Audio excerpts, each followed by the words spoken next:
You guys, today I'm sad. I'm sad. You know, some sadness today.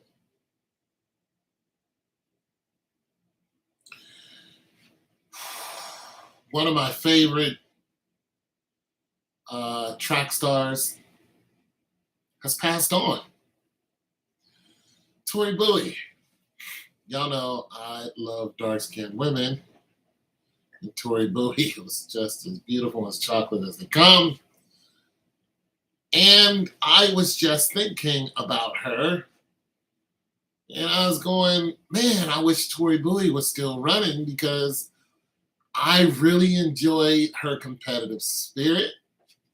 I love to see her run up against the, top tier runners out there, Jamaicans or whoever had the best to offer. Tori was just a really, really damn good competitor, and she bring it. You know, she could bring it. She was fast. I had seen her in like a street interview type of thing, and they was talking to her, and she was talking about how her upbringing was tough, and she's from a tough area. And there's a lot of people who are faced with that, and they scratch their way out of it, and make a run for it. And Tori was one of those people. Excuse me if I sneeze a lot. Yeah, allergies. But sorry about that. But Tori was one of those people. And they found her dead in her home in Florida, I believe. And they don't know what the cause of death is, but she was only 32. So there's that. But being that they didn't automatically say what her cause of death was, you would assume that somebody didn't take her out. It might have been, congenital heart failure, and a myriad of things that take people out just unexpectedly. Maybe she had a seizure, or I don't know if she was epileptic, but these things don't show until you do autopsies and brain aneurysms and stuff like that. They just don't show right away when you're home by yourself and this happens to you. And they need to really look into it and all that other stuff. You guys know the deal. But man, sad. And I love watching her run. Her style of running, I remember seeing her run with Bartoletta and English Gardner, and they ran the 7th fastest race in history. All three of them looked like they were running in a wind tunnel. It was an amazing race. And I think Tori got it out to tape.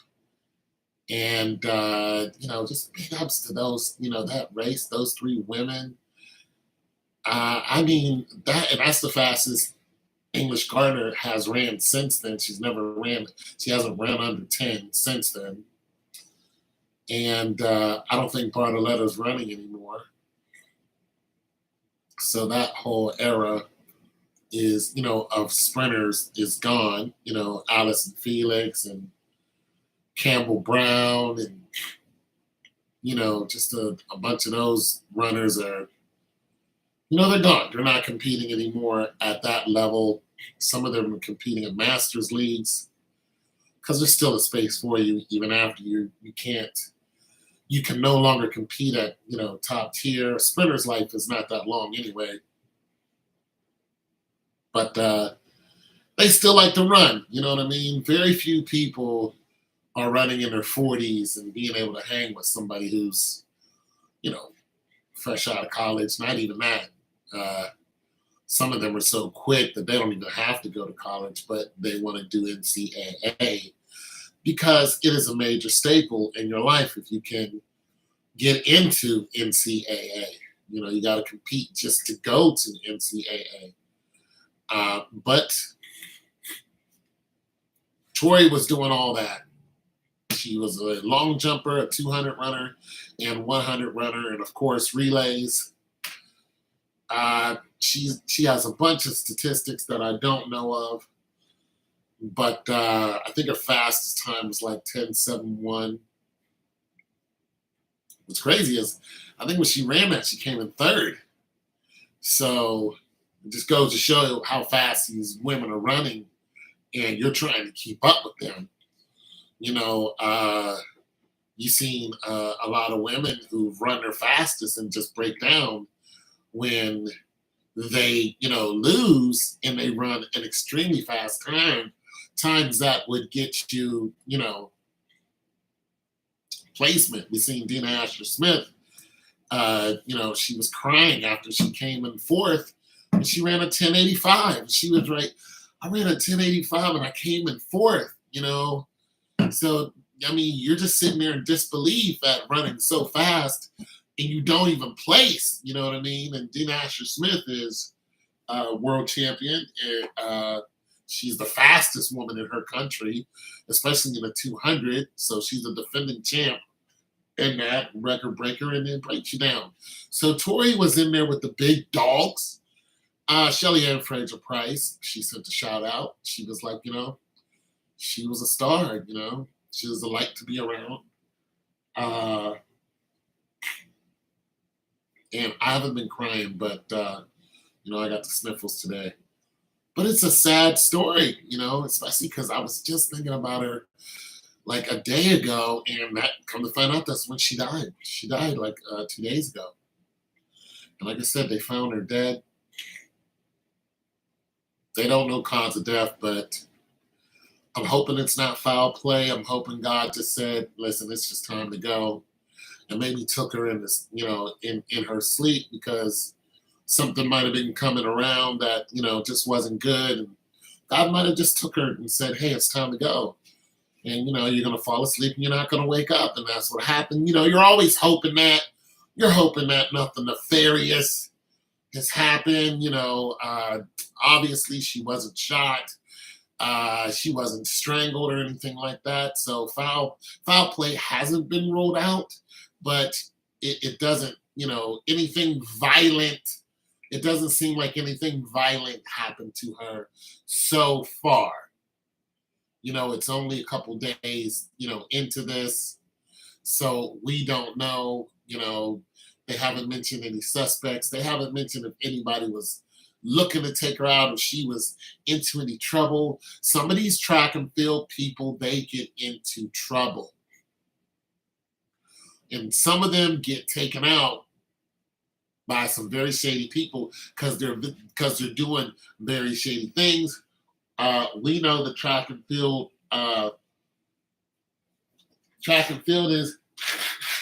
is shady sometimes. You got people at the top who are the fastest people in the world, and they're into shady businesses. And the reason why they're shady is because track and field generates a good amount of money.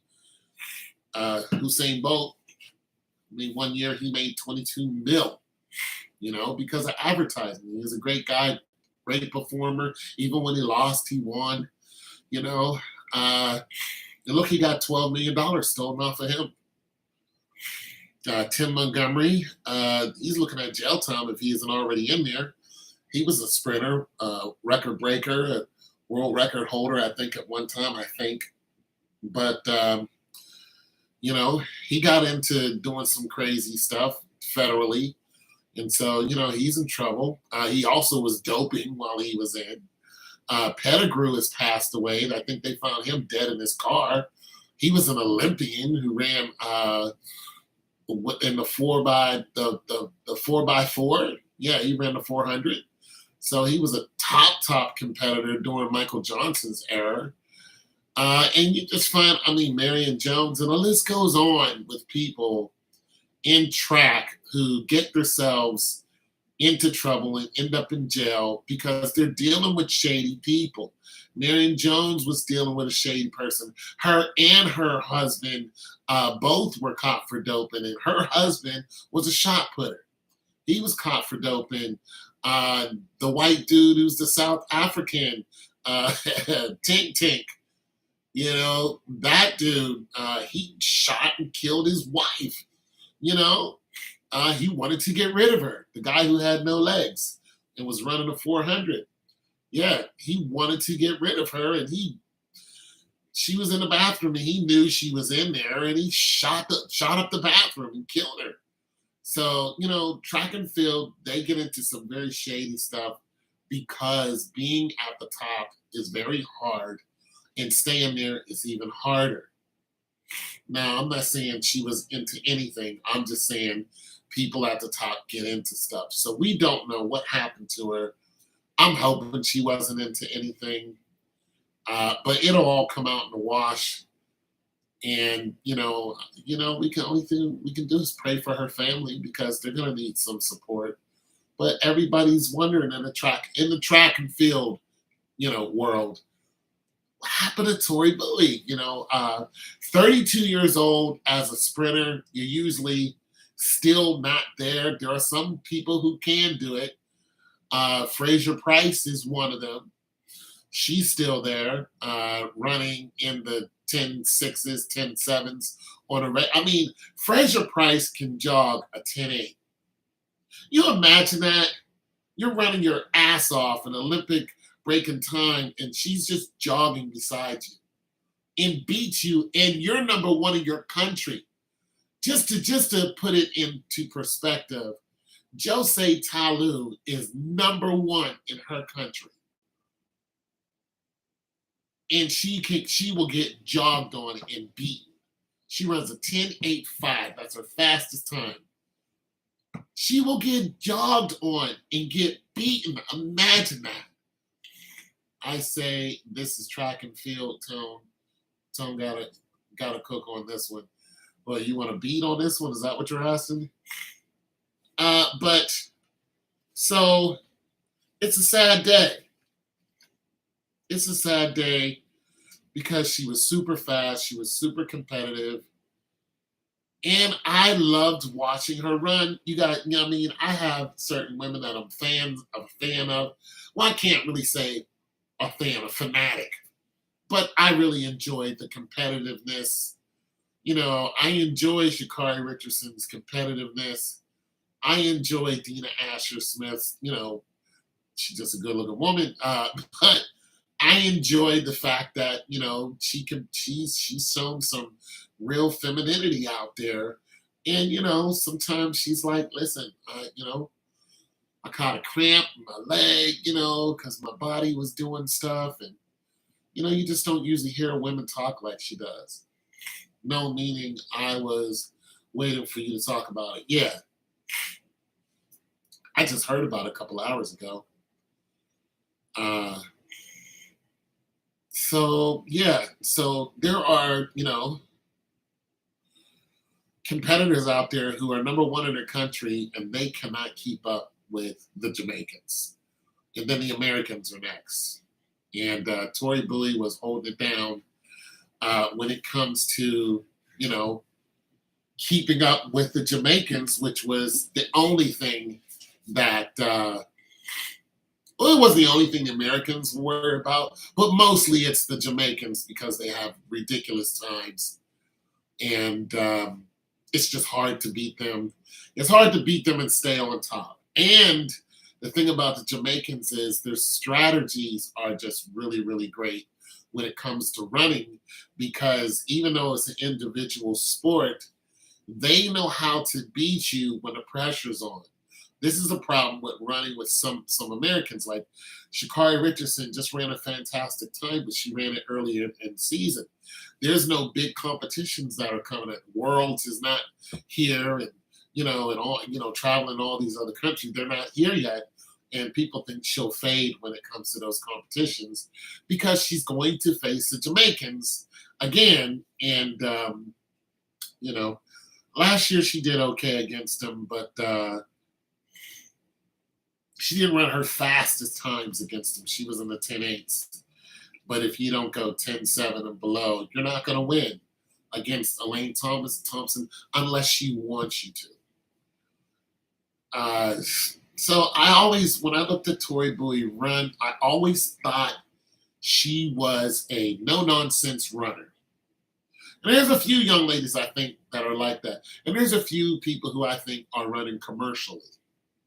I think Elaine Thompson lets people beat her. I mean, she's like, this race is not important. You can beat me. But when it comes to the important races, that's when you see her at her top tier. Yeah, I just feel very sad that they found her dead and nobody knows what happened. So a toxicology report will come out soon. So they'll know if she, did a Pimp C on us, something like that. But the thing also about this is, so the reason why I mentioned the toxicology report is because, and I'm not saying she was on this, I'm saying there are a lot of runners who use because they need that extra, cardiovascular push in order for them to stay on top. And I'm not saying she did this, because I believe there are a lot of natural runners out there. But when you're running up against people who are cheating, and you're just getting your tail blown off, you're just like, wow. Plus, you got to understand, a lot of these people are sponsored to run. They don't run for free.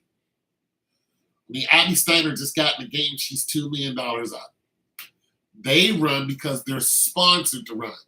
There are some people that are sponsored. You barely even hear about them because they're still running, but there's no commercials out on them and stuff like that. Nike actually goes to Africa and puts money in. They have a camp in Africa. And they got kids running up Kilimanjaro with no shoes on. You know what I'm saying? And they're, giving out contracts and stuff like that. You got people like Candace Hill. She has a contract. She was the fastest female in high school. She ran a 10.98 in high school. So she was the fastest female in history. I don't know if she's still the fastest female as far as high school records goes, but she was the fastest female, and Trayvon Brumell is the fastest male when it comes to high school records in the 100. Let me say that. So, but you don't hear a lot about Candace Hill anymore, but yet she still competes. When you're competing against these people who got a lot of fanfare, like Richardson and, sorry guys, sorry about that. Richardson, and you even got some people younger than her who didn't even go to college. They're just running professionally. Kamari Davis, or Shamari or Kamari or whatever her name is, Davis, she didn't go to college. She runs professionally. You know what I mean? Somebody sponsored her because she's a hell of a runner.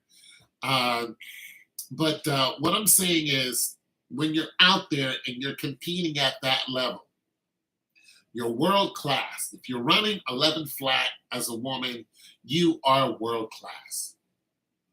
Abby Steiner just got beat by Shantae Moore, and they ran like 11-1 something, 11.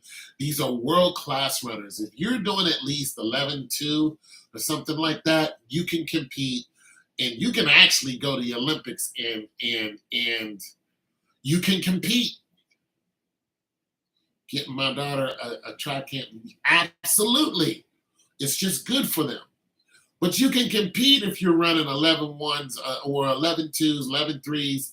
You're definitely world-class speed. You're world-class fast. Now, if you go under 11, you have stepped into the top of the line in the whole entire planet. If you go 10.99, 10.98, you're world class.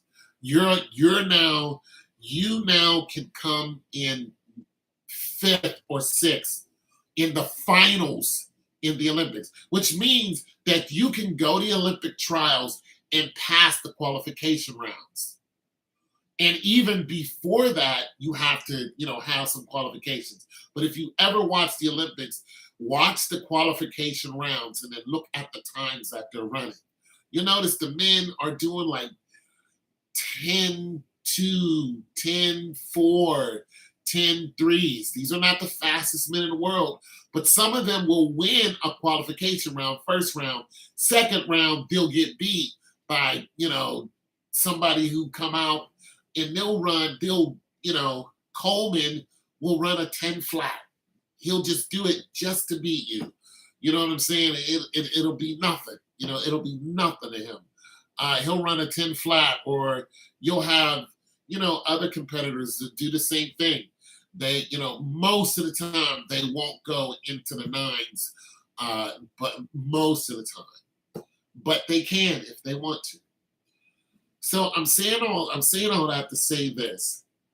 A lot of times when we lose somebody in track and field, what did you think of Mo Green? I thought he was using. There's no doubt in my mind. There's no doubt in my mind that he was using. There's no doubt. I don't know if he was or not. It's not up for me to say, but his fall from grace was so dramatic. It was boom right now. It was over. And this was a world record holder. I mean, he was ridiculous. Now, at the top of his game, I think he just stopped. See, those type of drugs get to you. They do. After a while, they get to you and they can kill you. You know what I'm saying? The strain on your heart can kill you. And so, like, I want to continue talking about that because you have people like Green, when it came to the qualification round to try to get in that last Olympics, he didn't even qualify. You know what I'm saying? I'm talking about the last time he ran. And this guy, his start, he was competing in the 60. He was doing it in the 60. You know what I mean? A lot of these sprinters, you don't hear about them in the 60. But Green's forte was the 60-yard mark. He would catch you at the 60, and then his transition was so perfect, he didn't lose any speed. And if you really watch track and field and the science of it, sometimes it's not how fast you can run, it's how much speed you can keep. And Maurice Green was a master, because he learned from a master, how to keep his form and keep his speed and how not to fall apart. If you look at runners that are coming down to the tape, in the lean, perfect leans and stuff like that, Maurice Green was just an excellent finisher. But from 60 on, he knew how to not decelerate. This is what made him, excellent. Let's use an example. Christian Coleman is the fastest person in history from 1 to 60. He runs a 6.39 in the 60 yards. Nobody in history can outrun him in the 60. However, after 60, he's been known to be caught. Somebody like Carl Lewis would have caught him after 60. Usain Bolt was catching him after 60. He used to, Maurice Green was an excellent runner. He had great form. He had great knee lift. His body just didn't slow down once he reached his peak form, and it was just a beautiful thing to see. Another thing he didn't do overstride.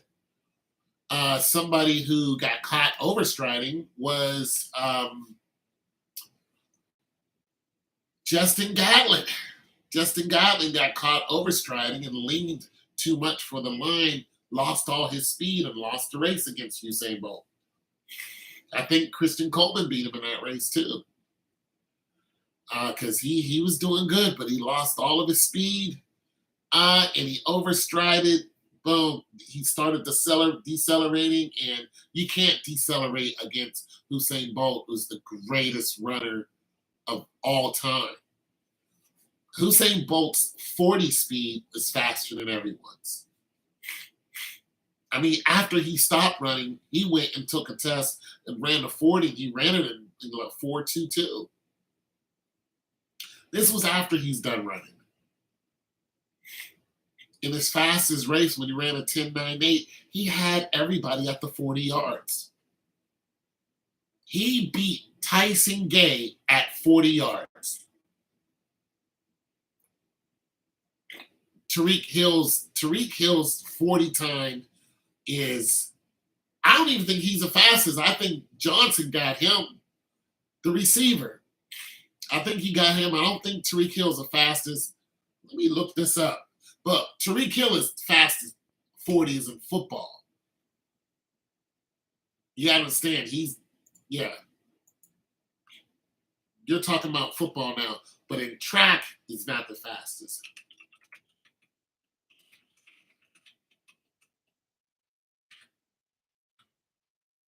And actually, hell, I think Walter Dix has a 4.1 or a 4.0. Walter Dix was ridiculous. Fabian Washington ran a 4.29. Jacob Ford ran a 4.28. J.J. Nelson ran a 4.28. Jalen Myrick ran a 4.28. Tyrone Calico, whatever her name, Calico, ran a 4.27. Stanford Rout ran a 4.27. Marquise Goodwin ran a 4.27. I mean, these times are ridiculous. Jerome Mathis ran a 4.26. Dre Archer ran a 4.26. Chris Johnson ran a 4.24. Ross, this is my guy, who I was thinking about, not Johnson. John Ross ran a 4.22. He was screaming. Yeah, John Ross has the fastest 40 time. Yeah. Let me see what Tariq Hill 40 time is.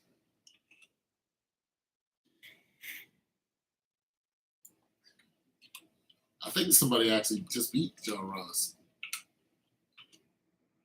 Tariq Hill 40 time is 4.29. So he's not the fastest. Yeah, it's 4.29. Herschel Walker, he doesn't have the fastest 40 time. Not recorded. You would think him or Deion Sanders, but both ran 101. Yeah. So anyway, what I'm saying is these elite runners, there's some who are natural, which I believe Tori Bowie was. I didn't look into, like, I've never heard her getting banned from anything. So there's that. And there are a lot of people who are getting banned, and you don't even know about them. I mean, they're just getting banned. There's a few that got banned this year. One popular person that just got banned was the young lady from, I think, Nigeria. She's from Nigeria. She runs the 100, very tall, long last name. I forgot her last name, but she just got banned. because she ran a 10.60, ridiculously fast, and left everyone in a dust.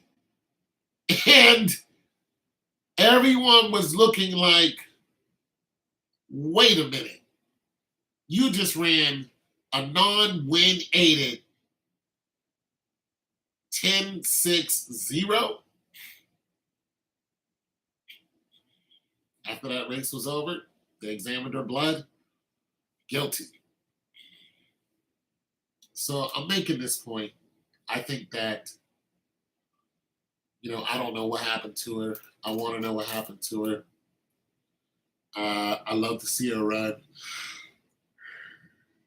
And I'm hoping it's not something ridiculous.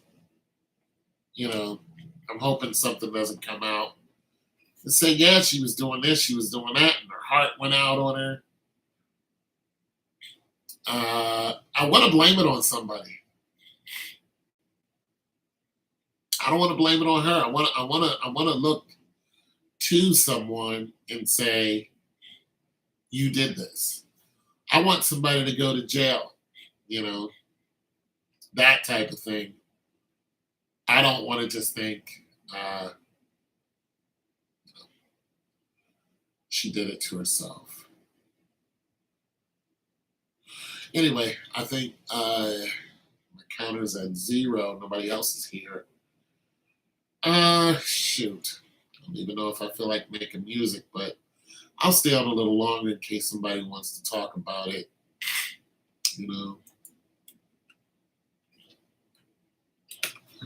Just really hurts because I really enjoy it.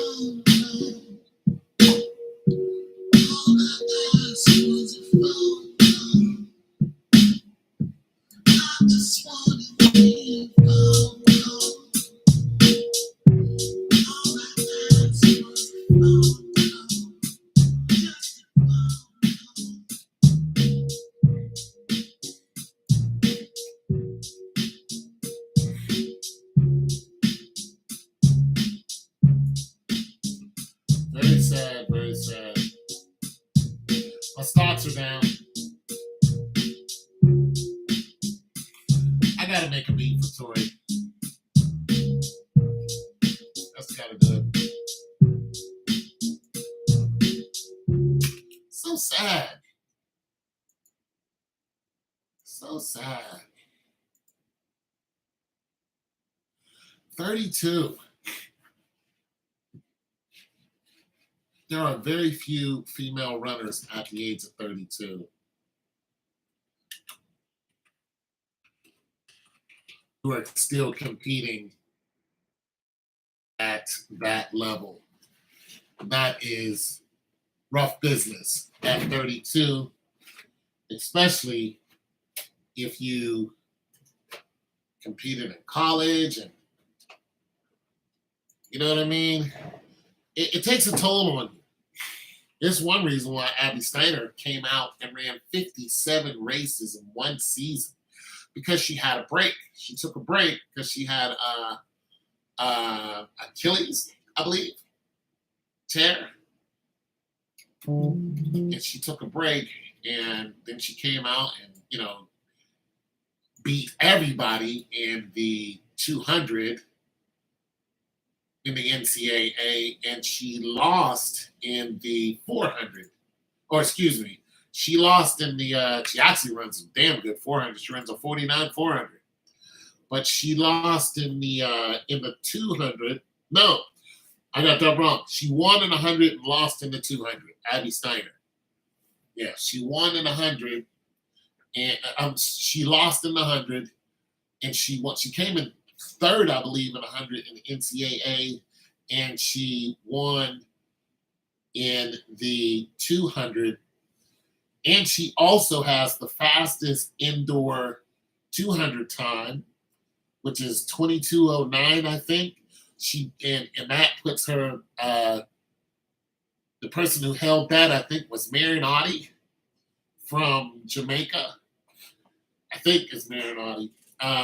And She has the fastest females outdoor 200, and she ran a 21:77, and she beat Favor from LSU. That was her biggest competitor. Favor was beating her outdoor, but Abby was beating her indoor in the 200. Favor Ophelia is her name. She runs for LSU, and she still runs for LSU. She didn't go pro. She decided to keep running for LSU and get her degree, I guess. But Abby turned around and went pro. And but like I said, her fastest in the 200 is 21:77. However, once she went, she went pro, got herself a good contract. She faced the Jamaicans, of course, and the first race against them, big race, she came in fifth in the 200 because,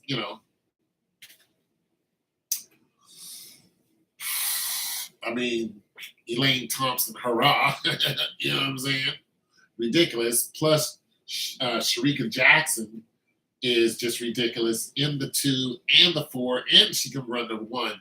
But the 2 and the 4, Sharika Jackson is a monster. But Elaine Thompson is the 2-time Olympic winner. She's the only woman who's ever gone double in the 1 and the 2 in the Olympics. And she's also the record holder for the fastest 100 time in the Olympics. So the fastest 100 runner is Flojo, but she didn't do it in the Olympics. In the Olympics, she ran, I don't know what her time was, but it was beaten by Elaine Thompson, hurrah. So, yeah. But Abby Steiner's still young. She's running crossbody. Somebody's going to fix that arm of hers because she's running like this. And when you run like this, your body goes like this. And Abby has a really, really, really fast cadence. Her cadence is faster than anybody's. Pretty much anybody her height. And so being at her cadence is so fast, every time she's, takes that, left step, she's doing one of these numbers. So she's running like this instead of running like this.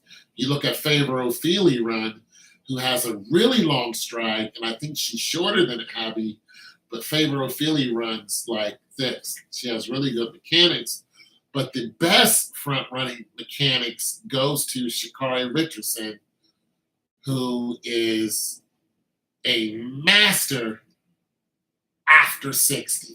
She lost in the NCAA 60, and she lost to TT Terry, who runs like a superhero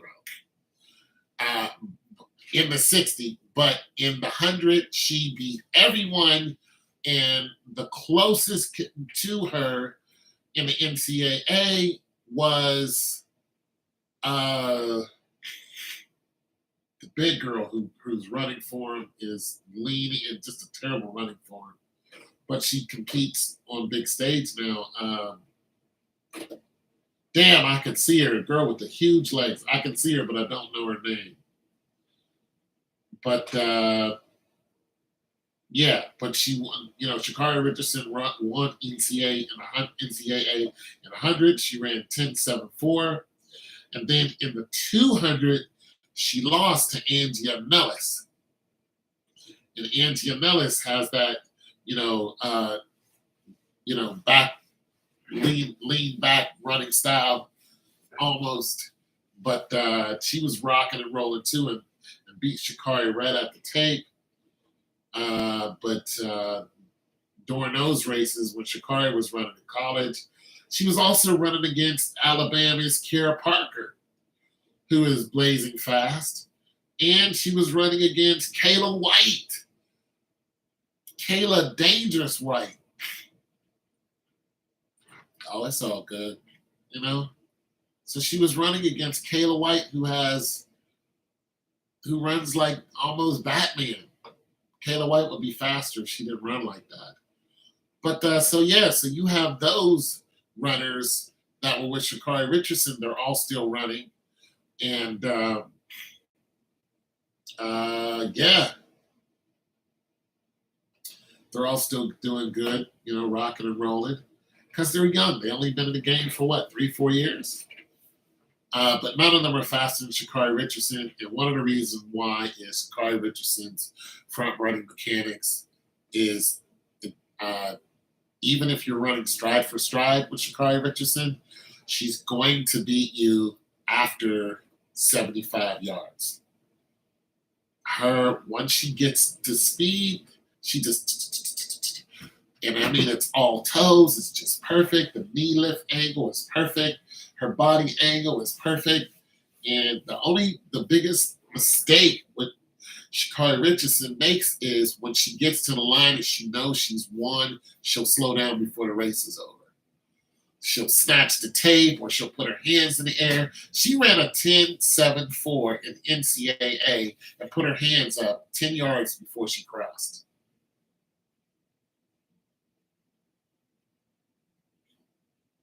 It's hard to imagine running a 10.74 for any woman, even for some males. But you ran a 10.74 and celebrated before you crossed the line. And she has a habit of doing this. And she ran the sixth fastest time in history and celebrated before she crossed the line. Then turned around and ran a 10.72.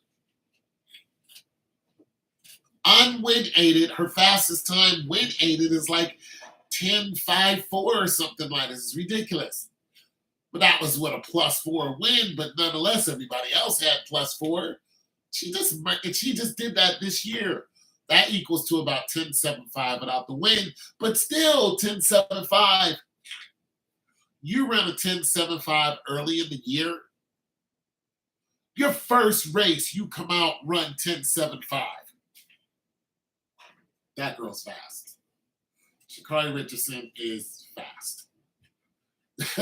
that girl is unexpectedly fast. She is quick. I used to love being at the meets too because track off the field at the hotels. Forget what. Man, I love track. It's the only sport that I watch. It's the only sport that I don't completely understand, but I ran and I ran the 100, the 200, the 400, all relays in between that. I ran the mile and the 2 mile. Now I also ran the 60 and the mile, I mean the 16 and the 15. And I ran cross country and I ran road miles. So your road mile races, I was doing those too. And it's road mile races are different than track mile races. It's just different. You have to wear different shoes. It's a whole different animal. The elements can affect you in any kind of way. And I've done that once, and I've ran a 5K before, but I suck. Anything over 2 miles, I suck. So I've run 7-mile races, 13-mile races. I faded in the 13-mile race. I had to get picked up. I just sucked. I was done. I was laid out on it. We had dudes that would party, smash females, drink, and still come out there and get medal. Yeah, 100% because they were naturally talented. So when it comes to the drug scene in college,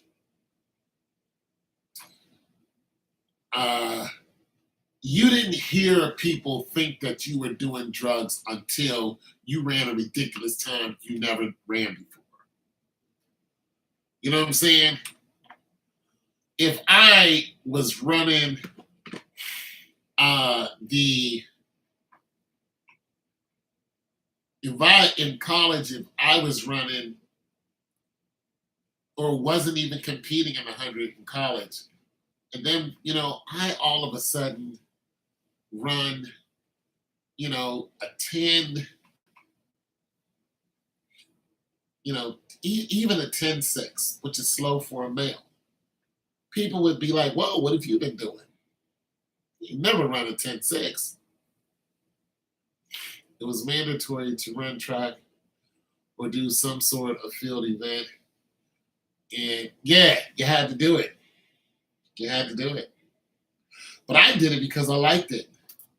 I used to run to football practice, run home, and then run back. Oh, thanks, man. Yeah. But like I said, I ran all the way up into the collegiate level. I ran all the way up until the professional level. I never ran professionally, but I ran individually. And when I say professionally, I was never sponsored. But even when I got out of college, I ran individually. So I would just do some regular competitions, no big deal. Some of them you had to pay to compete, so I wasn't doing anything spectacular. Yeah. Oh, you're really behind if you're just now getting those comments. But yeah.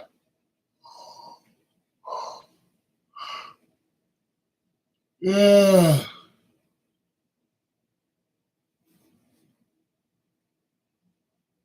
Tori Bowie, damn. What they do to my girl? Damn. No marriage, no kids. Shoot.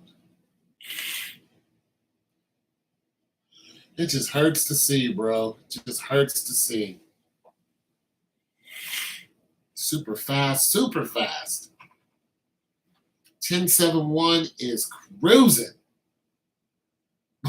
10.71 is so damn blazing, man. It is so blazing. Just, it's ridiculously fast. And coming third.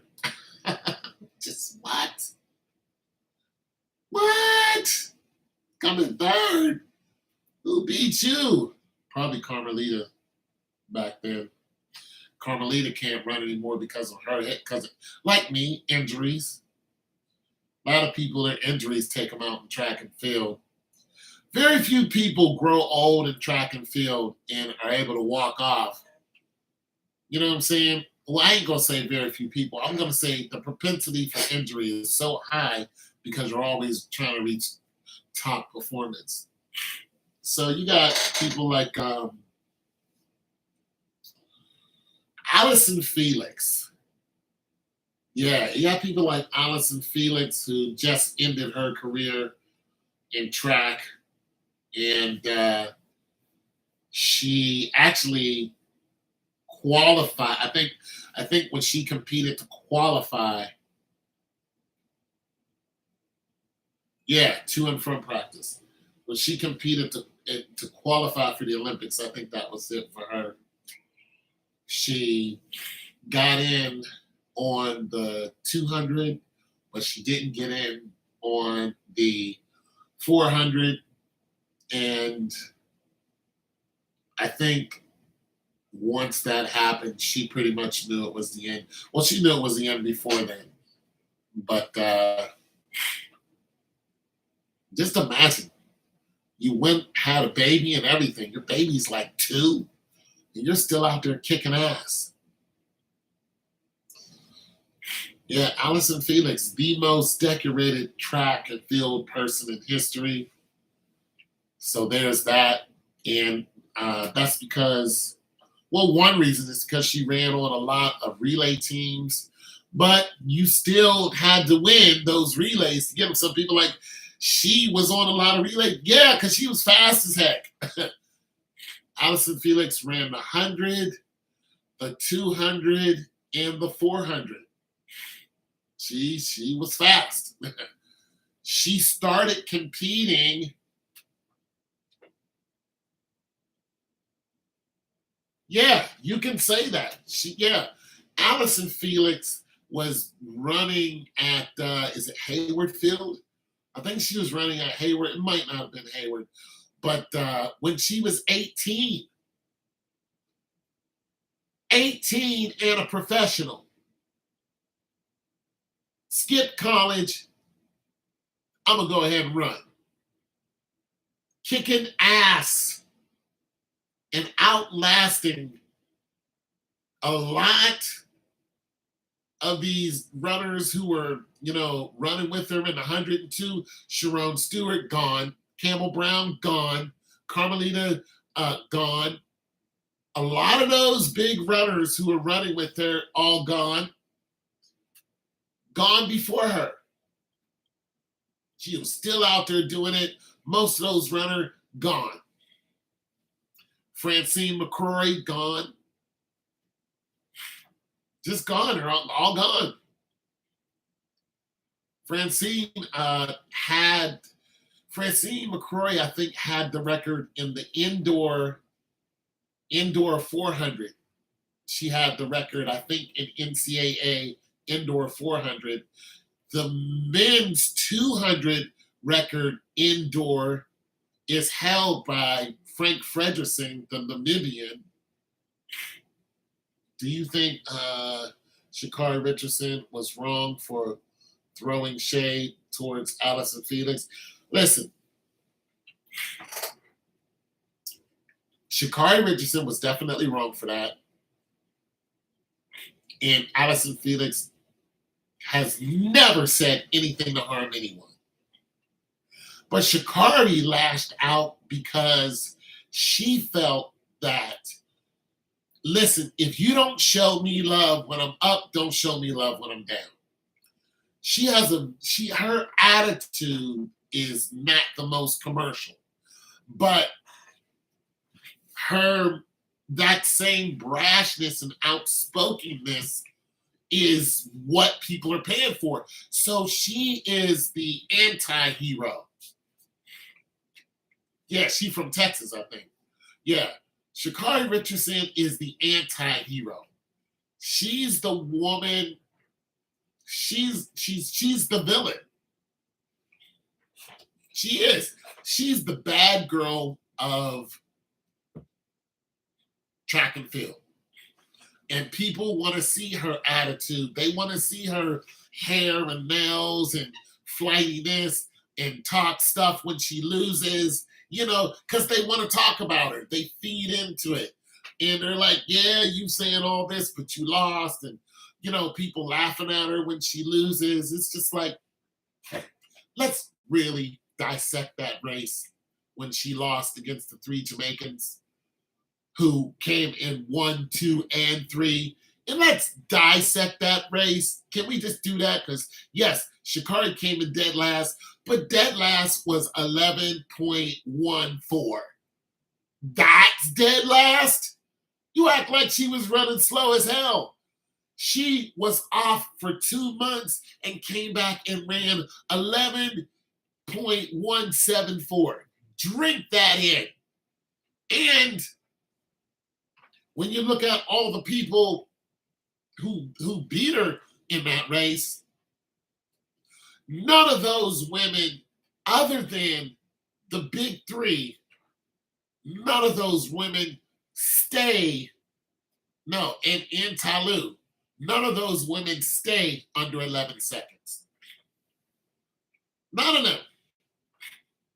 You had 4 women there that constantly run out of under 11. You had the other 3, or other 2 or 3 competing against her. It's like, no, one of them she beat in college in the NCAA. And she walked past the camera smirking like, what are you smirking about? I kick your ass on a regular.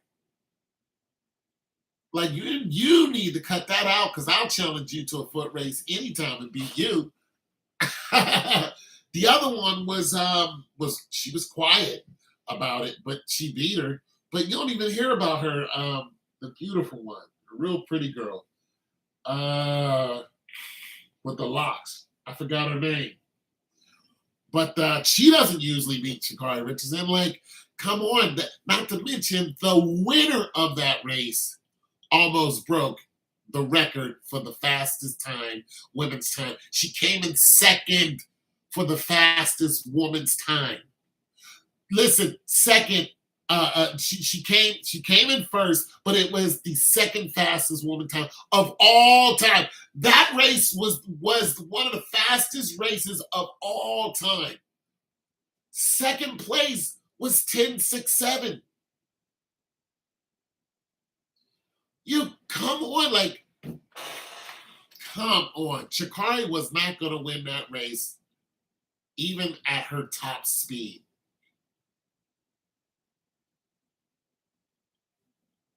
Angel Reese and LSU girls basketball team when they won the national title. What about it? Yeah, that whole Angel Reese thing, I talked about it, and I just think people are full of crap messing with that girl. But you made her famous. I mean, her 15 minutes is almost gone, but still, you made Angel Reese famous. You poured into it. You called her names. She did the same thing the white girl did, and you made her famous. Look at the previous messages. Oh, she's from Dallas? Yeah. And Angel Reese was, she was like, shoot, I got in my bag because they was messing with me. You know what I'm saying? And so I like what Angel Reese did. I think it's good. If somebody is going to open that door of competitiveness, especially females, you don't like black women practice that.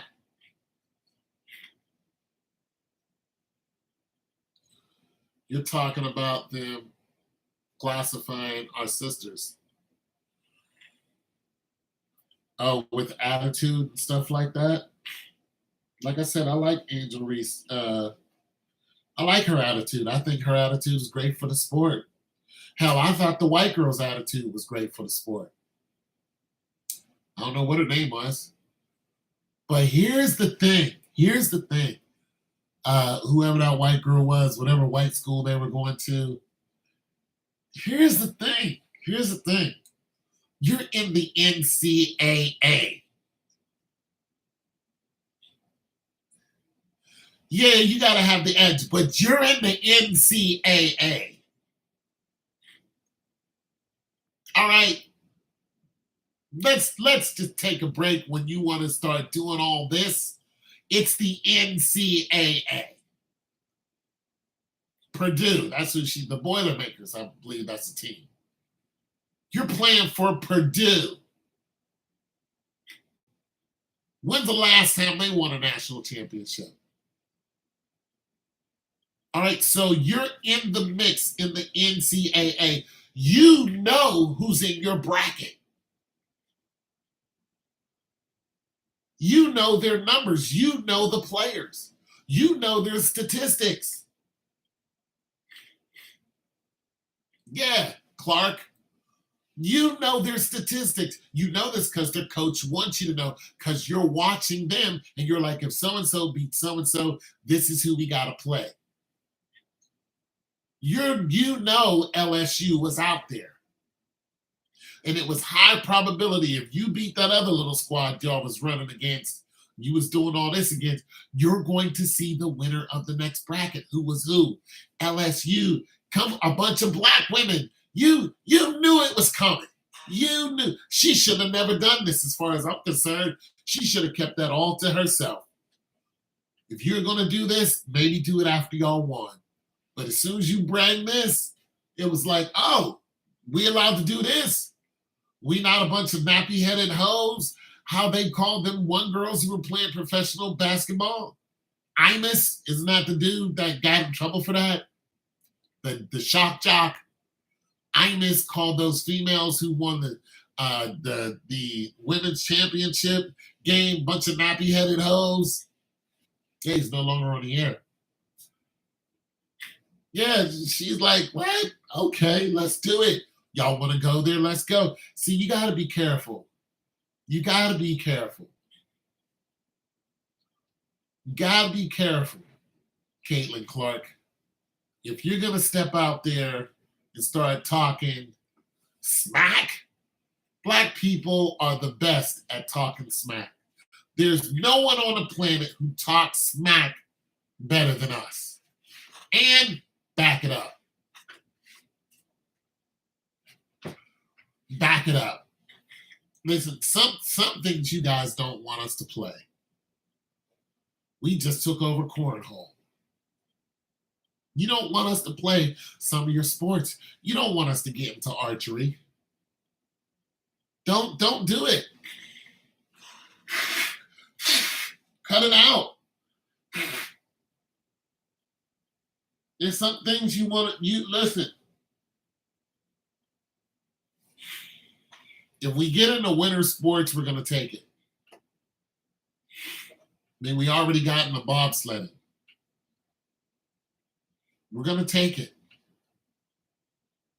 We start jumping off of cliffs with skis, I'm telling you, we're going to take it. We're going to take it. Fastest skier and all that other stuff. If we really get into it, it's finito. Anything that got to do with fast twitch muscles, it's going to be a wrap. Cut. Hey. However you want to do it. Don't entice Black people when it comes to sports. Even Black people know this. Black people know this. There are just some Black people who are so good at sports, you don't talk trash to them. You just don't do it. You keep your mouth shut. And you hope that player doesn't hit the field. Because when they do, it's going to be Pele kicking that ball, kicking your ass. It's going to be Pele. You know what I'm saying? It's gonna be Bo Jackson, hitting the baseball and running down the field with a football. Him and Deion Sanders. Listen, it's gonna be 4-1, 4-2 speed. It's gonna be running people over. I don't know what to tell you. But you don't want to entice us, especially on the basketball court. This is something we grow up with. We don't take basketball and look at it casually. It is an avenue to leave the hood.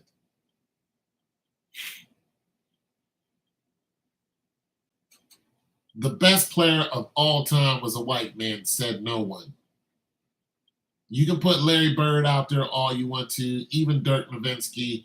I'm sorry, Larry Bird wasn't jumping from the top of the key and slamming the ball. He wasn't doing it.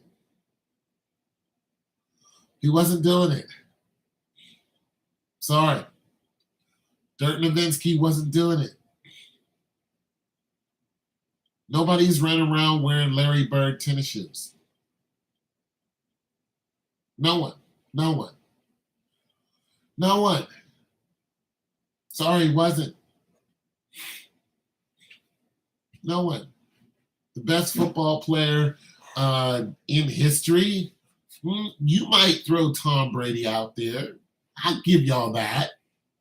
That's a conversation. Him, Peyton Manning, y'all might have an argument there. Maybe if you said the best quarterback, you could put Tom Brady there. You might want to, yeah. When you start looking at Tom's numbers, though, when you start going championship games, you're going to go Tom Brady. But when you start looking at his stats, not so much. You start breaking down Tom's stats, you're going to be looking at Michael Vick. You're gonna be looking at Michael Vick really fast. Really fast. You're gonna be looking at Michael Vick. Who could throw the ball further? Who could throw the ball harder? Now, accuracy, that's gonna be, you maybe Brady on accuracy might give you that. Might definitely give you that. And then you still got some other cats who are, Theismann, Namath. I mean, those guys were accurate. You know what I'm saying? So you guys might have us there. Maybe. Maybe. Maybe on a quarterback. But the greatest player of all time in football, that's a close one to me. Some people might say Lawrence Taylor was the greatest. Some people might say Deion Sanders was the greatest because he was on both sides of the football. So when you're looking at a shutdown corner, when you're looking at somebody who is defending against Randy Moss, who can keep up with Randy Moss, when you're looking at somebody who's going against Jerry Rice, you're going to,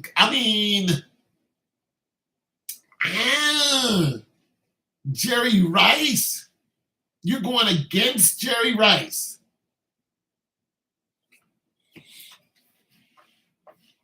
And to say that that's tough. That's a tough one right there. That's tough. That's tough. Jerry Rice, the best who ever did it, the best pattern runner, a scientist of the pattern game. Jerry Rice, more catches than anyone. Mr. Go-To. I don't know. I don't know about the best of all time. That's tough. That's hard for me. That's hard for me to go. Tom Brady. Nah. I can't do it. Matter of fact, let me see what they say. Let me see what's the popular opinion.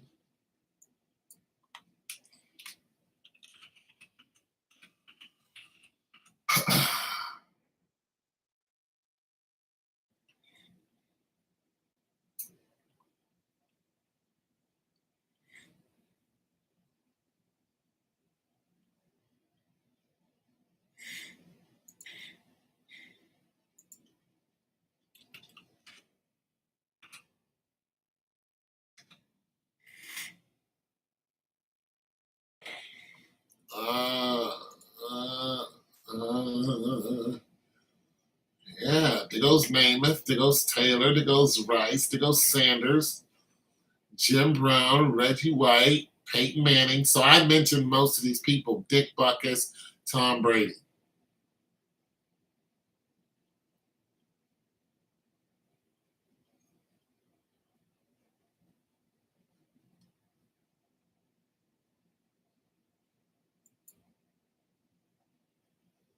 Number one, Jerry Rice. Number two, Jim Brown. Number three, Lawrence Taylor. Number four, Joe Namath.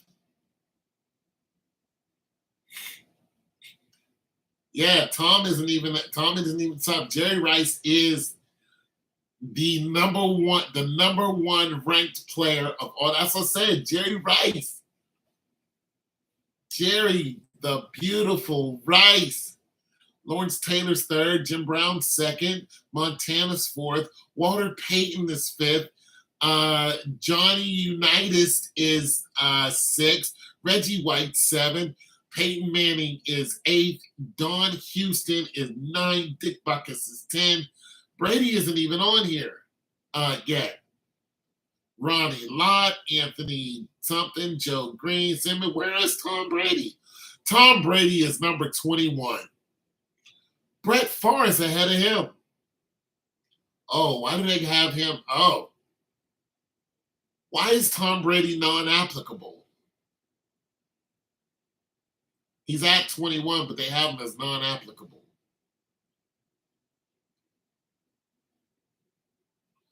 Oh, year inducted. Yeah. Wasn't she though? What's going on, Matt? Was she? I don't know if she was preparing for a race. I haven't got a report on that. So hold on, let me look something up real quick. It's just so sad.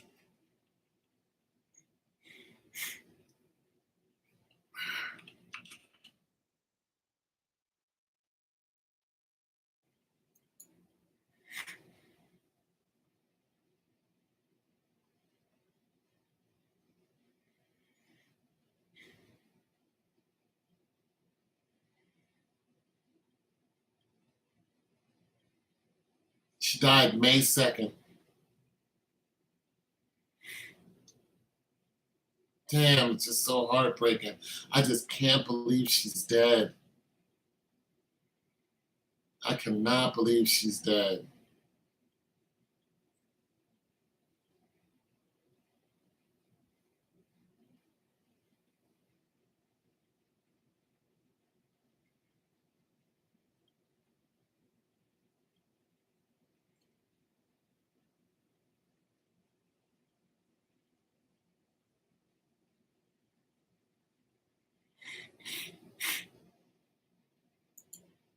See something.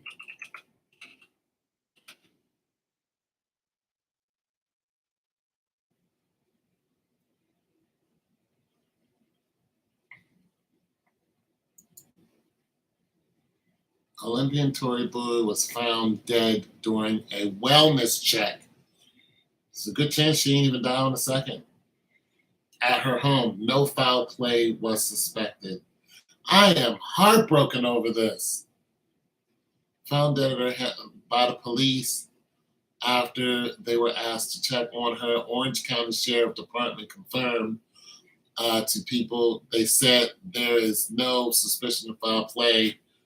The department said the officer arrived at her home on Bowman Drive on Tuesday afternoon to conduct a wellness check on a woman in her 30s who had not been seen or heard from in several days. There's a good chance she ain't die on the second. After deputies entered the home, they discovered and identified Bowie. Full name, Fran Torshi. Fran Torish, Tori Bowie, who was reportedly found dead at the residence per department statement.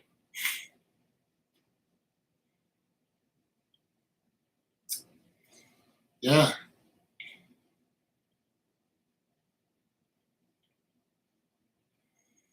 I am so heartbroken.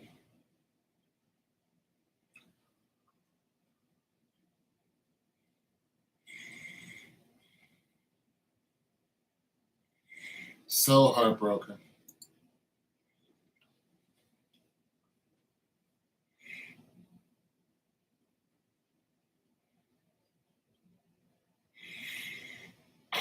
Well, that would be really a stretch. Well, in Florida, yeah, black people, fentanyl. I can't see it. I can't see fentanyl, but I don't know. From what I gather, which is very little, here's what I surmise happened. I surmise that she either went out by some kind of medical condition that was natural. So yeah, something like well, for one, she grew up rough, so she knew some rough people. She talked about that. So I mean, she grew up in what, Mississippi or something like that. But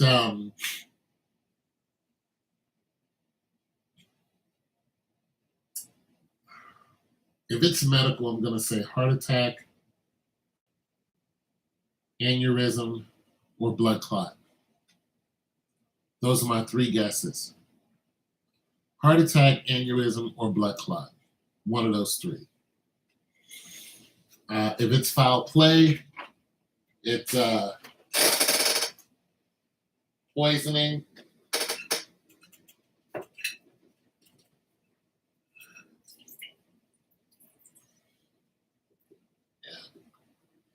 If it's foul play, she got poisoned, strangulation, but they didn't say what it was, so I don't think it was strangulation.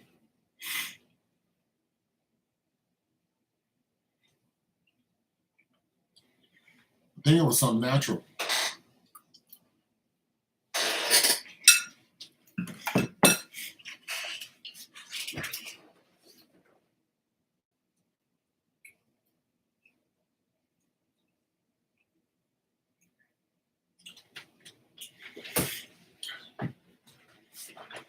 Poisoning, strangulation.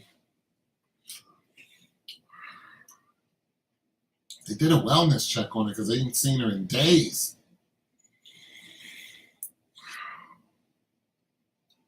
Days. No, I don't think she was married. I don't think she had kids. I don't know if she had a boyfriend or not. Let's find out. Let's find out. Let's find out. I am heartbroken over this right here.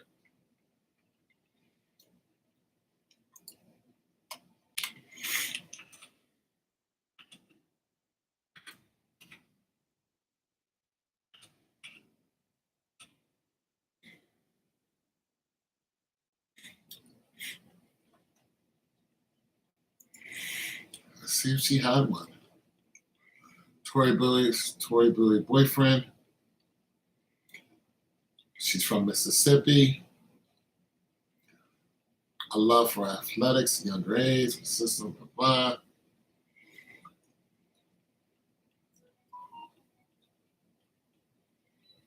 She won state. Damn.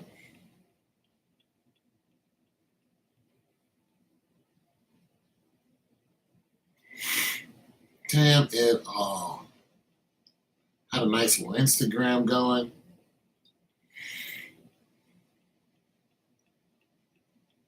Doesn't say. Just has all of her accolades.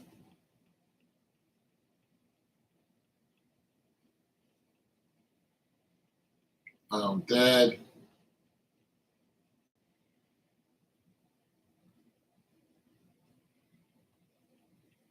Champion.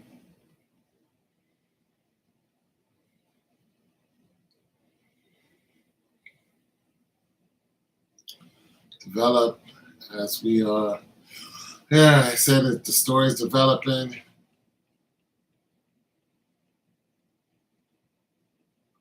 Funeral arrangements.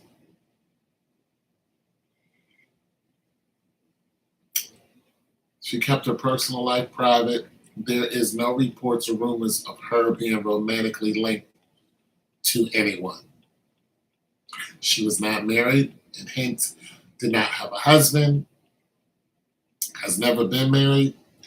There's no public record involving any formal or legal recognized marriage ceremony. Also, there is no information regarding her past romantic relationships. Damn. So that is a no. She had no man that we know of in her life, which is incredible because she was beautiful. She's a great looking dark skinned woman, in great shape. I mean, the best shape you can be in your life. It's like, why isn't somebody all over Tori? Like, come on now. I'm sure she had plenty of guys hitting her DM like, yo, what is good? I mean, she had money. She's a great looking woman. Shoot. I'm surprised she didn't have a dude, salivating all over her. What up, what up, what up, BNEs? How you doing? Yeah, I'm in shock that somebody wasn't trying to, marry her up and get some athletic children out of her.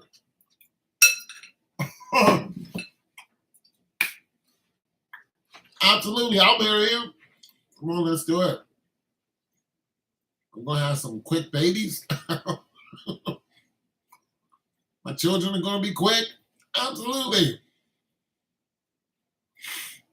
Let's do it. I want to see them run the Olympics too. Which is, what they usually do. They usually get out there and,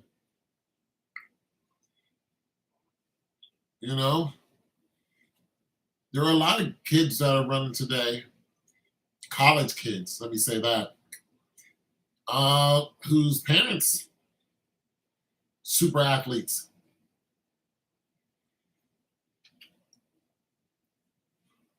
Good man. Who the track and field person you speak up?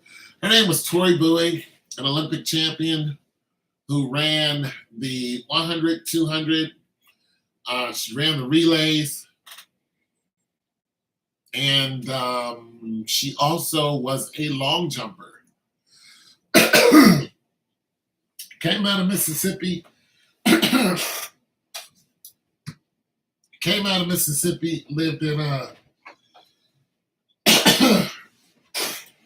Lived in Florida.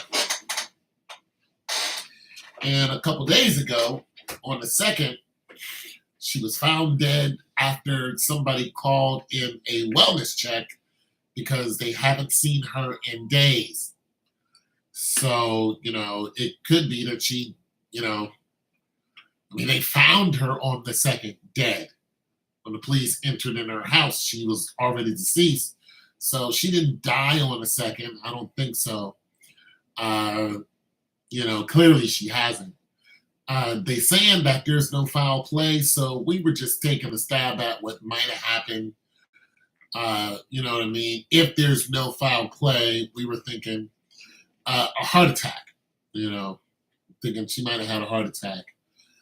Because athletes, there's a lot of stress on the heart. Some of them have congenital heart failure because the strain on the heart, because of the, path of life that they took. Playing basketball at the top level, you're constantly practicing, you're playing against the biggest guys. If you're one of the starting 5, you're most likely going to do way more time than anybody out there on the court. Track and field, if you're a sprinter, you're running at peak performance every time you run. Listen, I don't care if you're 80 and you're still running track, you're running as fast as you can.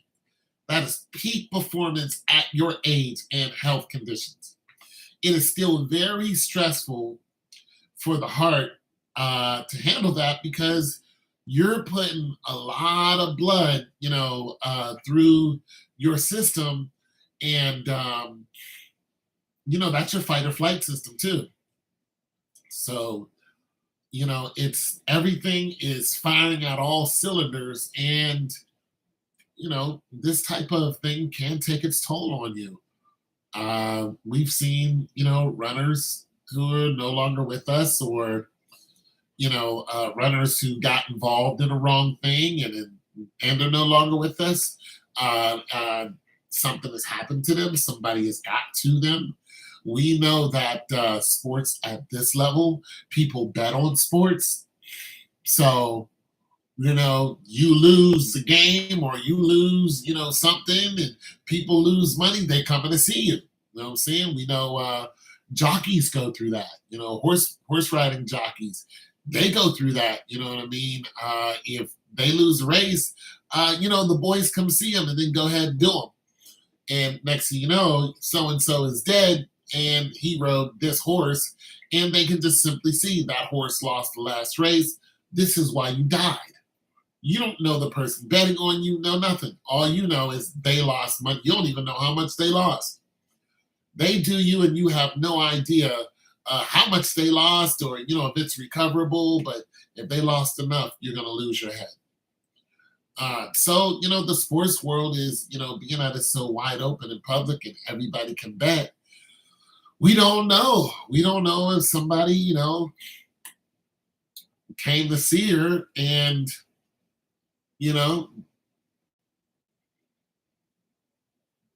don't know. I don't even know when her last race was. So we don't know. So, I mean, somebody could have came to see her and, wanted to talk to her about one of her races or whatever, and was upset. I mean, in the last Olympics she ran in, she upset the Jamaicans. I'm sure people were betting on the Jamaicans to win, and she was the anchor leg. Sure enough, they did not win. They did not win. So I'm sure some people lost some money on that. I ain't saying that's who did it. I ain't saying anyone did it. I'm saying that people bet on sports, and when they lose, they are sore losers. That's what I'm saying. So there's that. Then you got, like I said, brain aneurysms. They come out of nowhere. Blood clots. Blood clots can hit anyone at any time. You don't even know you have them. You know what I mean? Sometimes till it's too late, if it hits the heart, some of them you have blood clot in your leg, boom, you're out of here. So, you never know with the blood clot thing, just come out of nowhere. And sometimes you just die. So my brother, someone in, I guess my distant cousin, she was 24, she had a son, and they found her in her house dead.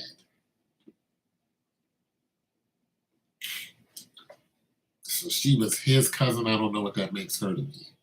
We have different fathers. But they found the girl dead, just laying there dead. The son, who was pretty much a toddler, he was drinking toilet water and was eating whatever he could out of the refrigerator. And, they found him next to his mother, pretty much trying to wake her up. But when they figured out how she died,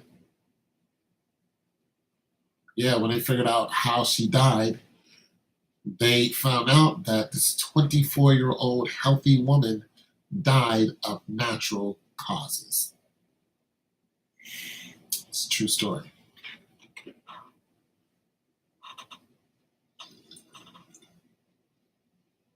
Nobody offed her.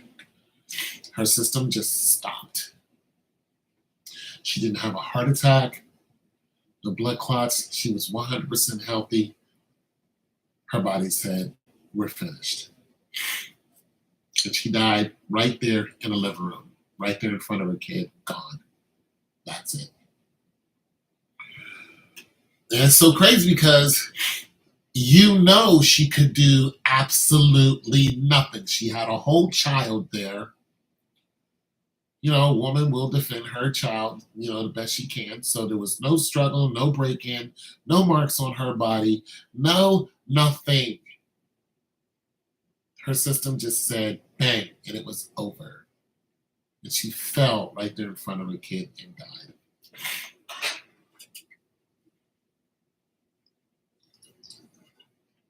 So these things do happen.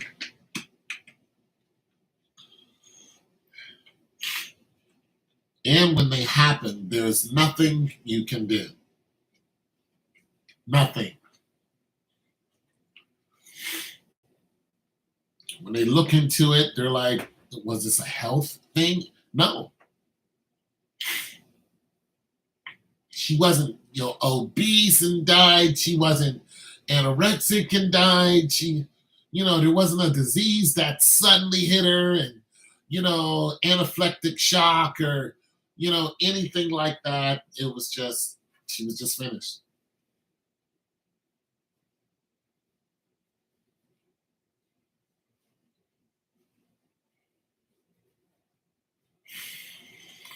Just finished. So that is a real thing.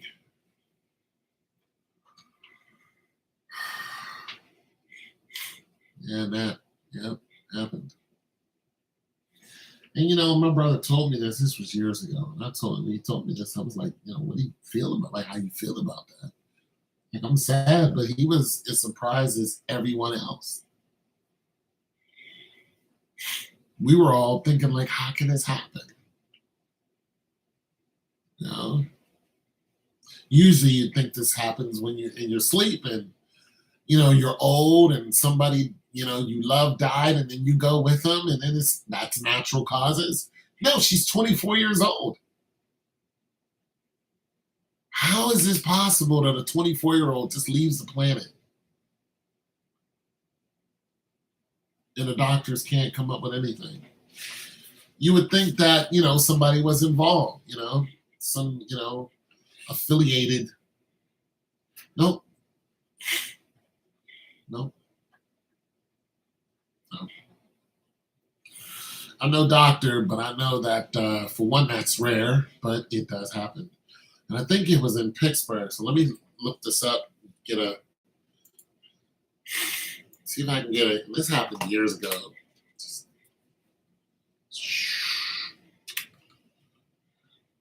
I don't even know her name.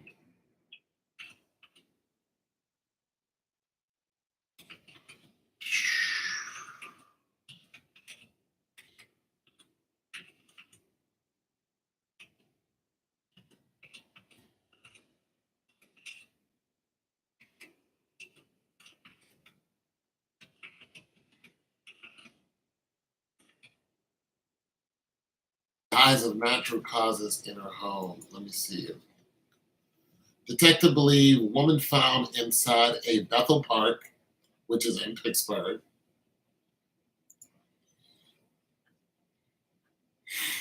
Detective believes woman found in Bethel. Let me see when this was. No, this wasn't her, because this is June 2015. This was way before then. This probably happened somewhere around 2002 or 3. Died of natural causes. Detective, Monday, the woman found in the Bethel Park home appears to have died from natural causes. The police and channel was in her late 30s, 40s. No, this wasn't her.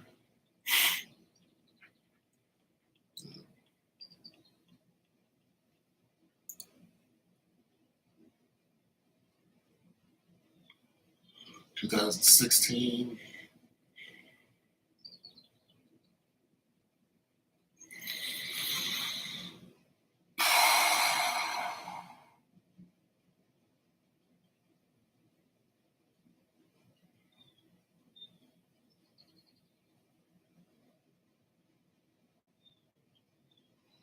2019.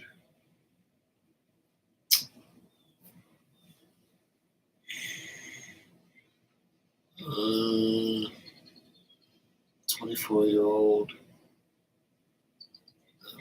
So they don't have the story up. But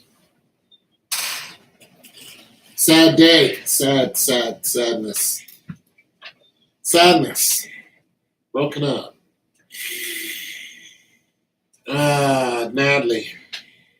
They took my friend. They took my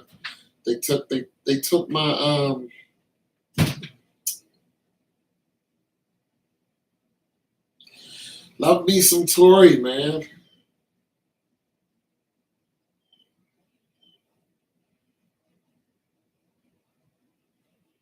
Love me some Tori.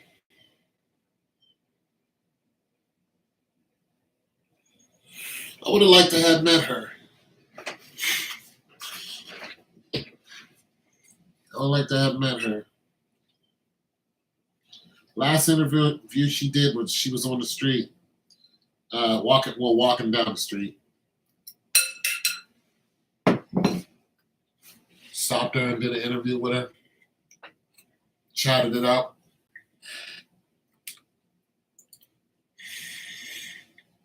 She was very nice.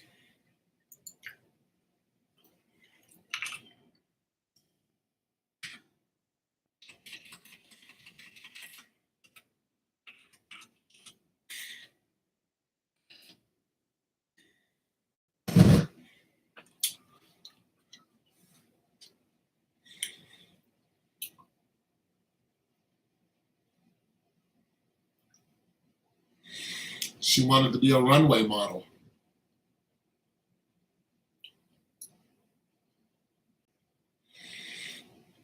Yeah, there she goes.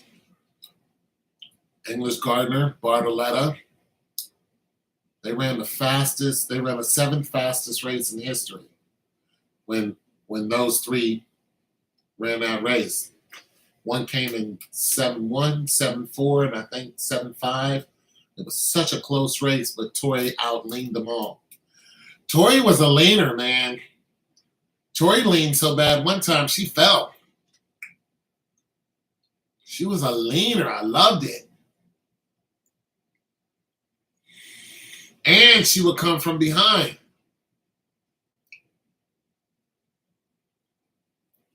Last Instagram said all the former Olympic. Well, let me read this. She was a leaner. Let me listen to this so I don't get copyright.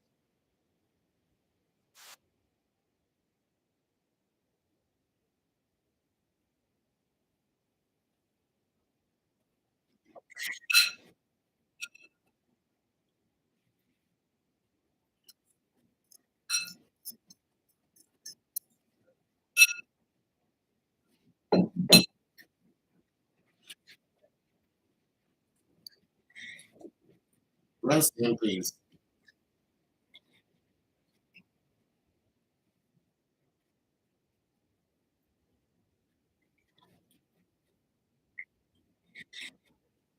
Three-time Olympic medalist, two-time world champion.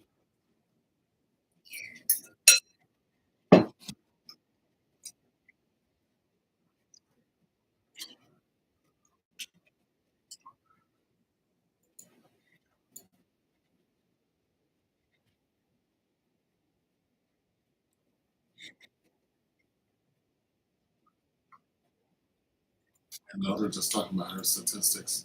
I was hoping they was gonna. I'm just saddened by this. I mean, you're born on the same day. I know. R.I.P. It's sad. We need music. We're not gonna be sad all day. We're gonna celebrate Tori. We need music, and we're not gonna do this. My stocks are down. I'm not doing this. I'm not gonna be verklempt. She came. She saw. She accelerated to an incredible speed, and she passed on. That's the way I'm looking at it. I know. She moved at a high rate of speed, and we loved her for it. Her incredible speed, her incredible talent.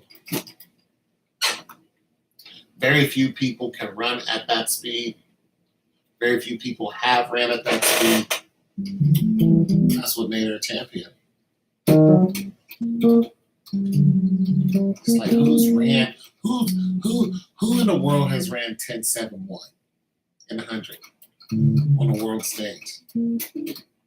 Raise your hand.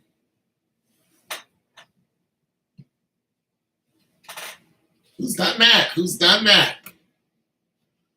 Very few people can say that. Listen, Stocks. You need to get it together because the end of the day is coming up. What is it? 2:34? Yeah. You need to get it together because I need some money. You're the one that got all the money. Listen, Stocks, I need some money.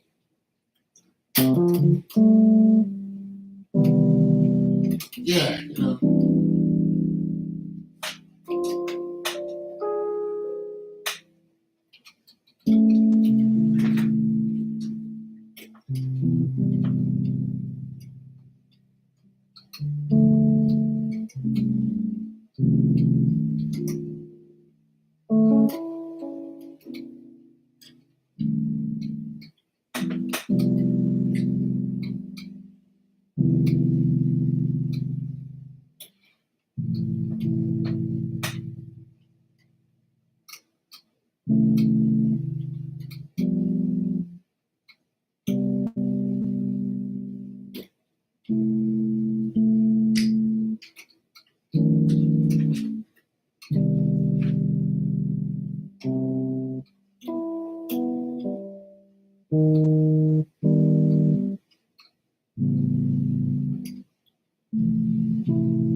Get my girl wrong, man.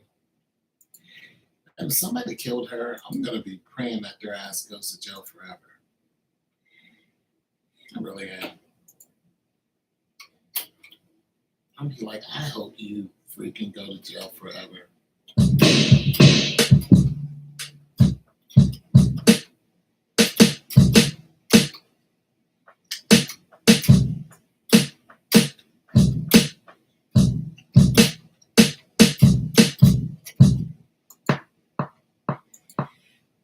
If you killed my girl, I'm hoping you go to jail forever.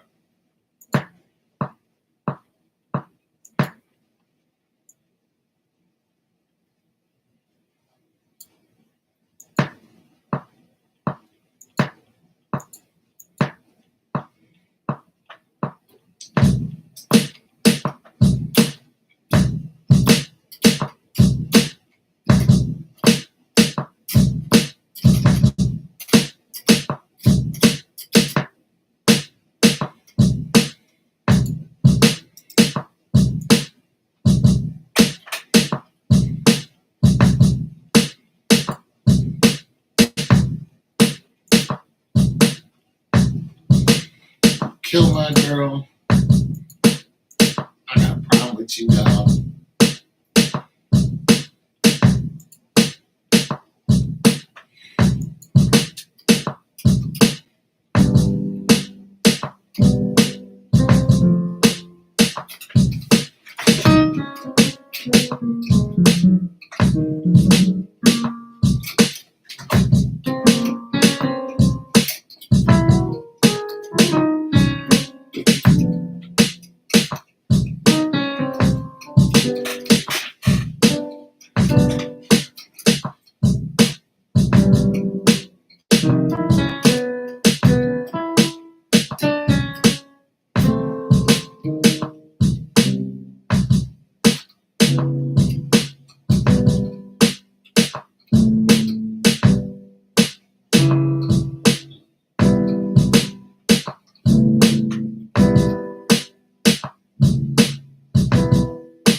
That's what I wanted to do.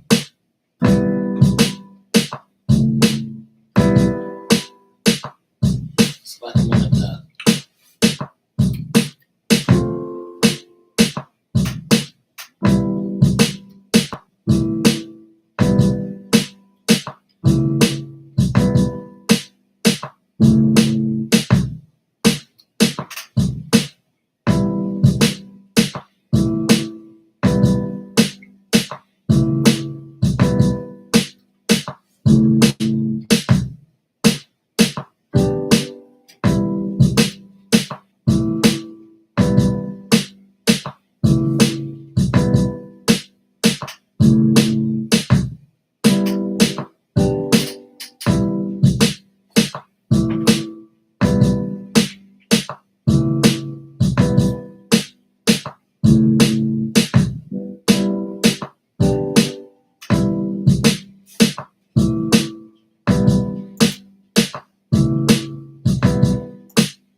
not lifting my spirits.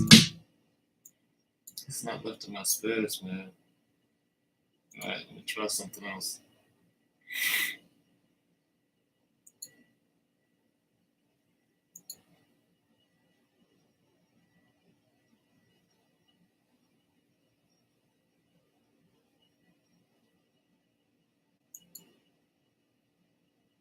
I'll try something else.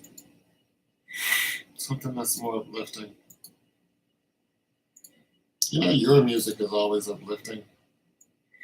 I'm getting better at it. Getting better at your music.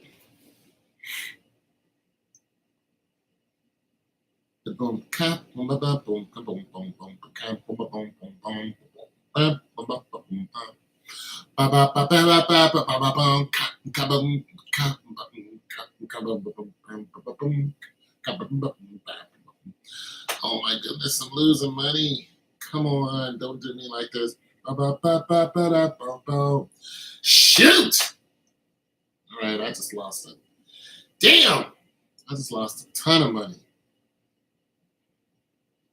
All right, well, it is what it is. Oh my goodness. All right, well, if you drop to 100%, I'm out.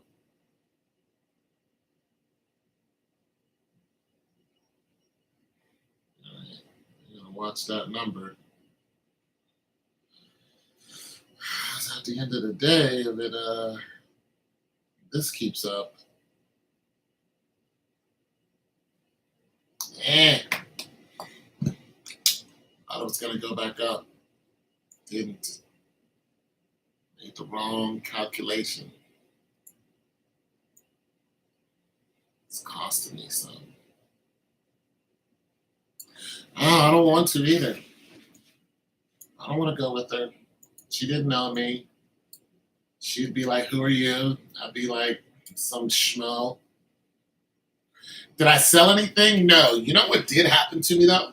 My neighbor, since they know what I do, knocked on my door. She rang my buzzer. She was like, eh. I was like, "Who?"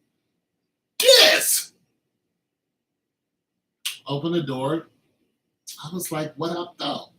She was like, "Well, my girl." I was like, "Come on in, tell me about what's going on." She said she just bought a Frigimacator. I was like, all right. And she needs you to move the old one out of her house. I said, bet I got you. You know, she said she's on the phone, so she told me the details. You know, we rolled over there. You know what I'm saying? Shoot. Shoot. Yeah, she paid me. And I got a fridge out of it. So it was already plugged in. Her refrigerator was plugged in. Water and ice works. It's just got one crack bin, needs cleaned up. It was a bear getting it out the house though. Shoot, and the two guys who brought her new one in, they were still there. They're the ones who should have removed it, but there was something going on that she didn't like. So she was like, "Bet, let me call somebody." Well, she was talking to her friend, and then she was like, "Oh, I know somebody who can get it out of your house." And old girl was like, "Listen, $50 is what I got. Will you do it?" I was like, "Got you." I was like, "What size is it? What do we got?" She's like, "It's it's a big boy. It's a side by side." I was like, "Okay, that's over 200 pounds." But yeah, how many stairs to get it out? And she was telling me about the stair situation. And it was cool until I got it to the bottom of the stairs and then I got it stuck. So I had to take the banister off and I had her daughter help me because she was on the other side of the banister. So I got it down the stairs. You just, hold the weight. But once I got it down there, I had to lean it up against the wall, and the bottom part was still elevated. So that was a mess. So we got the banister off, then I got down outside, and uh, then we also had to take the door off. So they had to hand me a drill. All those came off, and once that came off, I was able to take the fridge and lean it to enough to where the dolly finally hit the floor with the fridge on it. So it just came down nice, boom. I was like, okay, because I leaned it down. I didn't bam. I leaned it, rocked it, rocked it. I'm pushing on it so I don't scrape it. And boom, and then finally it came down. And once it came down, I had to tilt it back so the edge of it is sticking out the door. And then that was a whole process. And I'm doing all that by myself. And then finally I got it to get on the little lip. And then once I got one wheel over it, the rest was easy. Because then you drag it towards you. You just make sure you're not scraping it. Turn it, drag it, turn it, drag it, turn it, until finally, that old girl helped me. She was holding it while I leaned it back and got it up over and then I tilt it all out towards me, and I grab it, and I grab the whole thing, and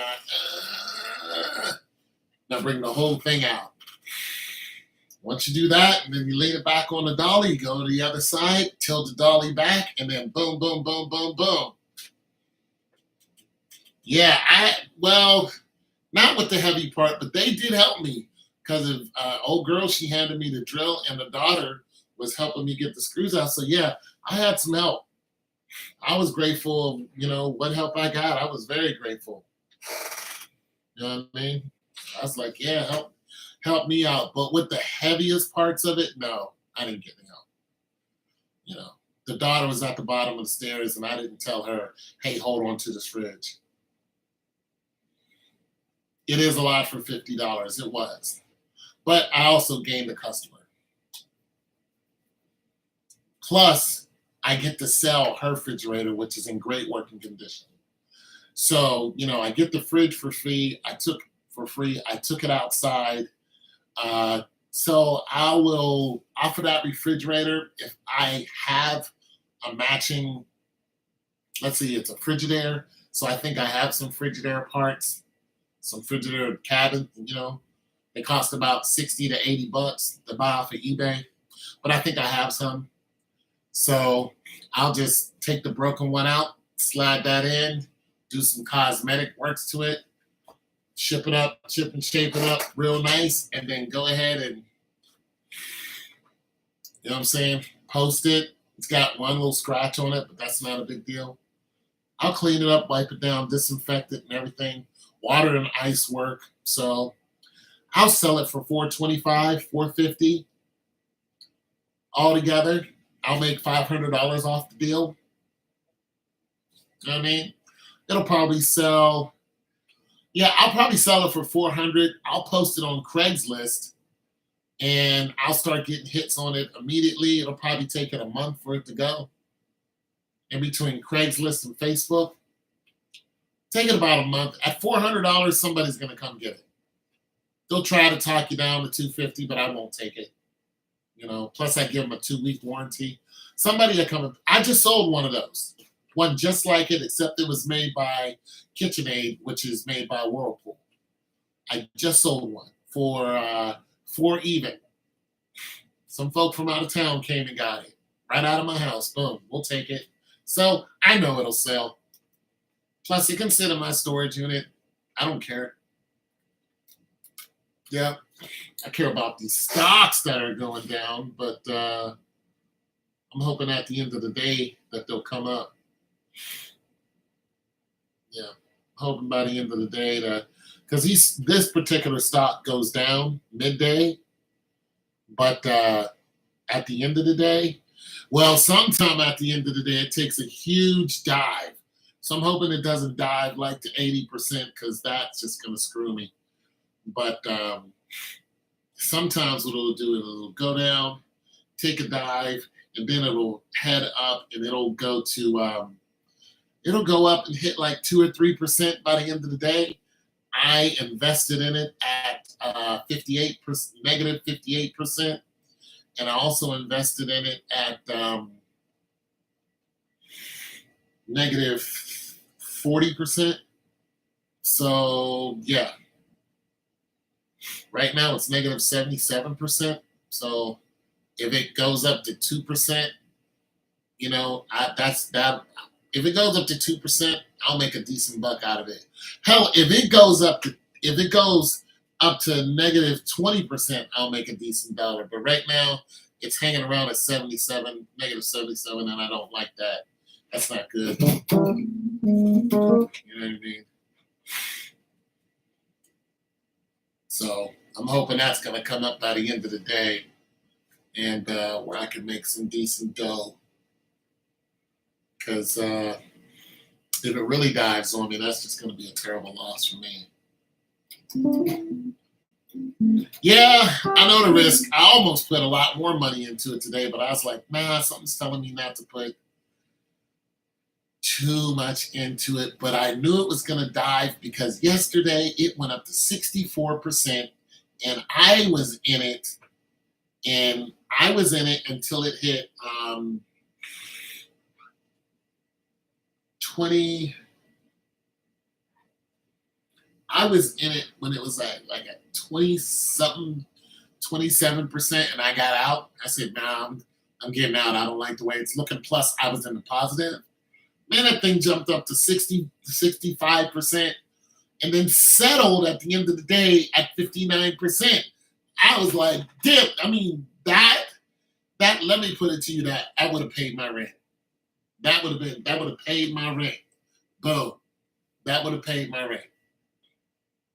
So today, I'm like, I know the stocks are going to fall. If you're up 60% one day, that company is going to get their money back, which means the stocks are going to fall. So if you're, especially, this is like a meme stock too. That's what this is being treated like. So if you see a stock go up, to an unusual number, the next day it's going to go down to an unusual number because that company's got to recoup that money. At some time, sometime it's going to go down. One company that's good for that is, let me see, yeah, they're at the bottom. There's another company went up 25% yesterday. Let me see where they're at. Bed Bath & Beyond went up 25% and settled at 25%. They are up right now. They're not up at all. They're at 0%, which to me tells me that they're actually going to go up. But at some time next week, they're going to go down. But what Bed Bath & Beyond does is it stays down for like 2 or 3 months. And then for 1 week, it shoots up and it'll do like 200%. For 1 week, it just stays up there. But on that Friday, it'll dive again, and it'll stay low for can be 6 months. It'll stay down there. But when it comes up, it's going to come up, and it's going to do crazy numbers. And that's because they got rid of a lot of people in Bed Bath & Beyond, closed a bunch of stores, and then revamped the stores. So they're going through this whole thing. But, yeah, I know the risk. I know the risk. I wouldn't have put, a decent dollar amount on this company if I didn't think it was going to give me back what I'm putting into it. I think, what's today? Thursday, Friday? Let's see what today is. So I think, yeah, today's Thursday. Yep, we got one more day of trading. I think Friday is what's going to happen is that right now it's at 77. There's no way it's going to stay there. There's no way. There's no way it's going to stay there. No way it's going to stay at 77. I think today, at the end of the day, this is what I'm hoping. This is what most likely happens. It's at 77. It might fall again, maybe to 80, 81, somewhere like that. But what usually starts happening is it starts inclining. And I think this is what usually happens. I think it's going to end up maybe negative 10, 15. If that, it might actually go positive. Because this particular company, when you look at when you look at what they've done, they came out 3 days ago and went up 1,000%. Just shot right up 1,000%. Then every day they would vacillate at about 30%. Today, when they started, they jumped up at 17%, and now it's fallen to 77%.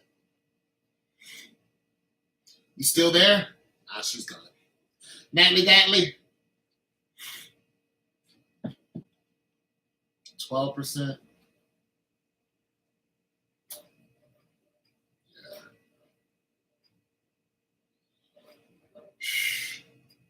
You're listening? All right. So what I do is look at their end of the year. Well, I look at the end of the day, week, month, year, and then overall. This is a new company. This company is brand new. That's why they went up 1,000%. Somebody made a killing off of this company, and then the people who control the stocks, they were like, no, we need to cut. We can't, because they wouldn't allow people. Like I tried to buy it earlier today, they wouldn't allow me to buy it, and then I got into it, so I bought it at 3 different levels. So it's yearly value. This is how you know companies new. It's yearly value, and it's all value, meaning in perpetuity, as long as it's been open, is the same. So if a company's yearly value is down negative 50, 60%, but they're all, let's just say they've been in business for 10 years, their percentage is like 3,400, whatever percent, but their yearly value is down, it's a good chance that their daily value is going to be up and down and up and down like this, up and down. And that's who you day trade with. That's who you want to spend your 3 trades a week on, because it's gonna be down for if their yearly value is down. I always look at it like this: you owe your shareholders some money. So I go, what's your daily value doing? And then your monthly. So your daily value is going to be, today it might go down 30%. Well, within the next 2 days, they're going to owe somebody that money. That's going to come up one of these 2 days.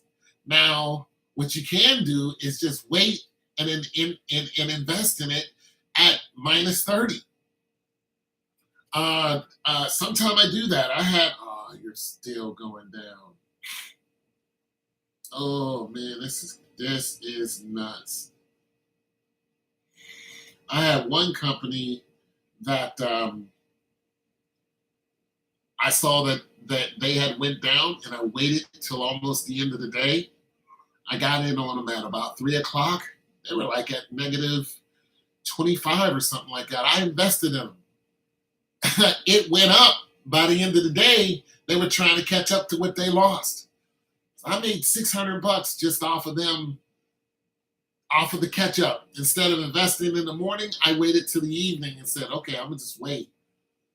Boom, I'm going in now. Boom, at the end of the day, they were trying to recoup what they lost. I got in on that, waited to the end of the day. It was my trade. Boom, got right out of it before the end of the day. Boom, all profit.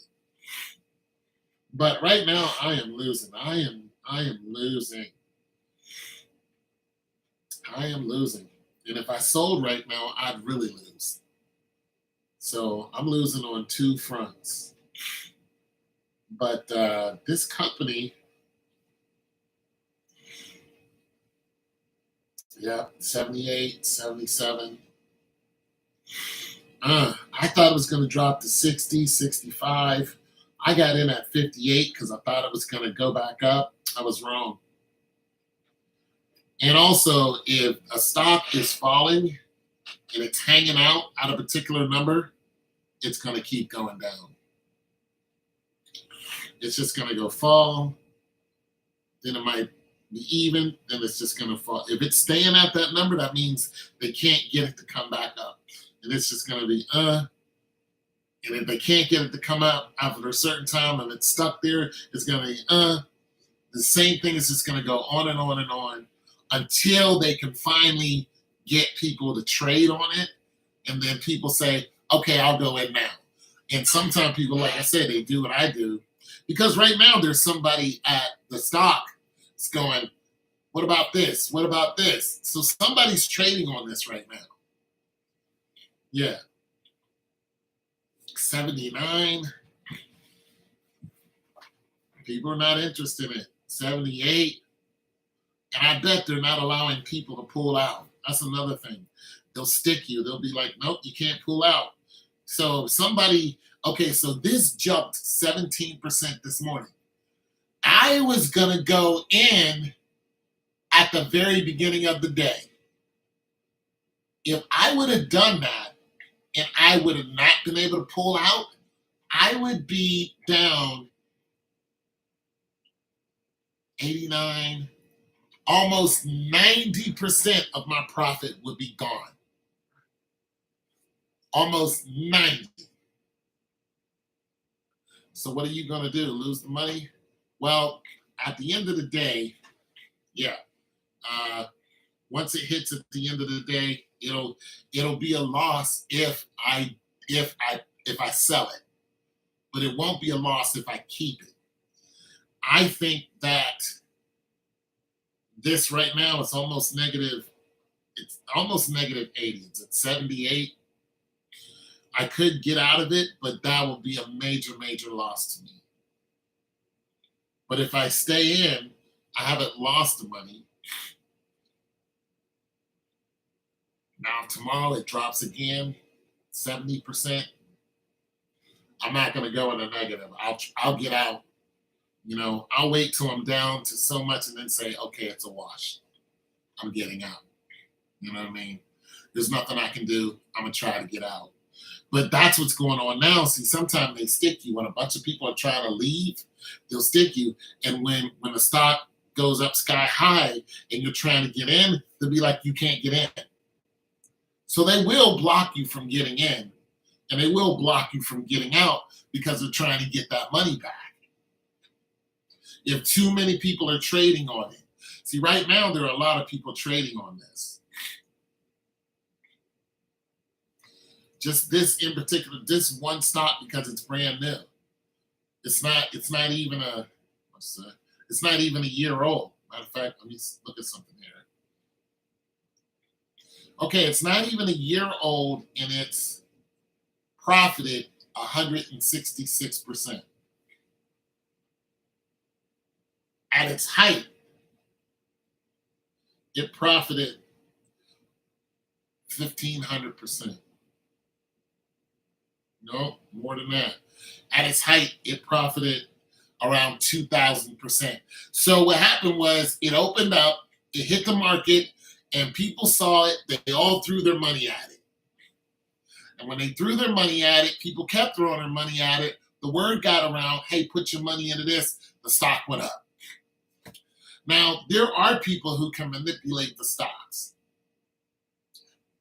legally. How they do it is, okay, so the whole issue with Robinhood and GameStop I already told you about, but but more detail, somebody actually lost their life, guy committed suicide, but more detail on that is it was a bunch of people off of Reddit who boosted up the price. But the people who control the stocks, the bigwigs who control the stocks, are the ones who said, nope, we're not going to pay these people. That's how a bunch of people lost their money, because the Reddit users all got together, thousands of them on Reddit, was like, go buy this stock. So they all start buying it, and what happens is when a bunch of people buy stock, the stock price goes up. And then other people who have nothing to do with it, but they watch the stock, especially meme stocks, because these are day traders. These are people who they can make $1 million in 15 seconds. Literally. they can do that. If they have, say they put $100,000 on a stock, they're on Webull, or I don't even know if you can do that on Webull, but say they're on eToro. They got $100,000 on the stock. They believe that this stock is going to go up. Why? Because that's just what they're like, this stock has been down for 3 weeks. I know it's going to go up. And statistically, it goes up around now. I think the stock is going to go up. They're like, here's $100,000. They put $100,000 on whatever, ABC stock. That stock is a meme stock, which means it heavily fluctuates all the time, even in the same day, heavily fluctuates. Like this stock, it went up 17%. Right now, it's negative. It's negative 78%. That is a high fluctuation. Growth stocks don't do that. Like gasoline, oils or midstream stocks, they do not do this. You know what I'm saying? Those stocks, some growth stocks, you also get dividends from. They're not going to play that game. They're not going to do that because you're making money off of the dividend and you're making money off of the stock. So banking stocks, they're not going to do that. They're not going to jump 70% and then crash on you. Like they're just not going to do that. They would lose their whole shirt if they did that because people will pull out and they would never invest in that bank or in that oil company. So meme stocks can do this. Bed Bath & Beyond, AMC, these Macy's, these are all meme stocks. So what they did was they went ahead and said, we're going to buy AMC. But before we buy AMC, we're going to go ahead and buy GameStop.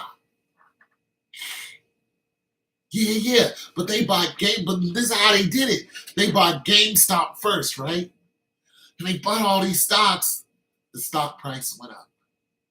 So some bigwigs, big money, was like, we're in. Yeah. See, you got that too. But some, these Reddit nerds got a lot of money.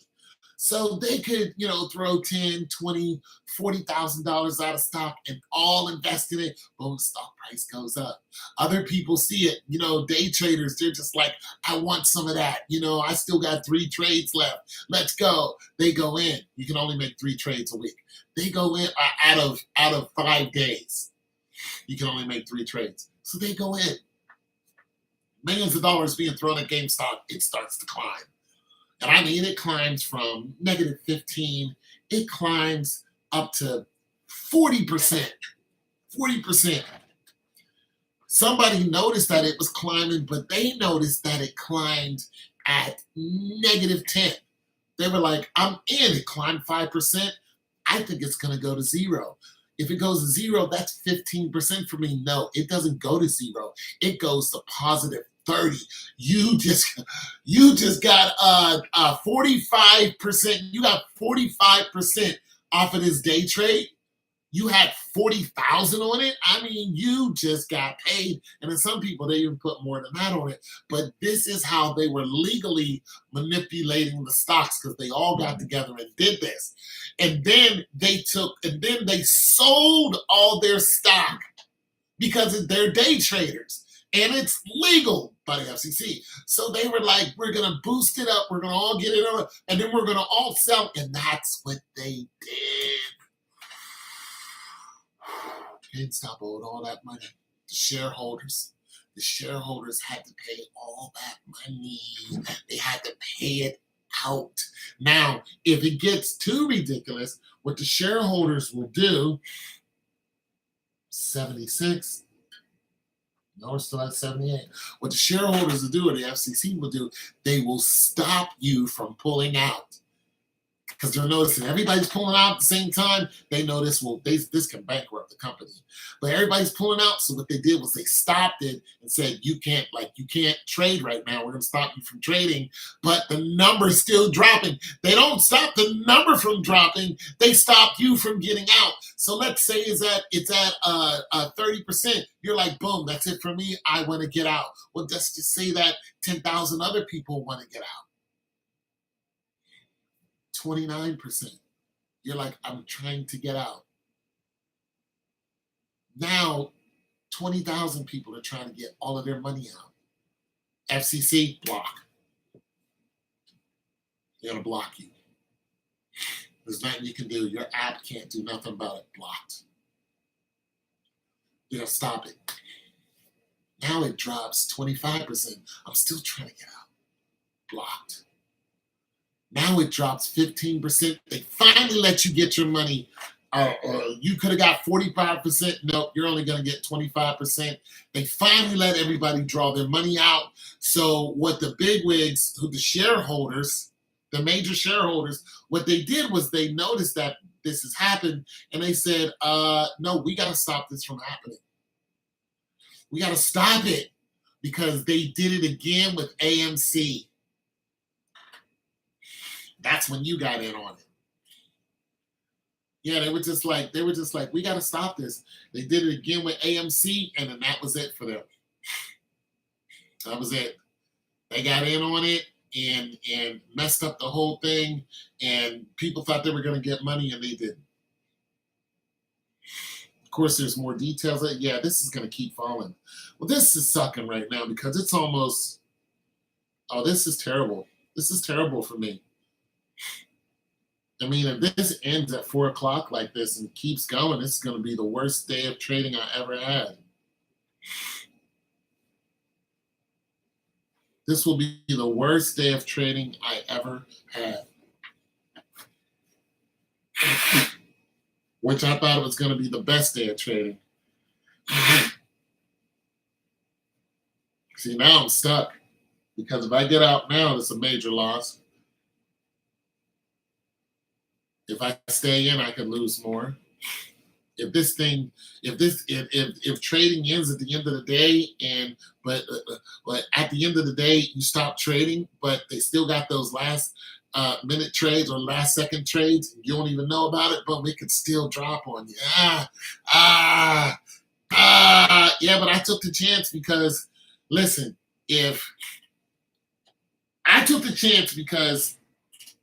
I knew it was going to be negative today, but I thought it was only going to be negative 60. I got in at negative 58 and negative 40.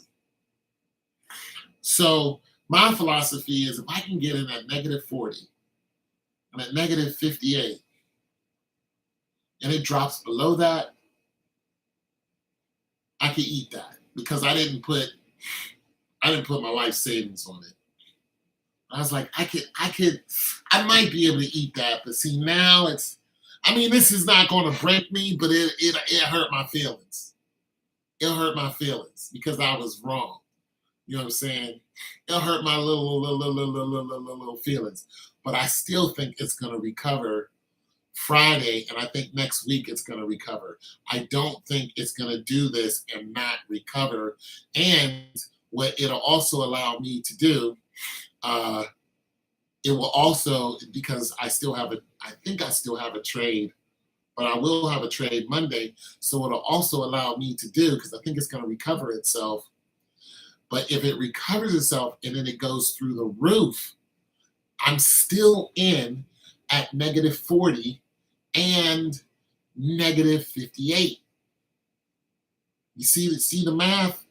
So it's a risk. It's a risky game I'm playing. It's a risk, but I still have trades available to me. Best thing to do is stay in. I still have trades available to me. I'm not about to lose my shirt. Yeah. It's a risk. It's a risk. You know what I'm saying? It's a risk. And I don't.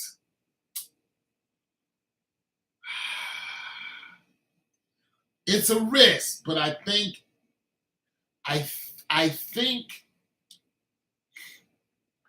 I'm playing. I'm playing, but I'm not doing this blindly. I'm doing this according to what I've seen over and over and over again. Of course, you can be wrong, but it's not a blind. You know what I mean? I think this is what you're going to do. I'm just hoping I'm right. What I'm saying? Just hoping I'm right. Because if I'm right,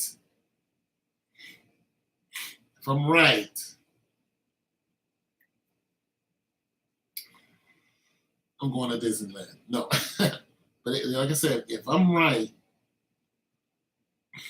this will, especially if it's 318. So within the next few minutes, this thing should start heading north. So it should start getting into. It should start right now. It's at 78, but it's still at 78, which is I know the rules of the game. If it stays, uh, oh, oh my goodness! Drink some water. It's just something else because oh my goodness, it's still going down. It's a 78.77.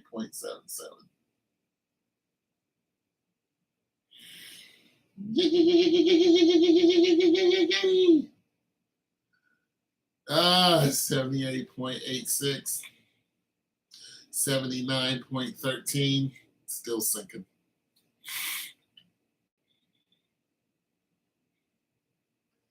Like I said, if it stays at a number, it's going to keep going whatever direction that number is. 79, 8. Yeah, so let me see. Where am I at? How much do I have? Oof. I got a certain number that I don't want to drop below. But now that I see this, now I'm just hoping that the it's 319. I'm hoping that the rate of descent is slowed and that like come on 4 o'clock, stop, come on 4:05. So I can see the damage that's done. And then tomorrow when it opens, I'm hoping it jumps, and it doesn't, fall. Because if it falls like 20% and I'm sitting at, that's going to be the game for me. That's gonna be a whole game for here.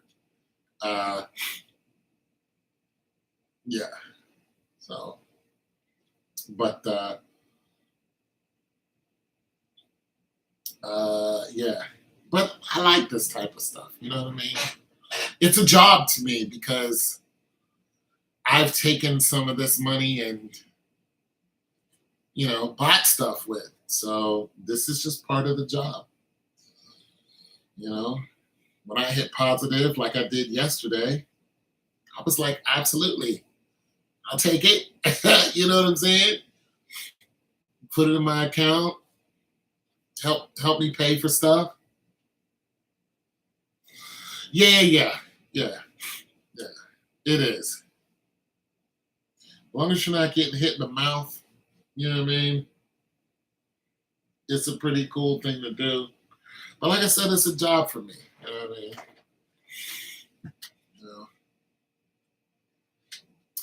But also what I'm trying to do is I've been looking at vending machines, so I'm just looking at it getting into another income because I just need something else. I need me something else going on, and something else. No, I need about three more really good. Yeah, but see, even with food inspection, because I've been looking at, okay, I have to go back to college. Then I'm just like, well, screw that. I can just be a safety inspector. I don't have to go to college for that. I just have to learn new software. So I can be a food safety inspector, but not a food inspector. So food safety people work in plants. So if I worked in Tyson's chicken plant, I can do some food safety stuff there.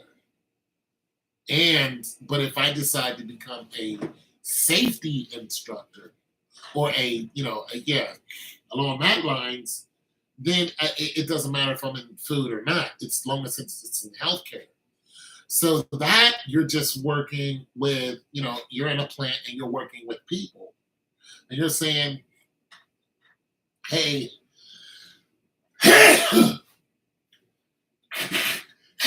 according to specs, we'd like you to do this, that, and third. And you walk around and you pretty much talk to people. Woo!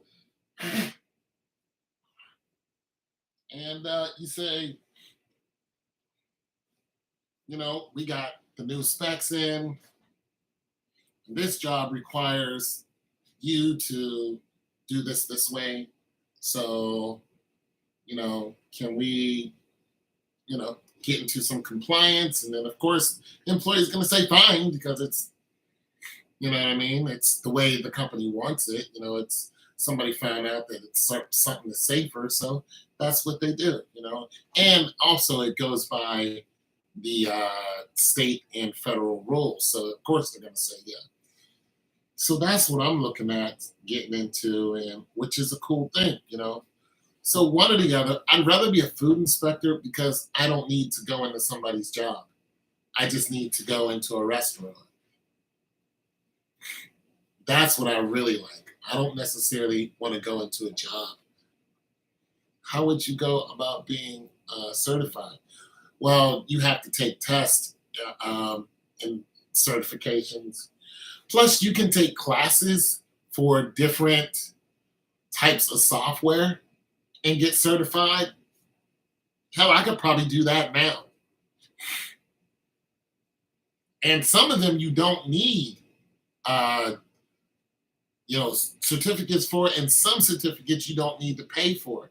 So what I'm gonna do is get on some online courses. So you can just go to Department of Health and then look up certifications in healthcare. Matter of fact, let's do that instead of keep looking at this. Really, you do it. Still at 77, but better than 79. Hold on, you just said something. You should do the. Yeah, I'm doing it now. I've already been on here before.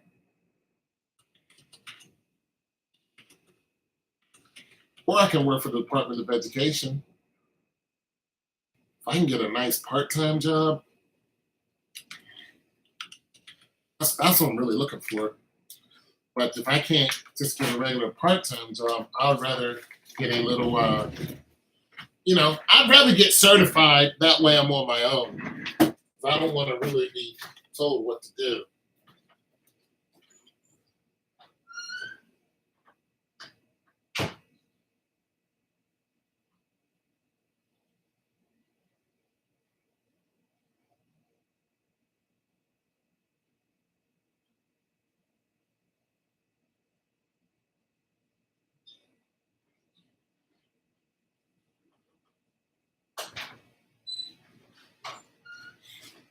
Yeah, I don't like being told what to do. People are like, hey, do this. Hey, do that. And I'm like, hey, screw you and yo, mama. I don't really like bosses. I'm your boss.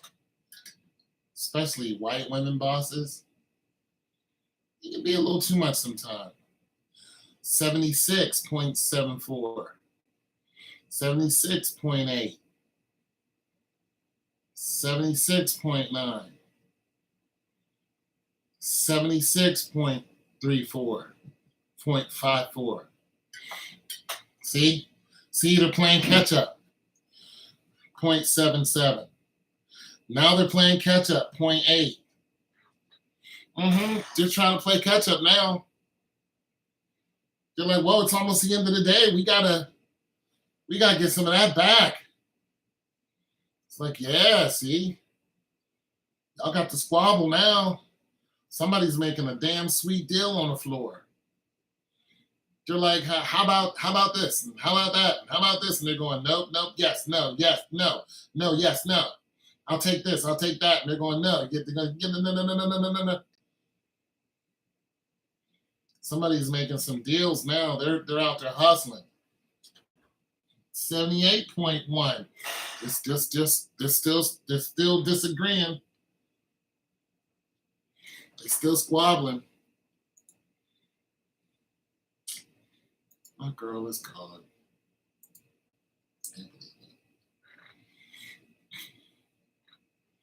They're still squabbling. 77. Let's go, baby.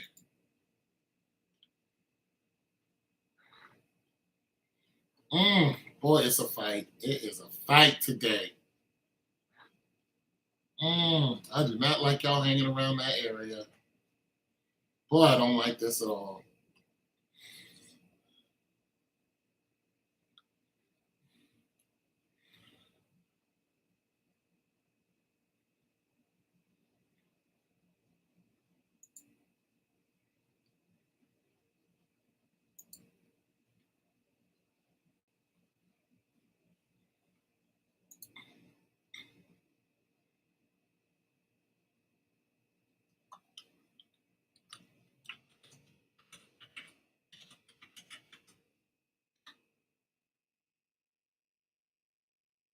Guidelines on the Ohio Department of Health Manager Certificate Program. So I already have a health management degree.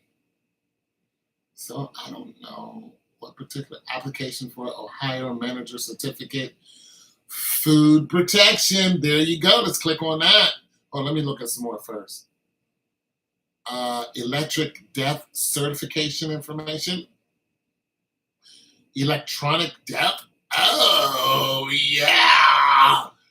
Manager certification for food protection certification, class instruction. There you go. Rule guidance.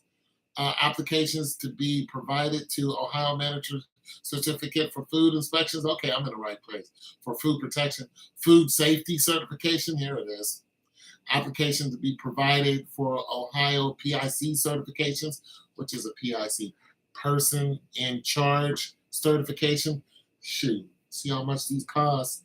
Application for approval of person in charge level 1 certification, food protection courses material, pre-authorization site visit. Oh, they got all kind of goodies here. Frontline healthcare worker. I'm not a frontline healthcare worker. Monitoring site visit report register. Frontline healthcare. Okay, this is getting into nurses. There's a frontline healthcare certification. The Bureau of Regulatory Operations Certifications, Home Health Agency. Nope. Stroke centers. Nope. Ambulatory. Nope. Food safety guidance. Let's go to food safety guidance.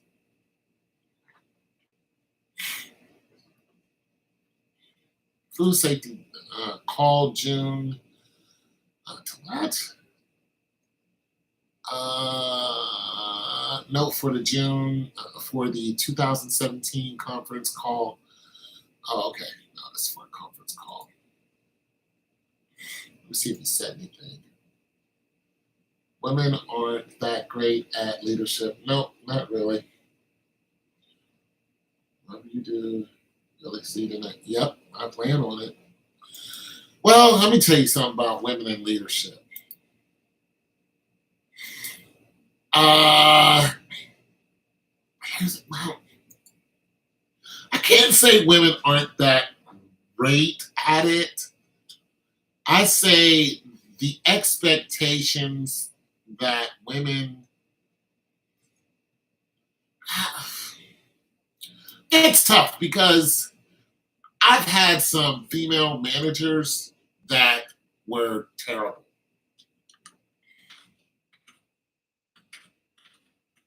They were they were terrible. I've had other managers. They were just some cool ass people. Female managers. They were cool. Uh, shoot, Beth was a cool ass manager. She was really, really, really cool, and we did what the hell she said, and that was that. Those were the facts, Jack. Those were the facts, Jack. Uh, Jacqueline, she was really good. Her name was Sergeant Thomas. She was cool, but she was beautiful. She was supermodel beautiful. She looked like Leela Racone. Had 3 kids and still had an hourglass body. It was unreal. Yeah, we did what she said.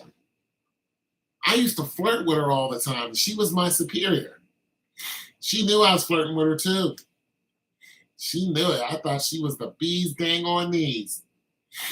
She would ignore me, but her husband hated me. He knew I was on her, boy. He knew it. Boy, I had eyes for her. He hated my guts. I used to flirt with her, but I wouldn't be disrespectful. I remember one day at breakfast, we were eating breakfast because we were cooks. So we were eating before the shift started. We were eating breakfast, and it was just me and her at the table. And I'm looking at her, I'm eating, and I'm looking at her. And I started talking about something, and she was just ignoring me. And then I said, I started going to college. She looked right at me, and she was like, "Really? What are you taking?" She was didactic. So I was eating, and I was trying to start a conversation, but what I was doing was finding something that she liked. And while I was sitting there, I remembered this chick has a full on college degree. So I was like, I started going to college. She was like, "Really? What are you taking?" Everything changed from there. I mean, I didn't try to get with her, but she treated me with more respect when I told her I was going to college, and I actually was. My first class of college that I ever took was, then it was, I went to the University of Maryland while I was in Darmstadt, Germany. And my first class was a writing class. And a black woman was teaching a writing class. I was struggling with it at first, but I got an A. So that's the first class that I took. So I'm a woman, and no, they aren't that great. Yeah, some women aren't that great.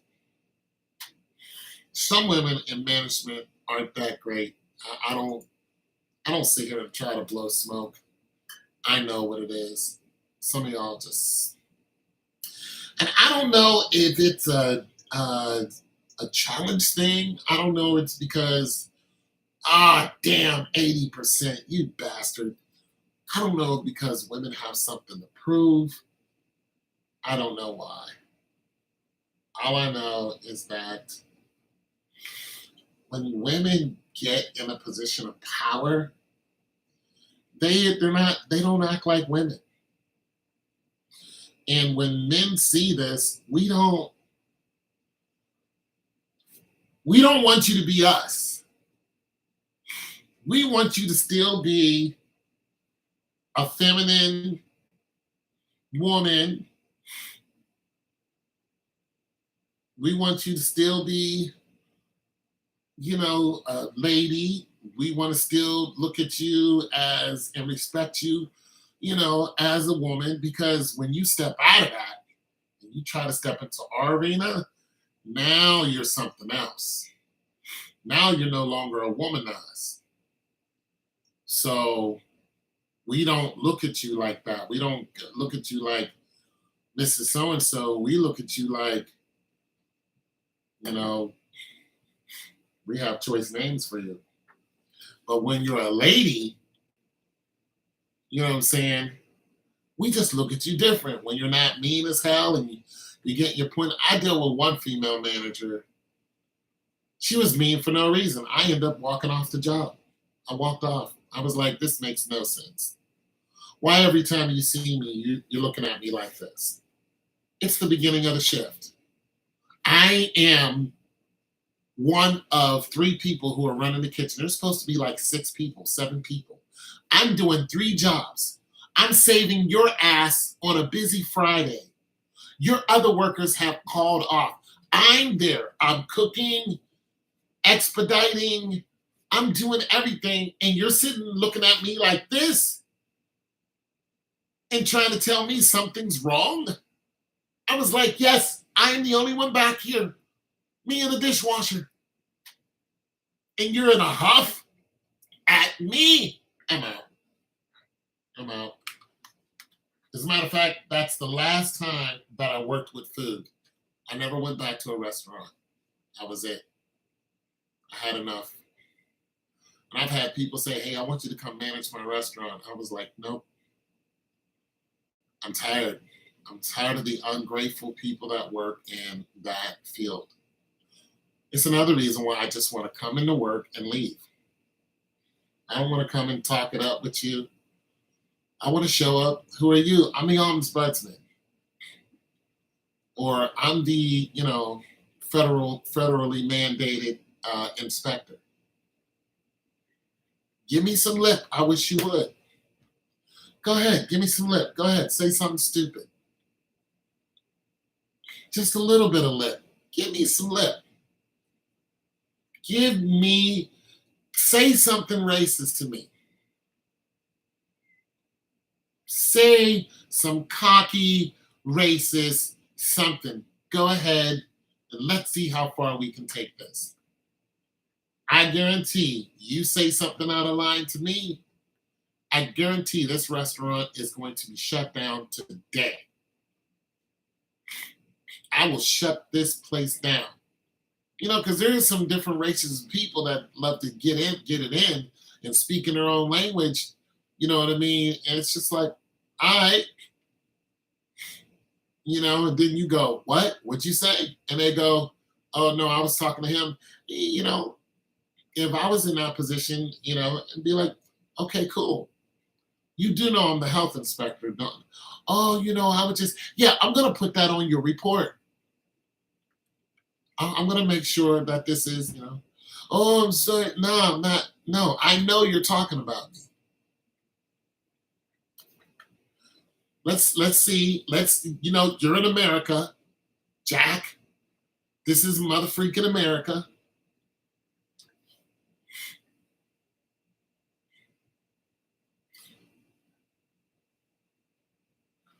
I will shut it down. If I think you're racist, it just might not be that day. Yeah. What I'll do is I'll put it on my report. I might not even tell them I'm going to put it on me. I'll just laugh about it. Probably wouldn't even tell them I'm the inspector until I'm done eating and going through the whole experience. And then say, well,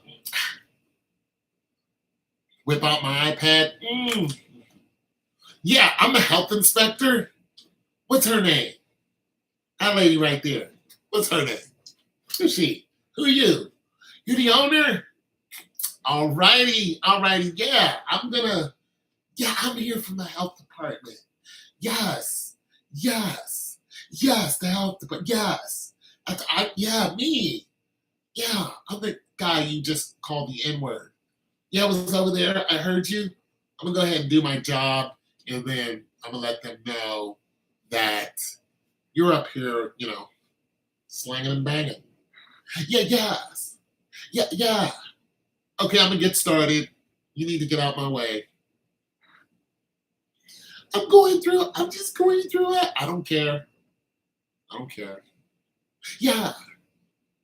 I don't care, lady. I don't care. You thought I was an uneducated black man. And even if I was, you have no right. Yeah, me, yeah. Yeah, I'm educated. Yeah, I have a whole degree. A whole degree. A whole degree. A whole one. It's not a half one. It's not a piece. I have a whole degree. Yeah, me. You can't believe it either. Me either. Trick. I tell people I got a degree. Sometimes they're so shocked. Really? What school did you go to? Oh my God. Black people are educated. We got to be. Black folk got to be educated nowadays. Because y'all be messing around. Y'all be mucking about. We got educated black folkens out here. Oh my God. 342, 80% 0.14. I'm not getting any reprieve. All right, you're going to do what you're going to do. Okay, food safety. Yeah, me, educate. Yeah, food safety sheets. Welcome. Welcome to the Department of Health. Department mission, food safety sheets. Guidelines to the Ohio Department of Health Management certification. No, I don't want the management certification problem. Let me see if you said something. You're always saying something. What will you do? Shut it down. All right, so let me read this. Application for management, even though I could. Oh, okay. For management, food certification. Okay. Application for Ohio manager certification in food. What I'm really looking for is application is used to request the Ohio manager certification of food protection. Click the download. So I think this is for somebody who already works in the field.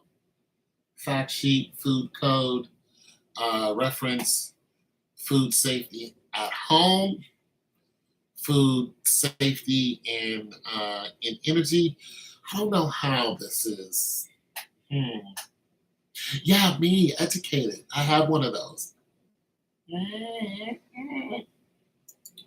People are just so shocked. Really? They give you guys. They want to know what school you go to because they want to discredit the school. Isn't it something we say, I got a degree? They want to, what school is it? Like, really? They don't ask you what's it in. They go, what school is it? Because they want to say,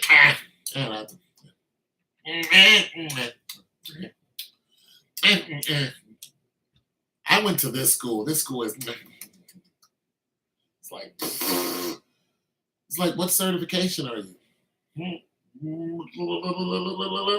LI Med? Like, what are we? What are we? And then in LI Med, what certification are you? Because my school is LI Med, but the certification is different than Ohio State. But they're both accredited schools. And my friend went to Wilberforce, and that school is also accredited, LI Med, but that accreditation is different. And I know this because I called my friend. Now this is something. Yeah, let's just turn the application. In Ohio, yeah, it's a very racist place. So my friend passed away. I went to Wilberforce with her for a short time until they messed up my money. But the program was right here. Wilberforce is in Dayton, but we were here going to classes at night. So they messed up my money. I left the school. She ended up graduating from Wilberforce, and then she got a certificate from Ohio State. I didn't know this until I saw her on the news. And it was like so-and-so was found dead alongside another man in a field somewhere, and they both been executed. So I was like, I went to class with that young lady.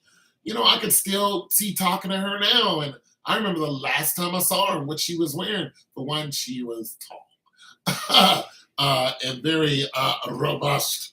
You know what I mean? She's a good looking woman. But she was into some gangster stuff. She was in it was some gangster stuff. And the dude who did it was never found. Yeah, she was running with some hard boys. Some hard she was running with some hard dudes and caught up to them and they found them both in a car with their heads blown off pretty much. And so when I looked at her obituary, I looked at, her certifications. I was like, oh, I didn't know she finished the program. And said, yes, she finished the program. And then it showed where she was working at. And I was like, well, how did she get that job? And had her certifications. So I called Ohio State after that and was asking them about accreditations. And they said, yeah, you're LI Med, but your LI Med is different from ours. So there's levels to LI Med. You know what I mean? So case in point is if you go to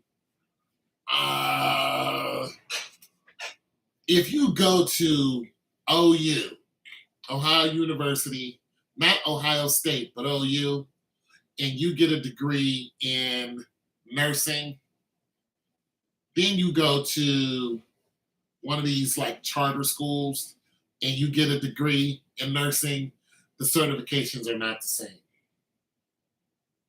So there's that. All right, 79. Looks like I bombed out today. I got 15 minutes, less than 15 minutes, still at 79. I'm not even going to look at my other account. This is the worst one. But yeah, it's bad. It's bad. Thought I was going to, yeah.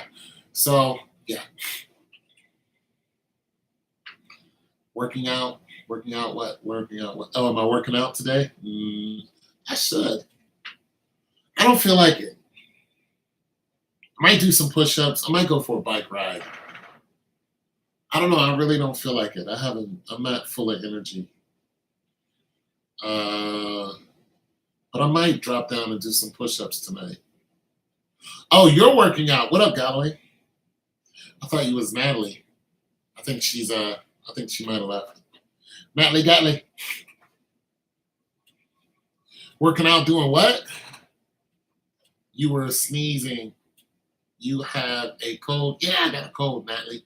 As I'm saying, I'm just chilling. Yeah, Natalie's still here. It just says one though, so I get confused whether people are listening in or not. Yeah, I woke up with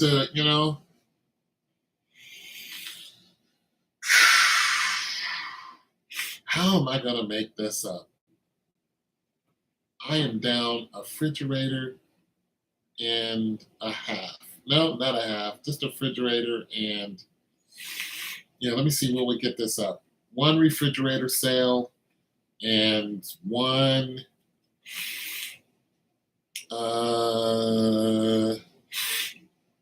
trip to the and 2 trips to the junkyard. Yeah. So I'm down a refrigerator and 2 trips to the junkyard. I still don't think she can see you. Take your vitamins? Yes, ma'am. Which ones? Yeah. It's Natalie Gatley. I bought some flaxseed oil, but I never take it.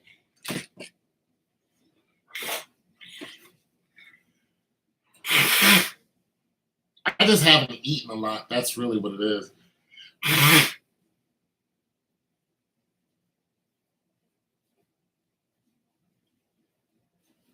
And there goes my taxes. I just blew my taxes. I just got that money yesterday, too. My dumbass.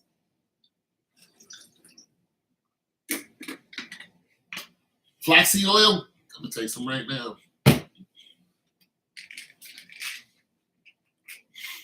You think I get a lot of vitamin D? Get it from the sun.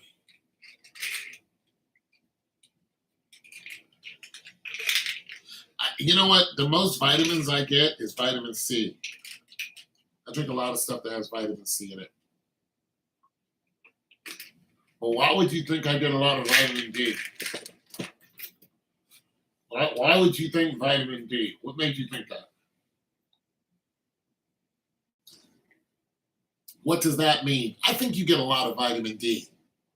Like, what does that mean? Well, what are you going with that? Explain that. That don't sound right. I don't sound right to a man. If I said that to a woman, it would be offensive. Hey, you know what? I think you get a lot of vitamin D. Say that. Let some guy just walk up to you and, excuse me, ma'am. Forgive me for saying this, but I think you get a lot of vitamin D. How would you feel? What do you mean by it, though? I'm asking you a question. What do you mean by that? You say you ride your bike and pick up pennies. Yeah, I do. Ride my bike, pick up pennies. That's what I'm asking you to expound. Nothing wrong with what I'm asking. 78.83. 78.84, 83, 84, 83. Hello, ma'am. How are you doing today? Fine, great. Me too. I just wanted to say that I think you get a lot of vitamin D. Have a good day. She'd be like, what? I never. I am caught the police. You know how y'all do nowadays. Every time something to finger, 783, we have a Negro who needs slapping around. Symbol units. That's how y'all do. That's how y'all do us now. That's how y'all do us now. 783. You know there's a group named 783? That's how they got their name, from a police channel. Kid you not. That's how they got their name. 783. 78.2, 0.24, 0.42. Still not getting off that 78. I would have thought this would have been 62 by now. Man, I got 5 minutes left of training, and you are still at 78. Unbelievable. 79. Oh, to say that I'm disappointed is an understatement. Man, I was wrong. Well, I hope tomorrow morning this isn't just a complete wash, because damn.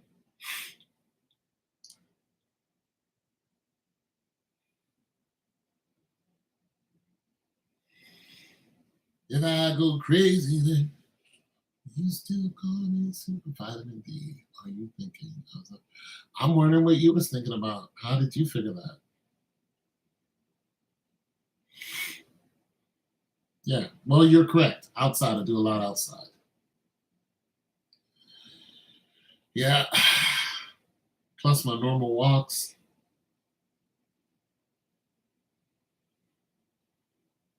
You know what I'm saying? Well, you know, black women love to call black men gay.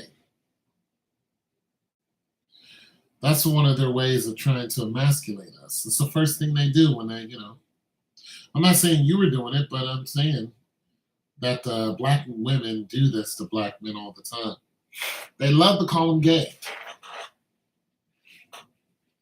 Yeah, well, that's why I didn't want to assume and said, hey, explain yourself, because you're not that type of person.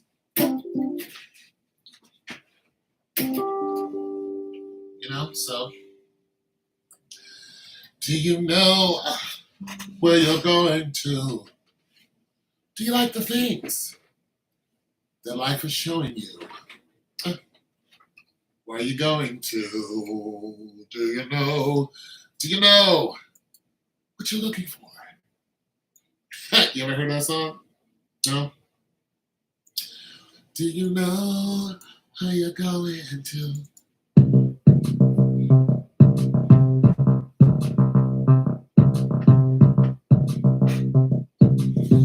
Stocks! They got me today. They got me today. All I wanna do is have a little bit of fun with you. All I wanna do is have a little bit of fun with you.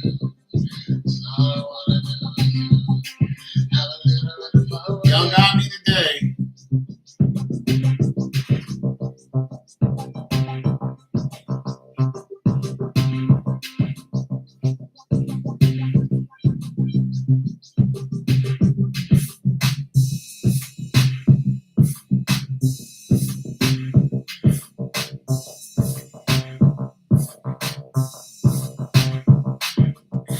I don't know about that.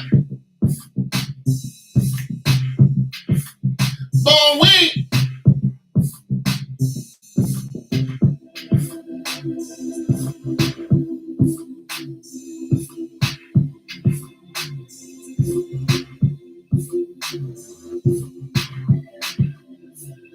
Go ahead. Question, go ahead. Bowie!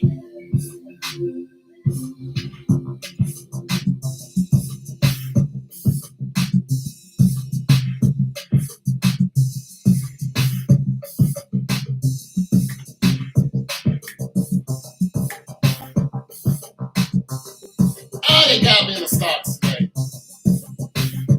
Get what I deserve. Do you listen to your music only? Pretty much. Beats. Mostly, I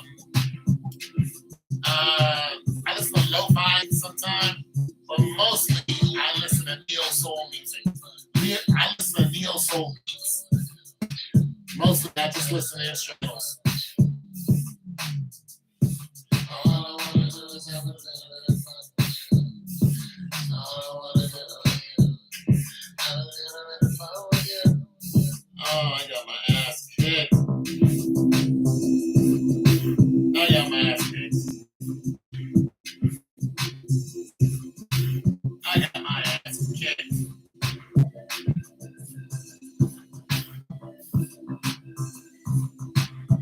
Play the game.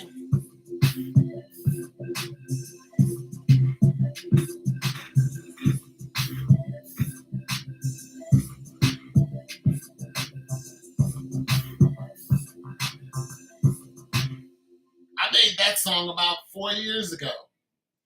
I hardly ever listened to it. I just make a lot of different music, and when I make it, I don't necessarily listen to it all the time. I just enjoy the making it part. You know what I mean? Sometimes I want to put something on it just to put something on it, and then sometimes I don't want to say anything, and I just jam out to it.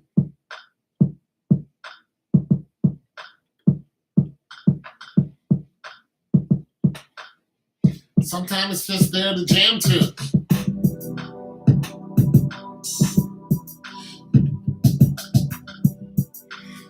.401, they're closed. Closing at 79.39. Oh, oh my goodness.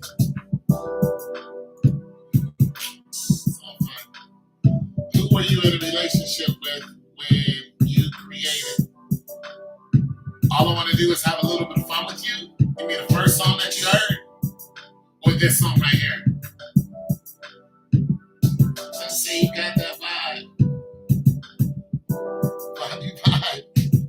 Vibe. Yeah, man, I'm something like that. I'm not as great as writer as R. Kelly, but I just vibe out. You know what I mean? I have written a whole bunch of songs that never got produced, and And a lot of them are kind of sad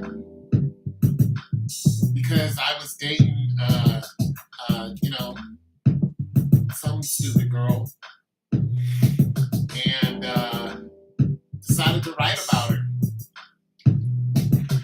They're good listening songs, but they're sad. Yeah. Those two songs, the one you heard now and the one you heard before, no one. I wasn't dating anybody, but I was talking to this African girl who lived in Dubai. But we were just talking over, you know, the airwaves or whatever, over the phone. It was nothing. But usually I write about a relationship, or I write about a relationship that I haven't had, but I write about something that I think something happened. You know, so it's not always something that happened to me. It's something that just happens.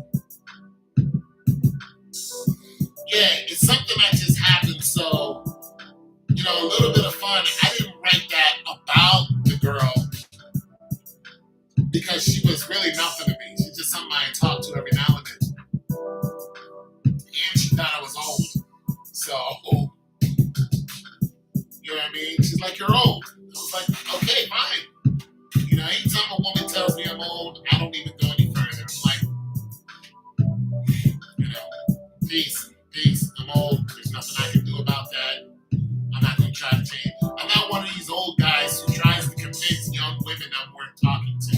As soon as they like, yeah, as soon as they give me this, you're old. I'm like, yeah, I'm old. I can't change that. I'm not going to try to. I'm not going to try to convince you should talk to an older guy. I'm just not. I just don't care. I don't care that enough to chase you. You're just not that important to me. I don't care. I really don't. I've had 20-year-olds phone numbers that live right up the street. I never ever called her. Never called her. I just didn't care. She's like, call me. I'm like, Like, what am I gonna do with you? Like, I'm not gonna do. I already know you're goofy. You're not gonna come in my house and run all over the place. You're fun to look at. You're fun to look at. I would rather do video chats with her. And listen, I tell a young lady, listen, I'll feed you just so I can look at you. But after that, I don't really care. I just want to stare at you. Send me a picture. I'm okay with that. You know? But calling you? If you're giving me a bunch of pushback, I'm not calling you. I'm not calling you. You're just not that important for me to stay on the phone. And you're not important to me.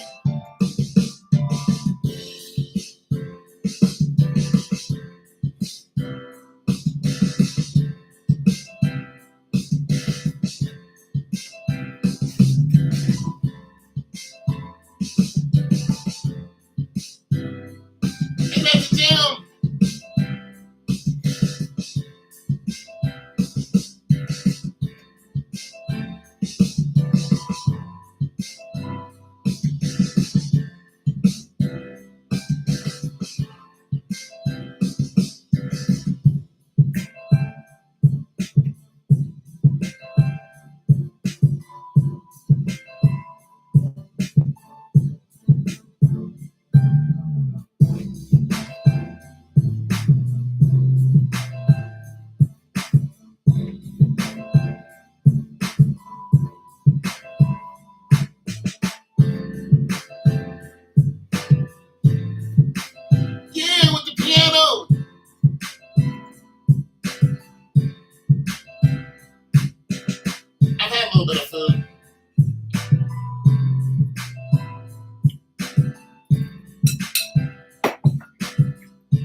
Natalie. Natalie, how do you dance?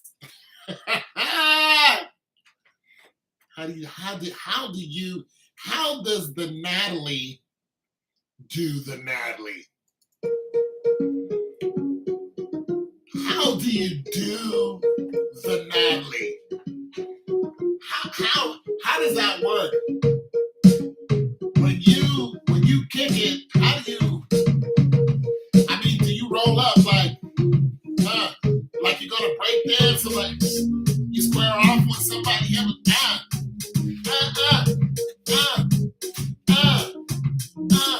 I mean, how do you Natalie?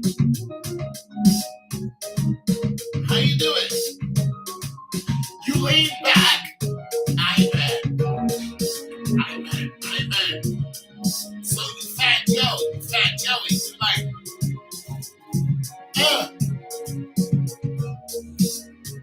this is how you Natalie.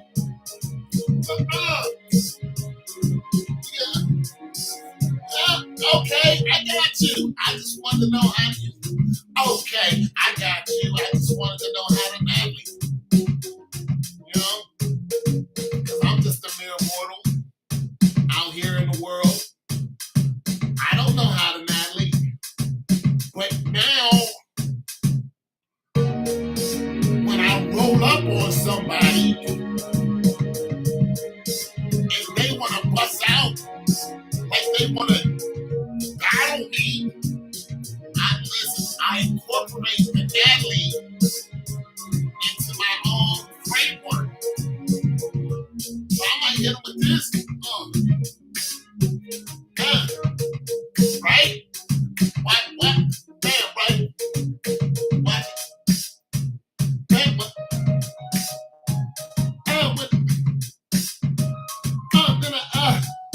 What? Did you see that? Did you see that?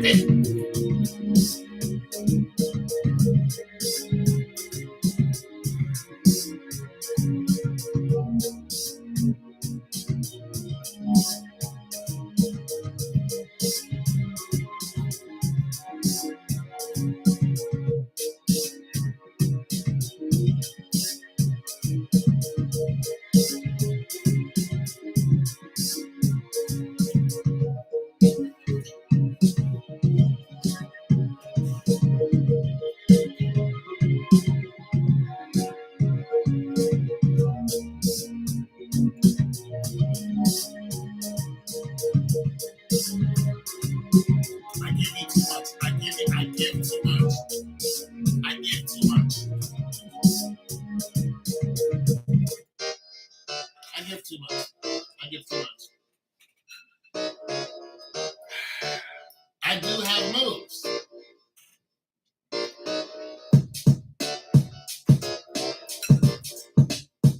Bronx in the building. BX in the building. What up, Texas? What up, Florida?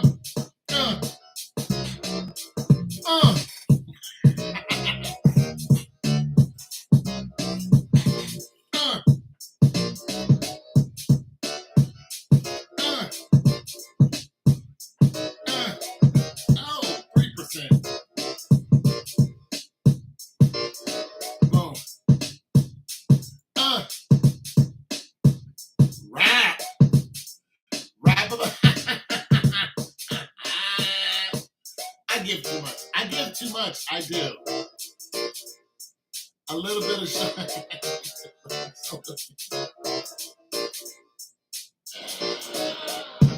Natalie. Rap about a baby mama. Let me see if I got anything. I don't know if I got anything.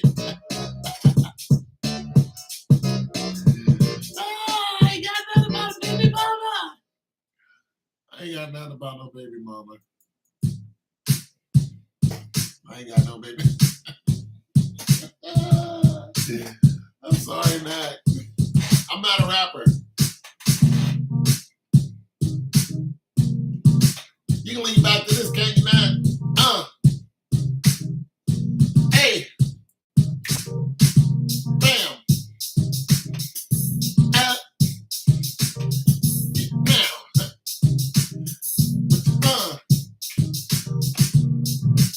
yeah, the ground sexy right there.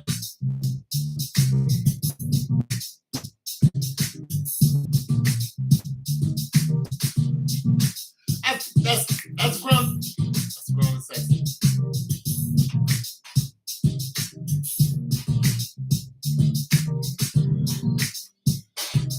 See, you might have to stand up for that one, Natalie, and I know you don't want to stand up, so might as well play something else because this right here might be a little,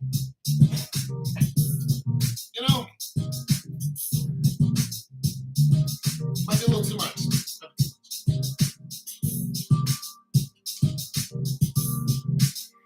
Might be a little too much. Bam, boom, dip, bow, bow, bang. Walk it out, walk it out, walk it out. Shake it, shoulder, kick it down. Yeah. Keep your money in your pocket. See, it might be too much. Might be too much. Spoken word. You want to do some spoken word? You can't appreciate it to the fullness because not grooving because I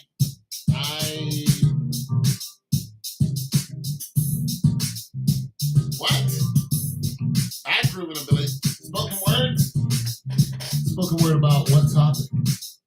What topic are we talking about?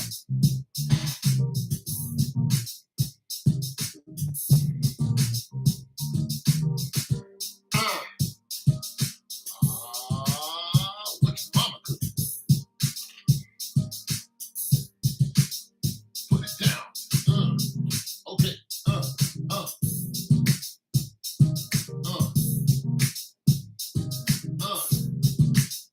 What your mama cooking?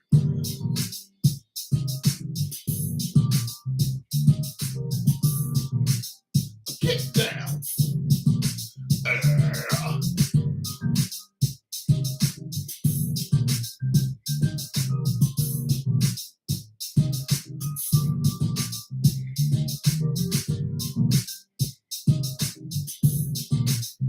Get down. Keep the money in your pocket.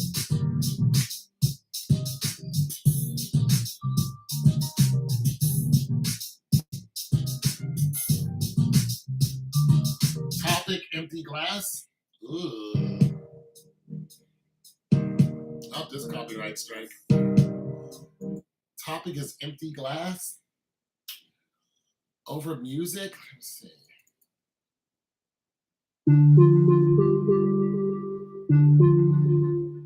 It's not a bad one.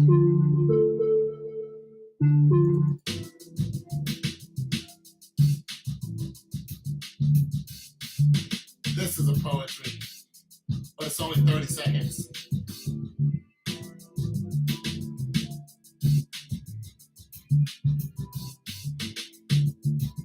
Boy, that's hard.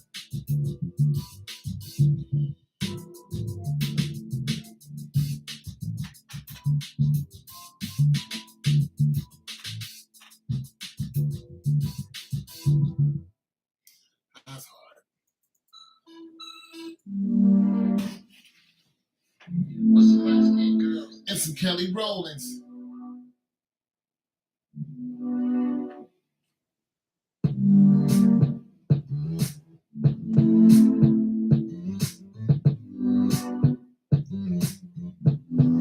Empty glass poetry.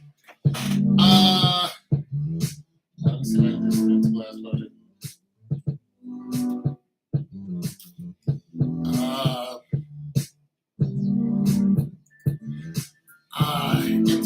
Empty glass.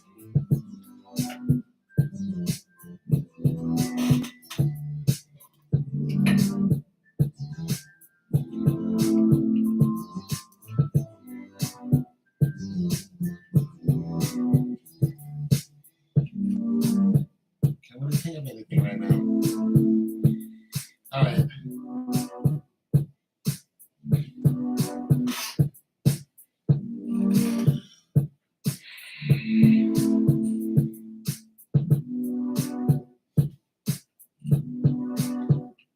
You know, it's the music that's messing me up. Make it sad? Damn! You are a depressing. Make it sad? Okay, I'll make it sad. I don't know about making it sad, though. It'll be whatever it is. Make it sad? You always want to make something sad. You're living in a minor note. Empty glass, empty glass. Okay.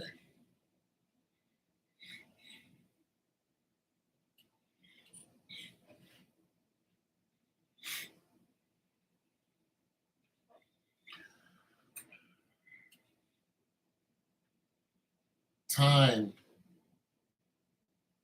isn't visible. Watches never tell you the truth. The second hand is a constant riddle, and the hour hand is made just for deception. I watched a watch and compared it to a sundial. The sun went down, but the watch, its face, never changed. I couldn't help but notice if the moon escaped its veil and the sun hit its face, shouldn't the clock stop striking when it doesn't seem to be daytime? I always look to the night. Put a stick in the ground. Try to measure the light of the moon before the sun. I always notice women taking 2 steps forward when I always wanted 1 step back. I always noticed I was never their sun. They were never my moon. We had children that were made of clouds. They blew away too soon. I could never be in time, on time, what time they needed. They was always too fast. I was always too slow. I was always the hour hand. They was always going by the minute. The minutes turned into their seconds. I was always second. I could never be first. First at hand, I am a man. I thought I was born first, but no, they tell me that Lilith, the woman, was here before I was. Just because somebody says it doesn't mean that it's true, but for me, it seems to be that way. Living alone in my own confines doesn't mean my mind doesn't want to escape out. Woman can keep me company and say everything I wanted to hear, but I would have to put it on tape because I know she's going to leave and I'm going to press rewind. I'm going to look at the time and the sun will come down again and I'll press rewind. She said this at 6 p.m., but now it is 6 a.m. I haven't slept a second to see my clouds blown away. My kids didn't know my name. They are buried in somebody's memory, but not mine. They live forever in the sky between light and darkness. Me, I'm a dad who never knew his son. They will always be the sun that shines in my sky, regardless of the time.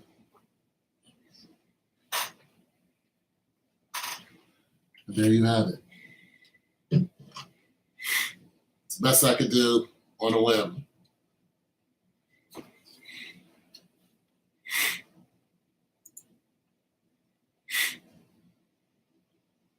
Not sure if that was sad enough for you, but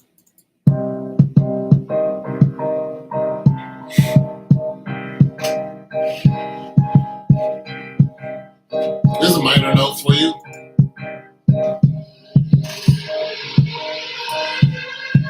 You said sad, but I don't know how sad you wanted it. But it is sad and it is true.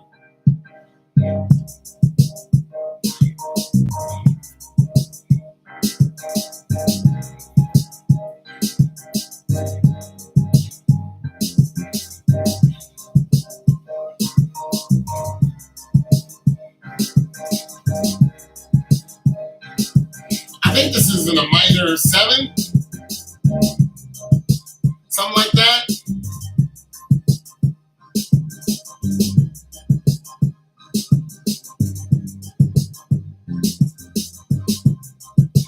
Yeah, well,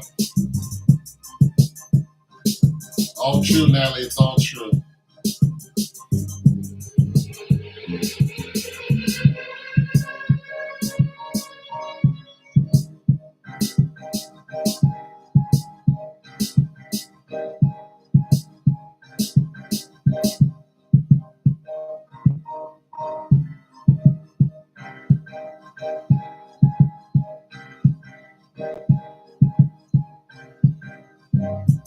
Oh, I hope I have a better day of trading tomorrow. Because today sucked. Revenue sharing, yeah. Copyright strikes.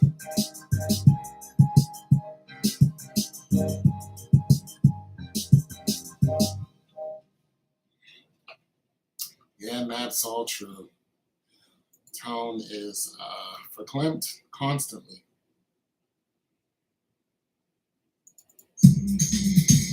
First of all, let me say that I brought you flowers yesterday. Turn this up. Oh, and most of all, although you never knew, that I've always thought about. I wrote this a long time ago. Copyright strike. Let's set the record straight. I know I came too late. Oh, people must know you better than I. Oh, but most of all, we were never close at all. I doubt you could love me the way that you wanted to.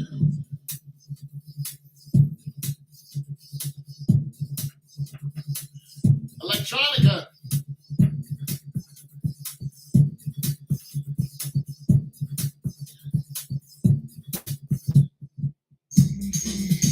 Does he dream the same I love you as I do? Does he scream for yours?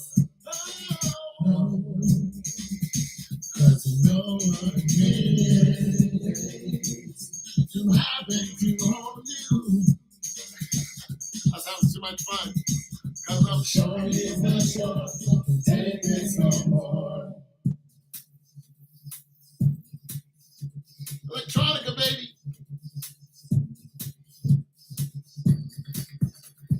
Tone, work it out.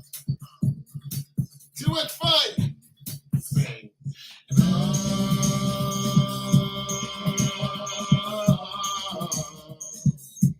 no, no, no, no, no, no, no, no, no, no, no, no. No, no, no, no, no, no, no, no, no, no, no. Hey,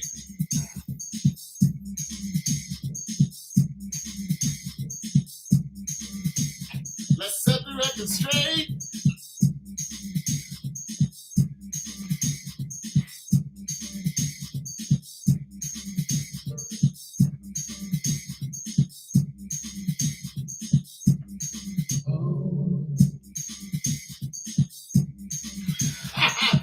This song was so much fun to make.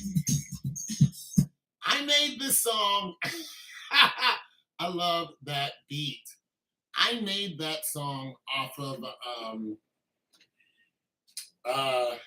my old iMac.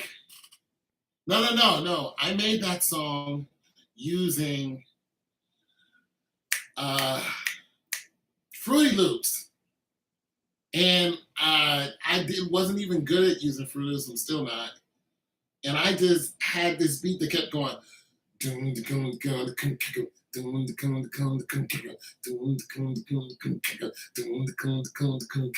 Once I found out what key was on, I was like, bum, bum, and I was like, there's a song here. I went into my closet and was holding my, the way I was recording, because I transferred it onto my little iMac. Not my iMac, my MacBook Pro, and that's how I did all my background. That's why it sounds so crazy. But that song is so much fun to do. I made that song like almost 20 years ago. First of all, let me say, and then I found out how to play it on guitar, and then I would go out to clubs and play it. They would have open mic nights, and I'd be like, okay. And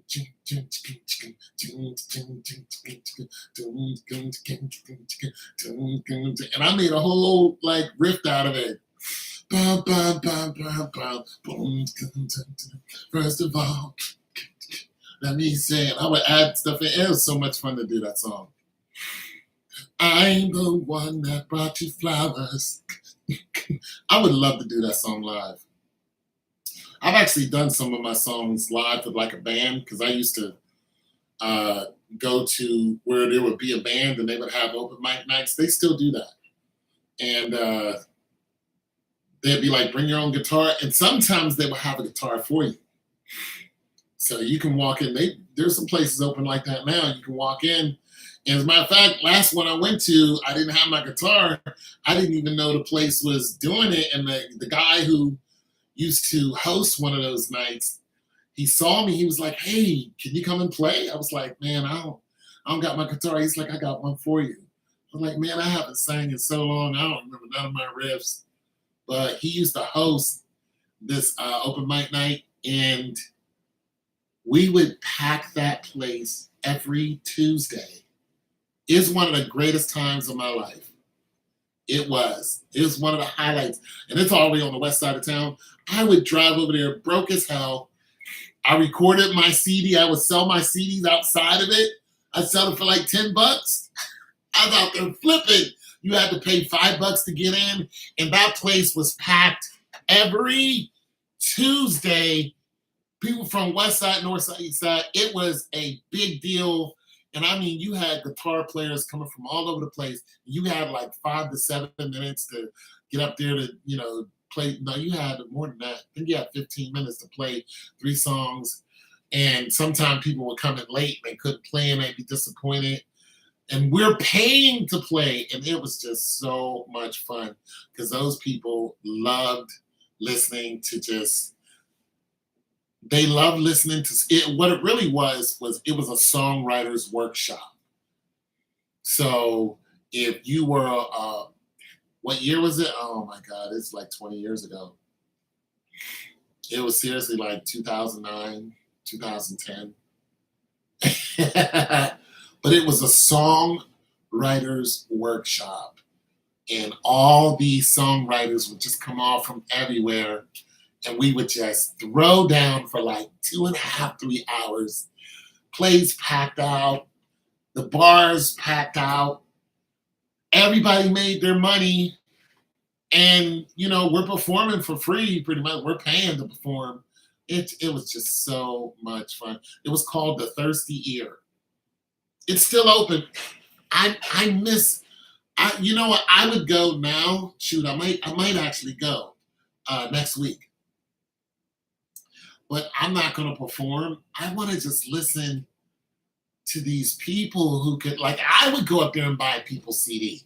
And I ain't had no money then. I was really broke. I was struggling. But I want to go and listen to some of these people write.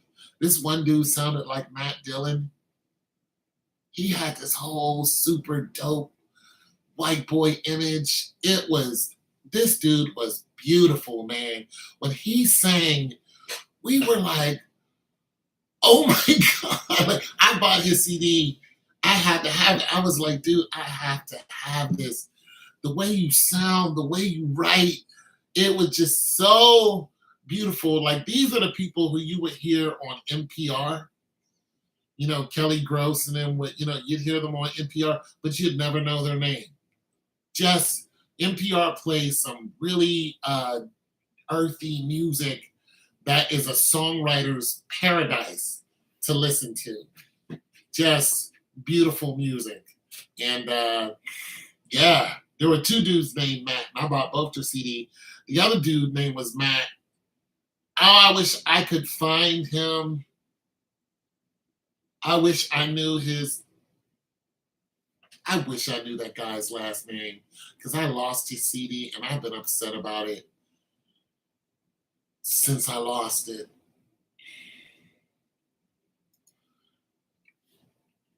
Because his CD, I used to play his CD. 'Cause I worked by myself, but I worked for a company.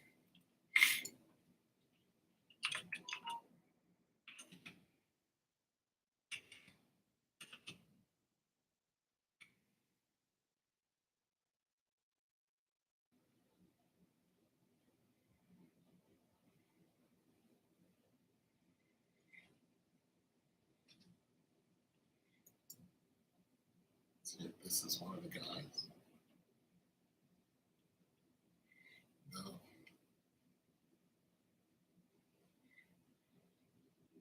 no. So I worked. What I did was,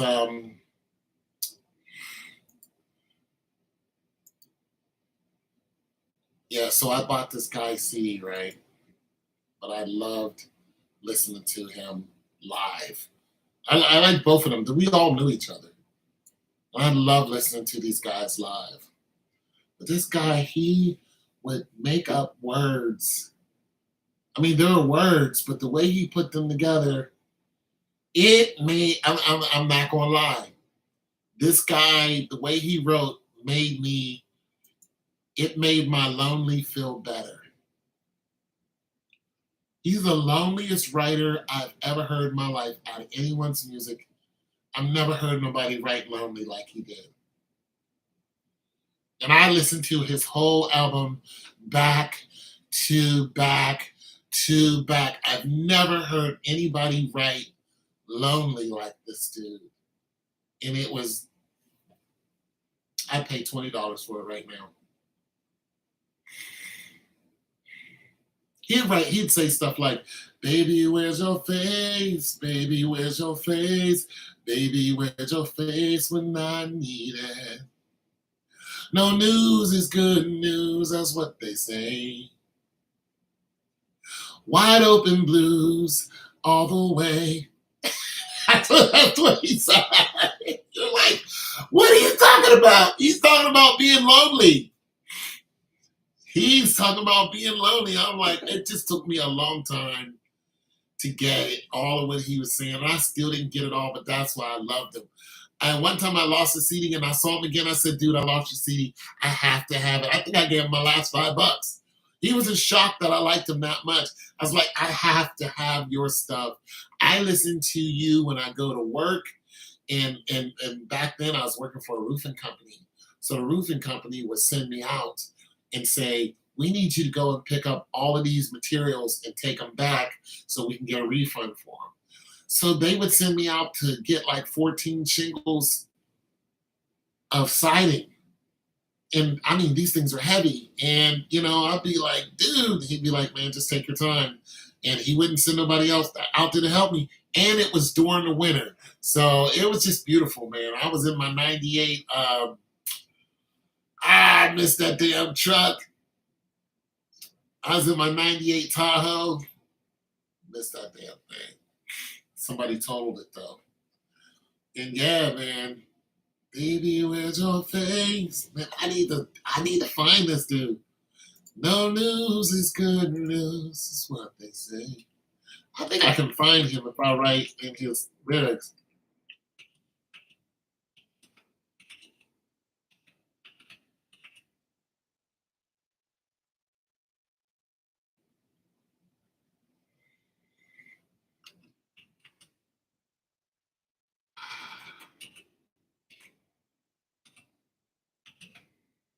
If I could,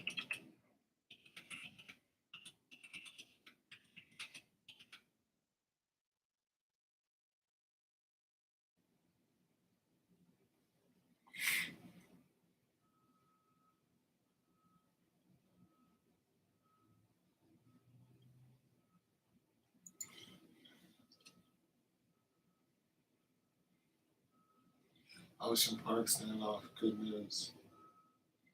No, no. I know his name was Matt something. Anyways, it's gonna take me a minute to try to find this guy, but he was a beautiful writer. Oh, this is my poetry album. I released this album back then. It's just one of the beats to it. So I released a poetry and music CD, and I released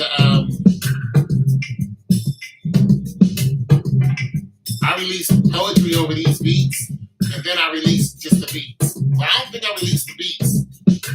I released, the poetry, but the beats are copywritten too.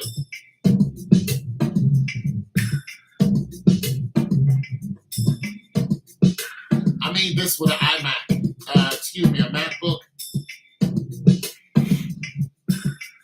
But I used loops when I did it. Then I copywrote the loops. These were all loops. Everything on here.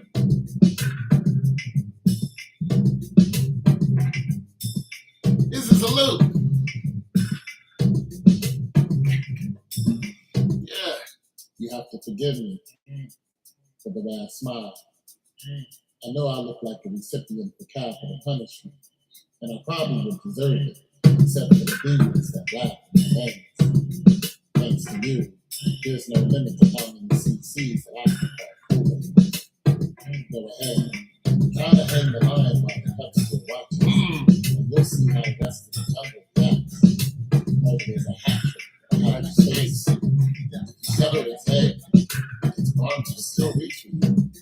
It's evident that you laid down the law of Oscar Grant did not realize you were standing in a crowded train station. Even Washington could have told you that if it would have been a shot heard around the world.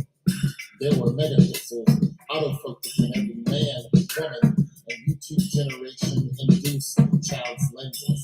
A Bible audience gathered like a 16th century hanging that 9mm axe was unrepentant. An age-old device of vices, silencing poets, prophets, French Quarter taxis, and Mary Queen of Scots herself. You were to engulf, improving your area and blood exists notice. But your Druid forefathers would have declared you a traitor, a Benedict, a pen-pulling charlatan who forgot the meaning of slaughter. They ate their victims, bled them, and used them to pray for forgiveness. There was no blind ambition in their legal column. The history books will not echo your name. Valhalla has erased you from the book of life. You will never see the lost descendants of the regional island. It's too bad you didn't ask the European natives to use some smoke signals of hatred. While Bill emptied his lips on both of his axes before Sid Bull read him his eulogy. Sure did. The rudders on his front, the westerns are still spinning, firing blanks with unquestionable resolve. But you never wore the white sheet of justice and tied a two-legged shooting range to any train tracks. What do you know of branding your properties backs so their face can still fetch a good price? Wheelbarrow and nails, with and man-sized bird cages. There are methods to dogmatic emphasis. You were too busy daydreaming during your temporary humanity.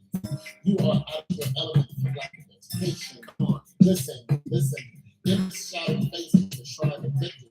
They couldn't ask him hard enough to erase his lips. If they tried, they truly believed that white woman didn't put on nigger makeup that morning. She didn't deserve to be called beautiful by a lesser being. But his whistle sparked a new race of beautiful, a forest fire collage still burning down ignorance. Oscar did not deserve to be hog-tied and shot in the forest. Even a 22-year-old African American father of one, you are an abused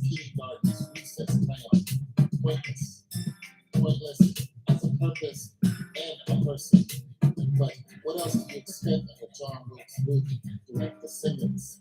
That even he had reason to leave his screaming migraines from Morse code.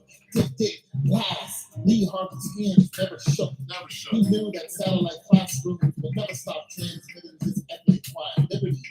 This is the 20th century, and better examples of silence and lands have been forgotten. Come on. There are automobiles still riding on the back of John Bird, but we couldn't tell you who was the driver. Jeffrey Dahmer, Terry McNicholas, Timothy McVeigh, Columbine, Virginia Tech, they all killed in the name of ISBN, hoping that their blood ink would be sketched in middle school curriculums. They tried to beat the Bible out of Rodney King, but he asked for forgiveness, but they do not know what they do. And just like them, you sentenced your own kin to be beaten and burned in the streets of LA. The shockwave of metal to the fenceless flesh bounced news flashes and rang in the eardrums of revolutionaries. Not even a month later, 4 policemen fell victim of this soundwave. An AK-47 can release an avalanche of hatred. LA never stopped burning and rioting. It's praying.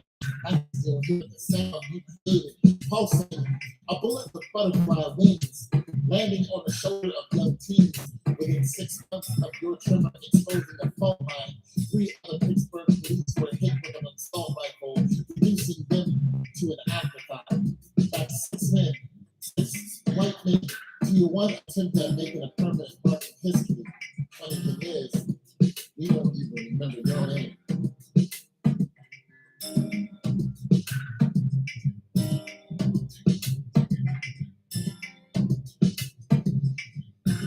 Yeah.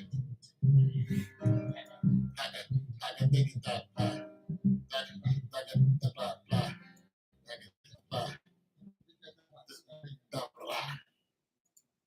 I wrote that song about John. I wrote that poem about John Berg. I used to go and perform that poem. I don't know if you can hear all the words, but yeah, I used to go and perform that without the music. And I made it just to perform that poetry. And then I said, you know what, let me do this over some music and sell it to see if somebody wants to buy it. So,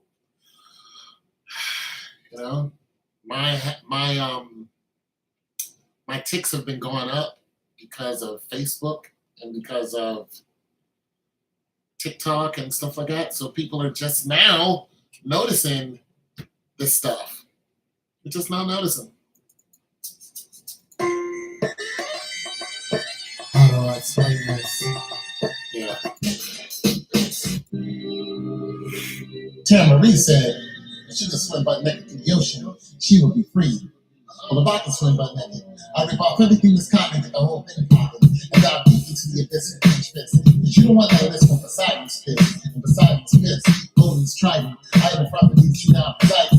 Writing aquatic petitions to a bond and Joe saying the treaty between water and land has been abolished by modern man. Modern man, and certain technologies destroy ecology without apology. Listen, stop listening to these armies who destroy our economy. They go to Deuteronomy and match that with astronomy. And that's my fault, cuz I don't mean to sound like click cultists, but they say it's going all in 2012 with the winter solstice, Bolivia, falling California, and India, rise in the Baltic, all because the polar ice caps melting out the seas are unsolved. If God can take you knocked off the block with a chariot, then he can make you some scary polar there. And he can turn you into the side of an aquarium, pop the equator, make the whole thing an aquarium. And here's a hilarious. Our politicians study the clock here, but few opposed appearing to snatch mass like Marion Darian. It's close encounters of the third kind, you want to speak the experiment. They want to pay back to the stone here, the aqueducts and pyramid. It's all cyclical, spinning on a lunar cycle. And for those of you who don't know, you better read your Bible. Ezekiel saw the wheel, way up in the middle of the wheel. And once it's stopped, it's got a eyes of fire all around it. And everywhere the wheel went, the beings were surrounded. They had 4 faces and 4 wings, and they mysteriously come around. There's no wrong with Joe Biden. Ain't no sins of hiding in 2008 Chicago UFO site. UFO site by all employees, college and flight attendants. As a hover over O'Hara for 10 minutes suspended. And the government pretended it was some type of amendment of gas clouds and sunlight to make sure you check your lenses. But now the people are offended. Because there's been UFO sightings since the wheel wasn't there. Yes, it was. Let's keep the chicken greedy. Bring out the president. Keep it playing on TV. We spend trillions on federal. The jobs economy, for 1/3 of it was for medical. Well, I spy with my third eye rocking a monocle. I mean, the ball knows that a healthcare plan is falling to your knees like dominoes, like you in a Hamas. And pray that Jesus died or Muhammad or whoever you die, and start our salam again. And stop hating on You don't study polytronics and the cosmics. Even Nostradamus promised that Hades' comet will be prominent in the New World Order disorder. The New World Order's borders will no longer be borders if it's something short of four where African orders. Africa rich going down to metals. And these devils going around 1,500 feet above sea level. That's a mile above street level. And they so settled with the discontinuation of space shuttles. They hide in the space tunnel in dark places. Build Noah's Ark cases. Try to get rid of whole races of dark places. You can get a ticket if you can afford payment. But if you got an outstanding building, your ass ain't gonna save it. You think they won't leave us? According to them, they don't need us. They rebuilt the sand to the pink to the Nina and the Bishop. You better learn to swim or change your beds into a cherubim. Make friends with sad friends and sing them to the cows command. If I can swim butt naked, I'm affected. Head down, arms out, for maximum projection. And I torpedo the first of the shit's insurrection. Put your oil wells built off the transatlantic connections. And I will be a rock ninja coming out of darkness. Hype on sharp hardness. Find you can start pushing up and swim. That was so much fun.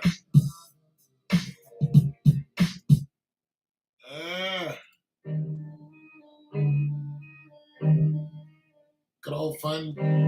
Copyright strikes all day on all this.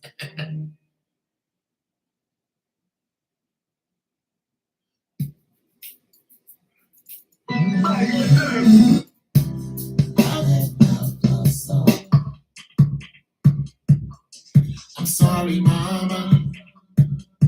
I never meant to hurt you. My father is a good man. Good man. That's what my mother told me when I was old enough to ask about his accidents. He's a good man. He lives in Ohio where he was born. If you like, you can give him a call. He would love to hear from you because your father was a good man. But Mama, why didn't you stay with him? Why didn't you marry him? Isn't that what grown-ups do? Yes, but your father was a good man. That's when I realized that my mother was a rolling stone. And wherever she drove her 67 Catalina, she called it home. I was a fifth speed mother after 2 miscarriages. That makes a trio of half siblings with fathers unaccountable. But who could catch a 350 Vortex engine headed south by southeast? Always stopping for gas and breaking hearts. I never meant to hurt you. There are yield signs on her lips. You can enter a relationship, but you just can't stay. Don't say she never warned you. She told you you would be more California stop sign than red light, more freeway than sidewalk. My mother was wind resistant. Aerodynamic lines in her hair resistant.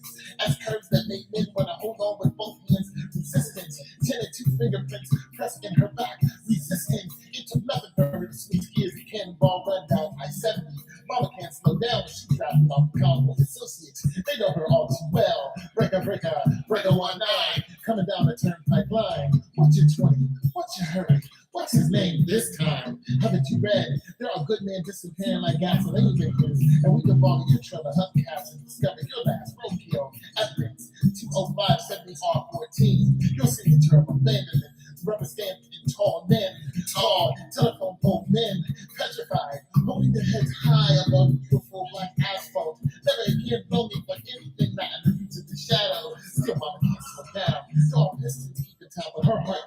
Metal memory meshing men in the twisted torso. Hidden runs of casualties beating into her chambers. Explosive emotions set aflame by love's abandonment. And gaskets permanently sealing legs around tall telephone pole men. I'm sorry, Mama. I never meant to hurt you. Can you explain this one after it's done? Plain, please. No, it was a poem about my mother. It was, pretty much talking about, all the children she had and the men she dealt with. And, her not really being happy with, she wasn't happy. She wasn't a happy person. And, what she would do is whenever she was, I don't know, whenever it gets too much for her, she would put us in a car and drive us back to, we lived in Pittsburgh, so she would drive us back to Ohio. So that's where all the car references come from and turnpike references come from. She knew how to fix cars, and she knew truckers' handles, but she never dated a trucker. So that's where the trucker references come from because she didn't know their handles. She knew what kind of trucks they were because my uncle was a truck driver. So she'd be like, "That's a Kenmore, that's a Peterbilt, that's an International," you know. And it was fascinating to us because we were just we little, and we would be pretty much asleep most of the time. My mother would be speeding down the highway just to get to my uncle's house. And my uncle would always welcome us, no matter what. No matter what my mother was going through, my uncle loved her dearly. He had a special place for her. Yeah. And she knew it. She knew that she was, a cannonball man. But my uncle, he was just the best. He was the best uncle that anyone could have. Uncle James, he was a preacher. We used to go to his church, and that's what she'd take us. We'd go to his church, and she would go there and, get her spirit filled, and then drive back to Pittsburgh and face the terrible situation that we was in. But yeah, we were just broke, and we couldn't really find a lot of help. We were starving. You know what I'm saying? So yeah, we're getting beat up, and it was just rough. It was rough. We didn't have a lot of help at all. People we thought would help us didn't. She also had one other person that would help her a lot without kicking our ass. She had some people that would help her, but they would, you know, they didn't like us. But she had one other person that would help her. The last time I saw her was at my mother's funeral. Yeah. Her name was Jean, or is Jean. She's still alive. But when I saw her at my mother's funeral back in 2001. And Jean was sitting there. I didn't even recognize her. She was not related to us, but, my brothers called her Aunt Jean. And she said, "Tony." And I looked at her. She said, "Do you know who I am?" And I said, she said, "Jean." So, I remember Jean because when I was younger, Jean was the woman my mother would go and visit when we lived in Garfield.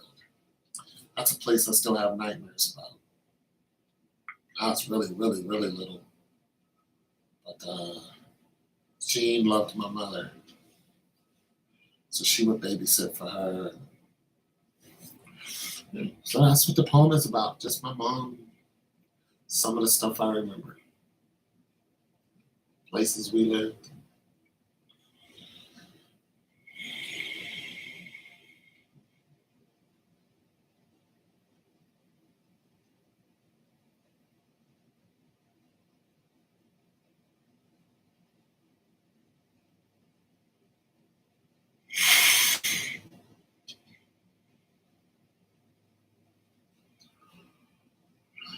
Mother was something else.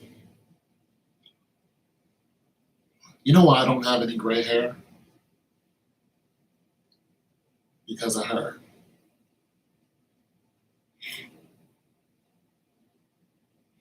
My mother had a high energy signature. I didn't understand it, but this is why she couldn't work for anybody. When I was older, I was like, "Mom, why don't you get a job if you want some money?" She's like, "I can't work for anybody." I was like, "Why not?" She's like, "I just can't." I said, "Mom, you got to try. I know you need some money." She said, "Okay, I'll try." She got a housekeeping job and they fired her the same day. I said, "Mom, what happened?" She said, "They fired me." I said, "Why?" She said, "The manager, he said something to me I didn't like. And, then he fired me." I said, "Mom, you never have to go back to work there ever again." I said, I'm sorry, I didn't believe you. I have her same problem. I have the same problem. And you suffer because you can't work a regular job. People just, they're afraid of you, and people want to fight you, and, they want to harass you, and they want you to flip out. And then they can call the police, and people you don't know will pick with you. It's the same thing I have. You just get tired of it. You get tired of trying to tell people, I don't know what's wrong with you. Why do people act like this whenever I come around? I mean, people would do some crazy stuff when I come around. I'd be like, what's wrong with these people? Some guys I knew, they was like, I ain't never seen these girls act like this the way they do around you. Well, I was thinking about it this morning. This is probably the same reason why when I get a gray hair, it falls out. It's probably got something to do with my energy. I have a high energy signature.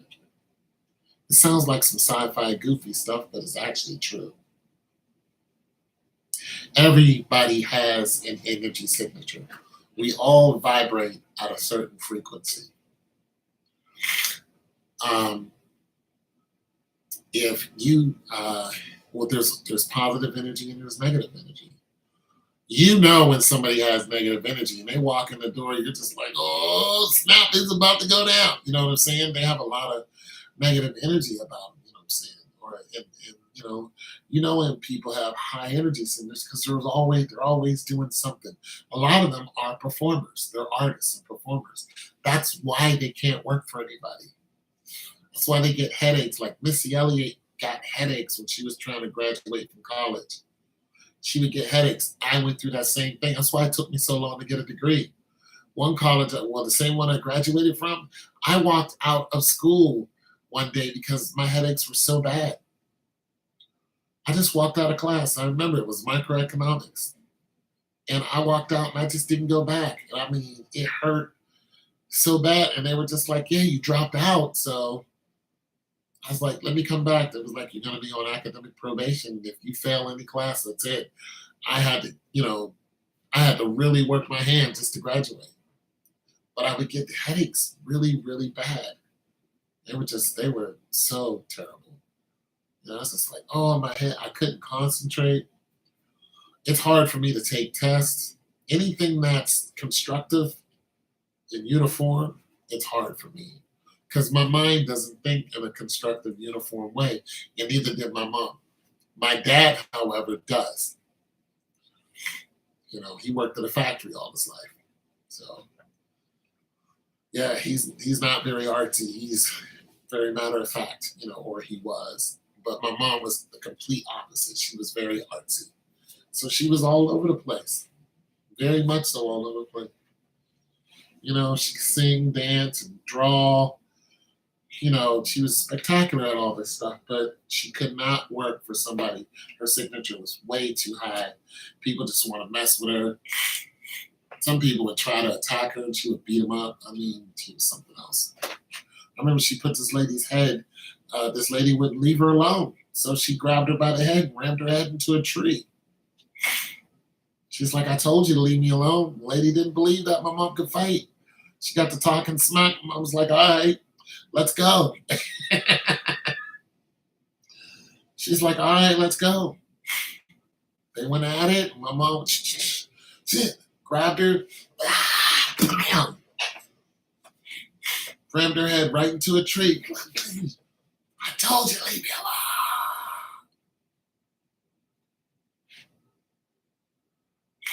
Right into a tree. I'm sitting there watching it.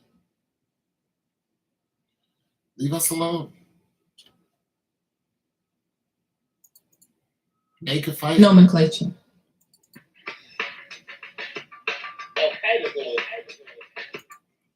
Yeah. Mm-hmm. She could fight.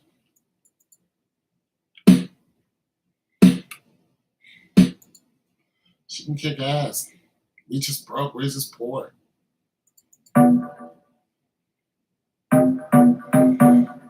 Not even half of it. We were in 4 house fires. As a matter of fact, if you look up, you can look up one of our house fires. It's still on in the newspaper, and see all of us except the last 2 children she had. You can see me as a 8-year-old.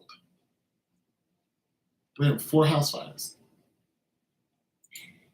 I think I can still pull up the article.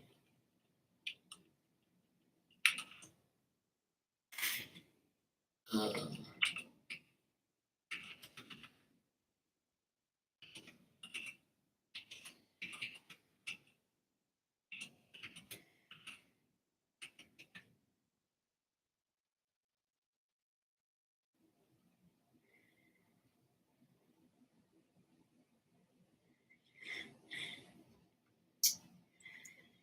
shoot, I don't even know if I can find the article, but it's still on it. The article of my family is on the internet.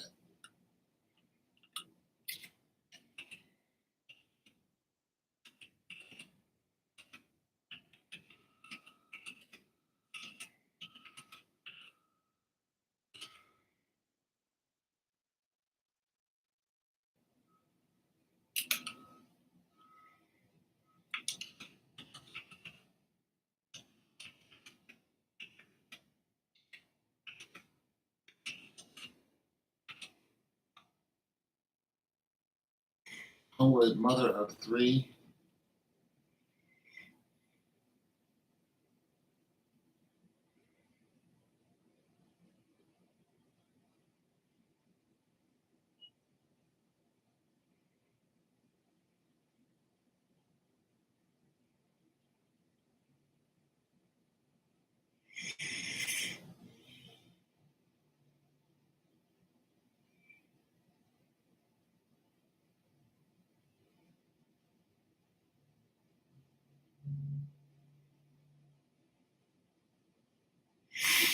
It's in there somewhere. It's in the paper. It's on the internet. You'll see me as a little, I think I was 6 or 7.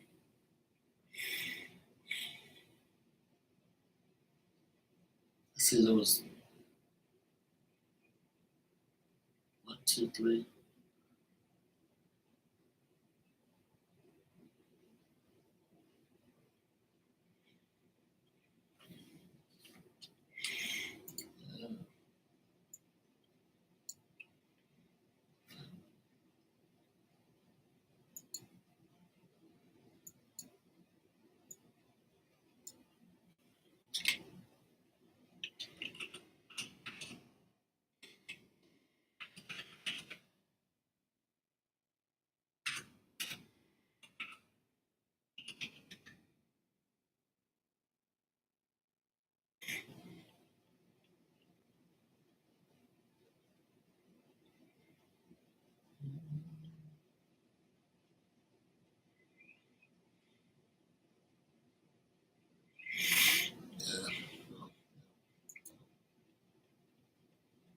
It's on there somewhere.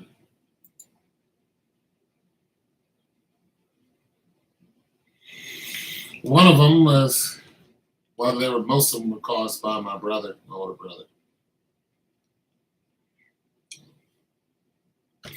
I gotta be careful what I say. This is the internet. Yeah.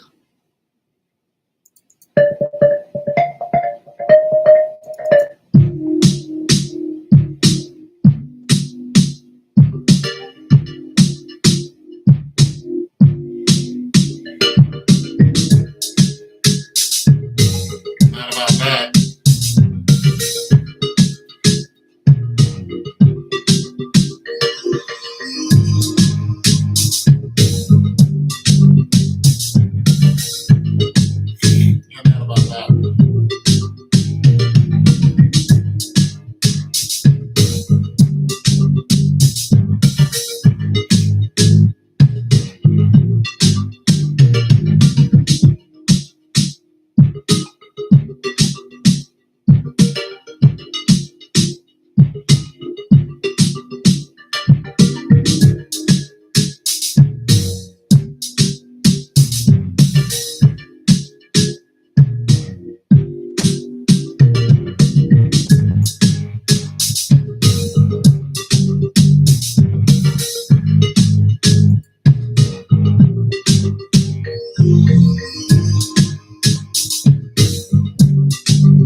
share now. They don't copyright strike.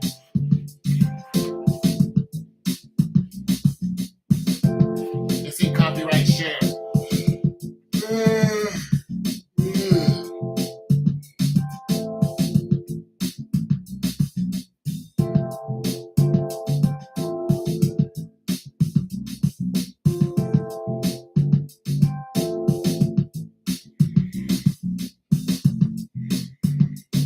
Usually, but I'm not going to sleep. I'm not that sleepy.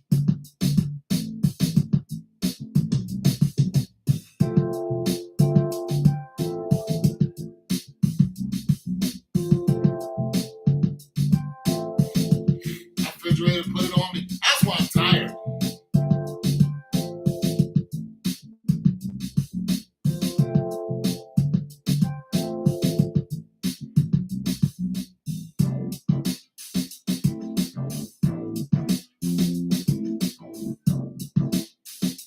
My refrigerator put it on my ass yesterday. Hey, people yawn. Put it on my ass yesterday, that refrigerator. I had no man. That's why I'm tired. That's why I'm not doing anything. I haven't gone and ridden my bike or nothing. And this is usually how I am. Once I move a refrigerator, the next day I don't do a lot. I really chill out the next day, eat. No pennies. I found 2 pennies today. I went for a little walk. I found 2 pennies. But yeah, I don't do much. I kind of lazy about. Yeah. What up, man? Yeah, what up, Inspiring One? Yeah, I kind of lazy about the next day after I get done wrestling with a refrigerator. Bringing it down the stairs. It takes it out. When you're doing it by yourself, it takes it. I didn't know you was watching, bro. I thought just lifting. Yeah, man. I had to put the old forearms in it yesterday, man. Yeah, man. Giving them the Devin Laird. That's the Devin Laird right there. That's the Devin Laird right there, boy. That old man grip getting strong.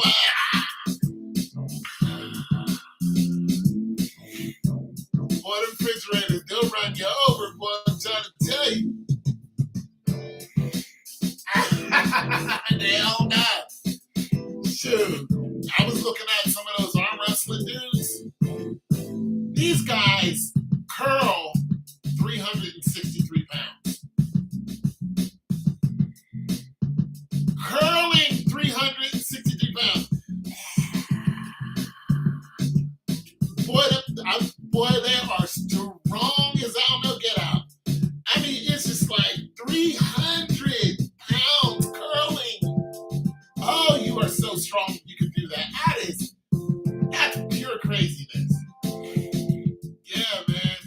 But yeah, I just lazy about after I get done because, like I said, I don't try to stress.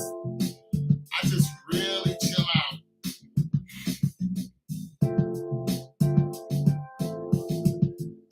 Yeah, that's what I'm saying. Yeah, I don't think he's still here. Inspiring One doesn't stay too long. But he's been around for a long time. Yeah. Yeah, but those guys, man, I'm like, you're curling 363, 167 kilos or kilograms. Just,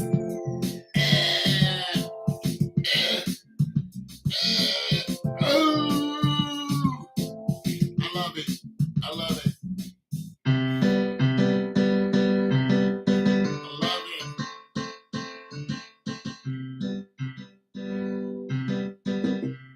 I used to arm wrestle. In the 8th grade, I used to arm wrestle.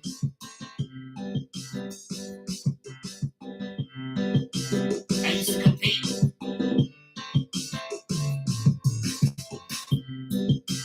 In middle school, I used to compete.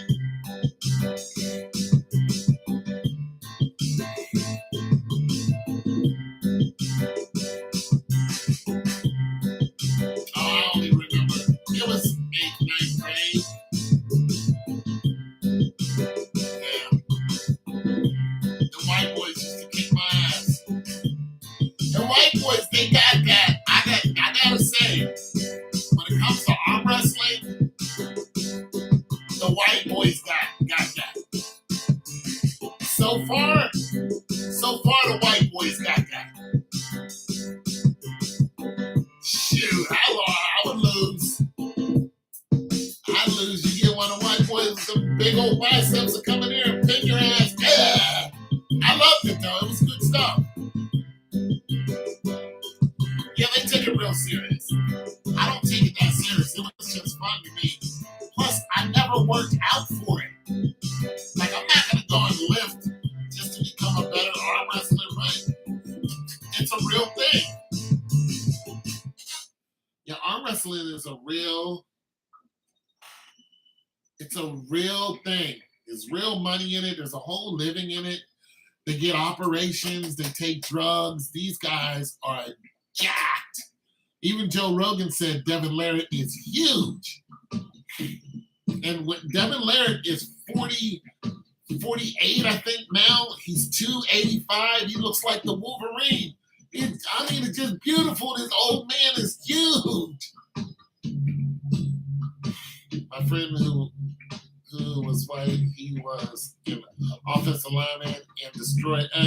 Yeah, them white boys, man, when it comes to super heavy lifting, I gotta say the white guys have it. I mean, when it comes to that, they got us in that. Now wrestling, we're still in there somewhere, but I think they might got us in wrestling too. The Russians got us in wrestling. The Northmen have us in heavy lifting. Yeah, well, see, yeah, the Northmen, the Vikings, those guys, those guys from Zurich, those are the strongest guys on the planet. I've seen brothers in strongman competitions, but they always get beat by the white dudes. See, I give white people their props when they deserve it. When you out there doing that, when you out there deadlifting 1,000 pounds, and yeah, I give you your props.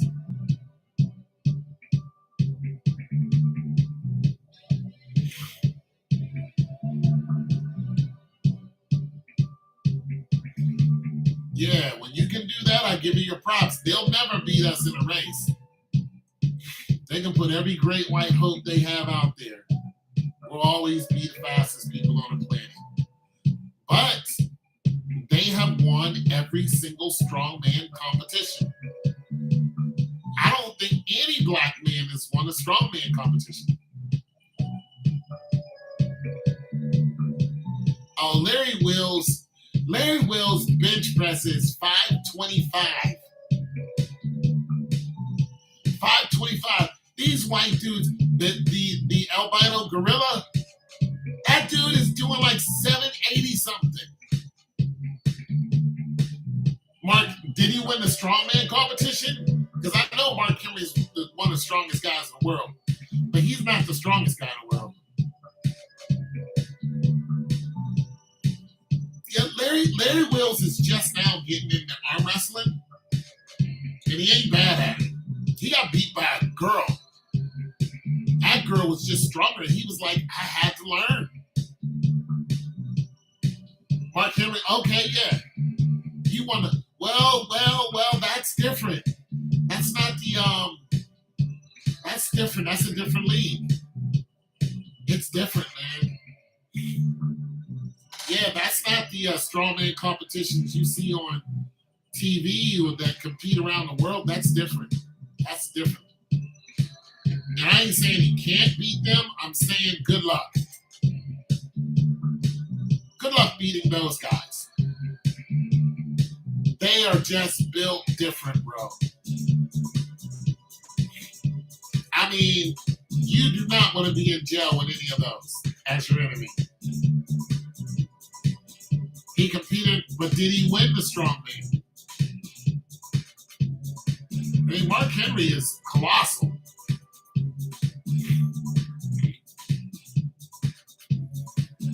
You're not, listen.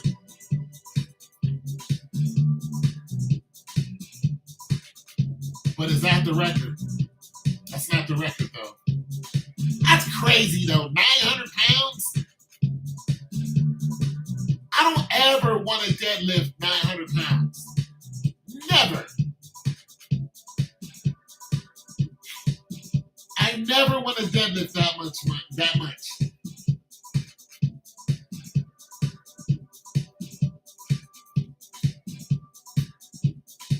Never. Oh, there's no doubt about it. No, bro, I'm not fronting on nobody who's doing 400 and over. I'm still in the 300 club when it comes to deadlift, bro. And I'm a 6'2", 285-pound man. I got injuries, but still, you know, I mean, my back injuries ain't helping me, but bro, come on. Listen, with a perfect body and 20 years younger, I'm still not going over 500. I'm not built like that. I'm not built like that.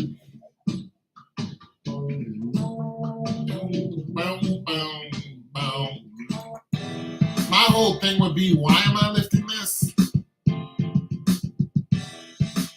Why am I getting money for this?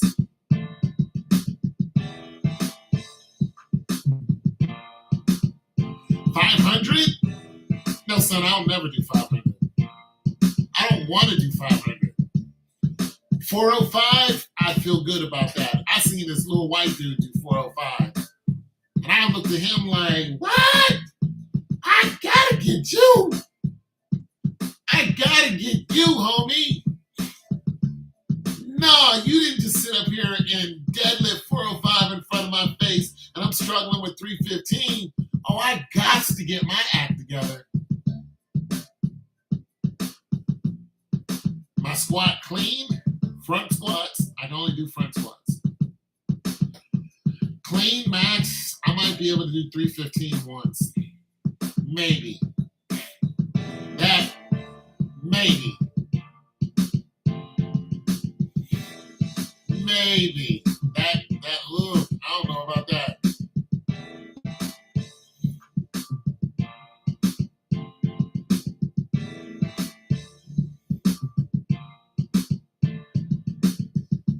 I might be able to get that once.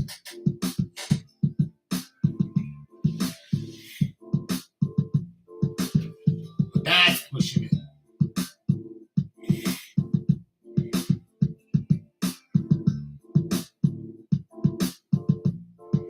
Yeah.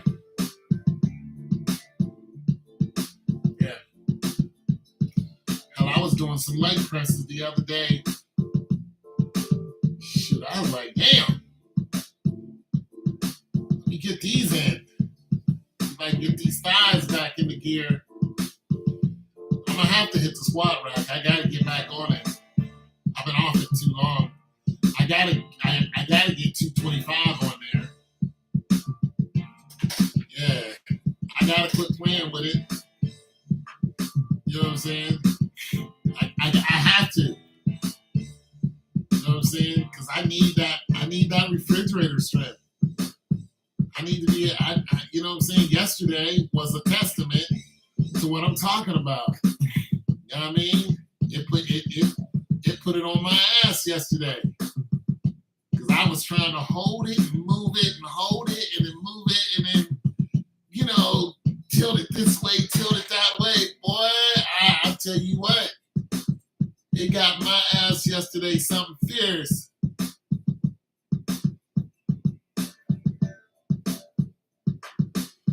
Oh, that's crazy. Oh, thanks. What's happening, man? How you doing?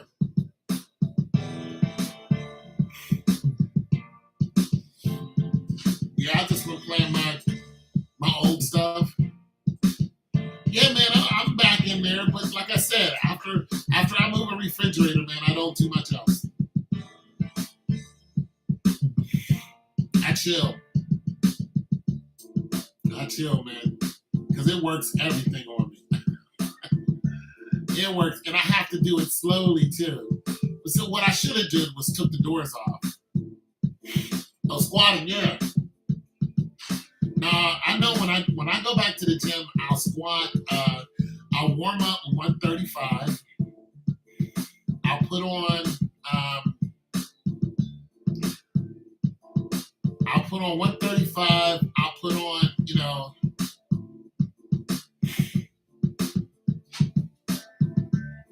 I'll warm up with real good with 135. I'll probably do 2 sets of warm ups.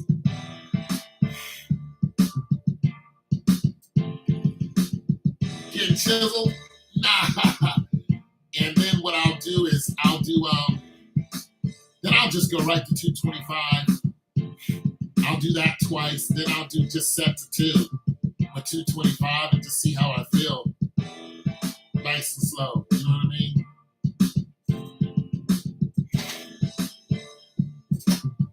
There you go again. But yeah, that's what I'll do. And then eventually I'll put on 275, try to get that once. And then I can see where I'm at with 275.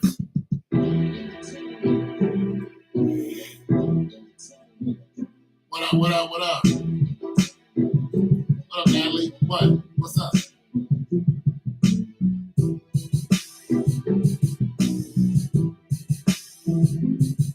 New York!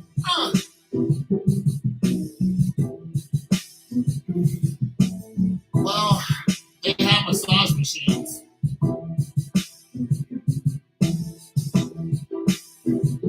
Oh yeah, I believe that. I didn't get 315.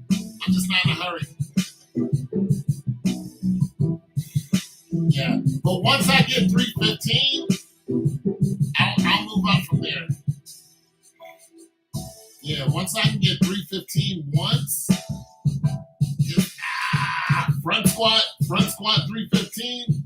Woo! Woo! That heavy right there. One time for the one time. One time. Down. Ooh! Lightweight. Hey! Yeah, I could probably get it one time for the one time. You know what I'm saying? But once I do that, I can move up. Yeah. Once I hit it with the Coleman, lightweight, baby, douche. I gotta get my sets of 225 in there though. Once I'm really good at 225 and hit 275, I know once I hit 275, I'm gonna hit 315. But I don't want to get stuck, and I don't want to go halfway down and then have to. I don't want to do like this. Nope. I won't be able to go down, break the plane. Up,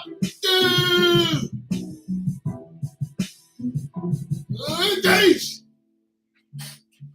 I want to be able to break the plane and get that good deep quad action in there. Because that's what I'm practicing when I'm doing 225. That deep quad.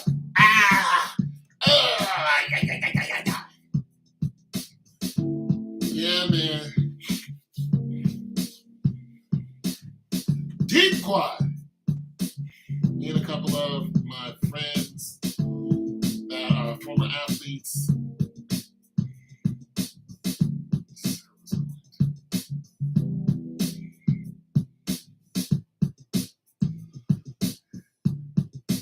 You and your friends will get met with 285 pounds of pure fury.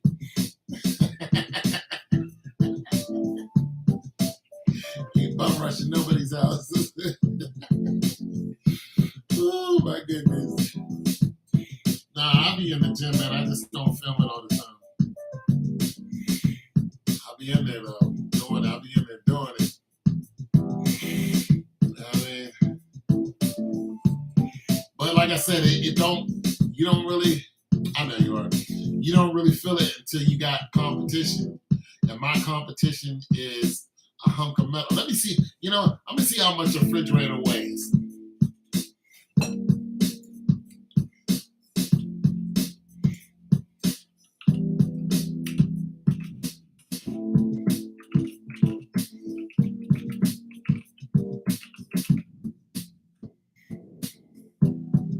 seen some people moving with ease. Oh, stop it.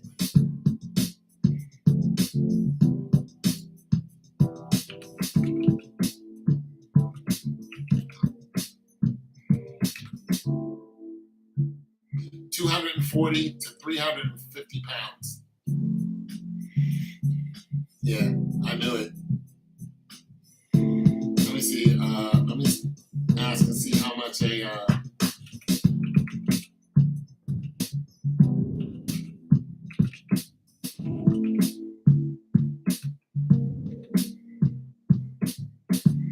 Yeah. Yeah, 240 to 340. Them jokers are heavy, son.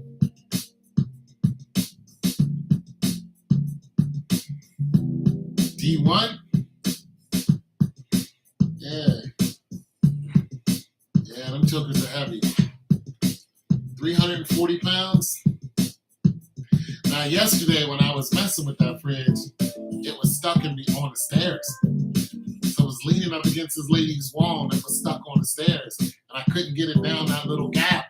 So like I said, I had to take off the banister to do it. Then I had to take off the door to get that extra room. And then I had to wiggle it down. And, you let it drop, that's one thing. But if you're in a customer's house, you can't bust up their walls.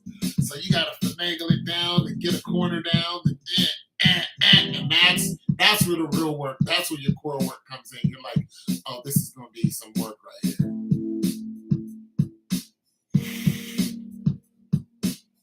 What's that?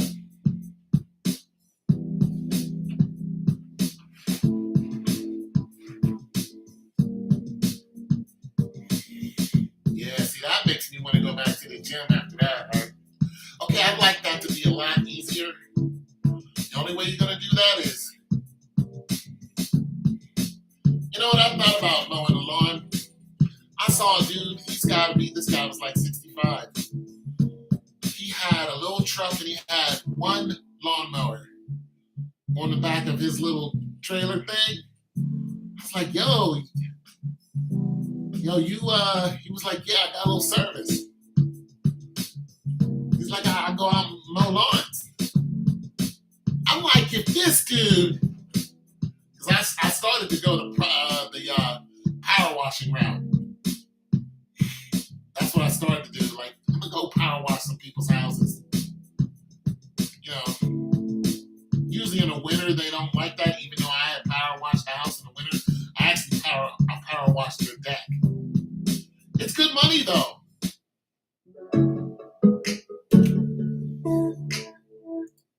I think my next move is selling insurance.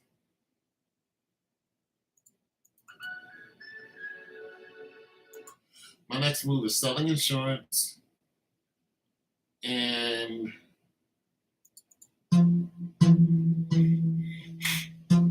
yeah, that's my next move.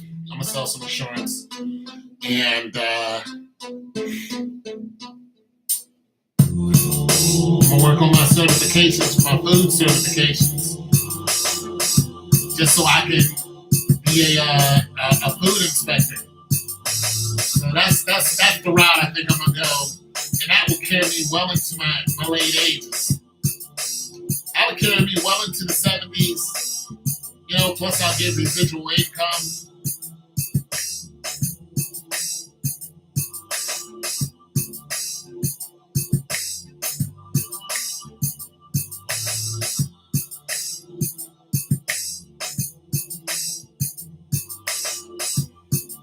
So I had to jam that for a minute.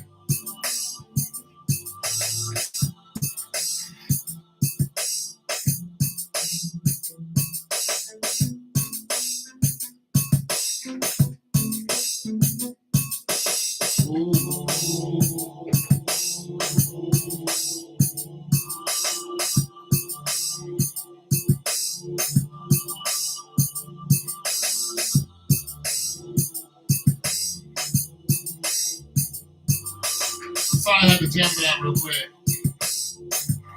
Yeah, that's my next move. Selling insurance. Yeah, that insurance will lead.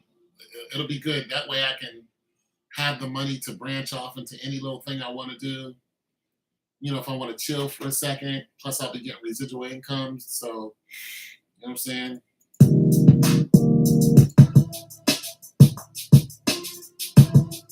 I want to go at it real hard. I can. If I don't have to. But of course, the whole idea is to build up some residual income for the future. And, I love residual income. So, plus, getting your license costs about somewhere like $500. That's with your test and your training. And your training is like $200 or less. Then you got a couple tests you have to take. So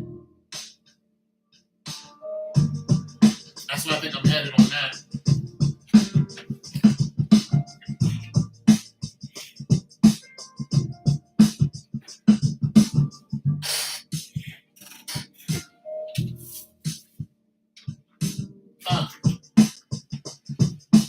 Damn, it feels good to be a gangster.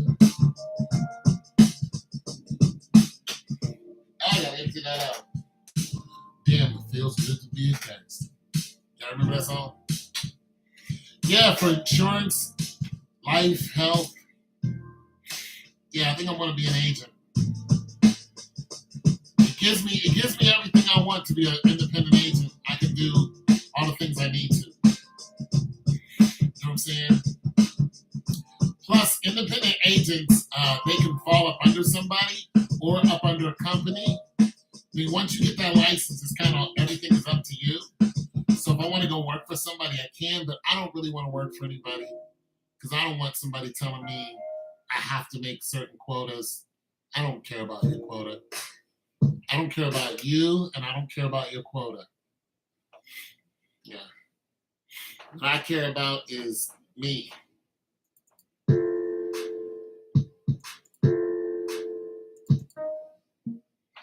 Yeah, I don't care about your quota.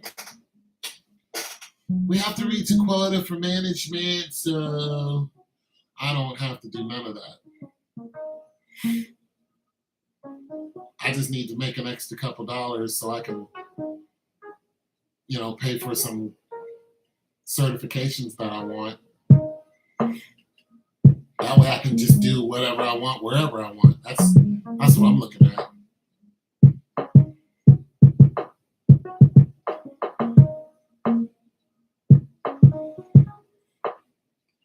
Yeah, I don't want to reach nobody's quota. I don't give a damn. You gotta have so many sales. No, you have to have so many sales.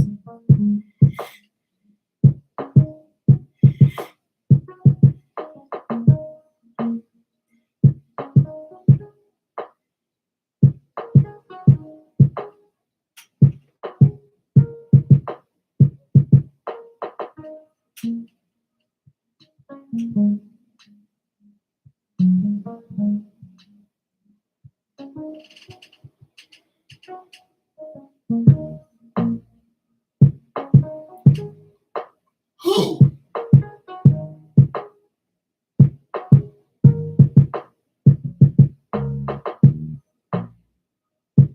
You?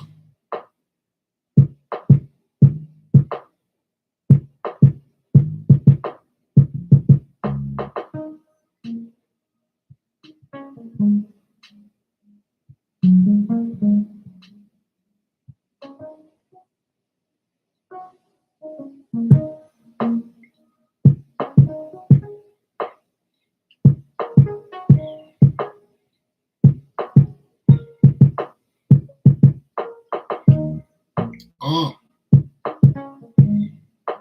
Damn! Who asked for it? You or her?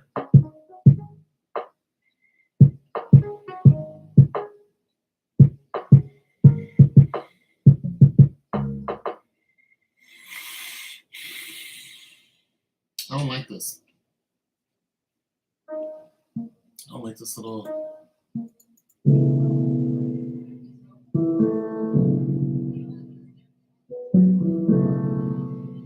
I don't like this. I don't like this at all.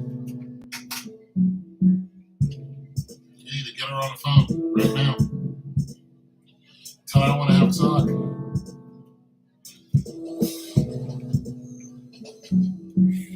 need to talk to both of you right away.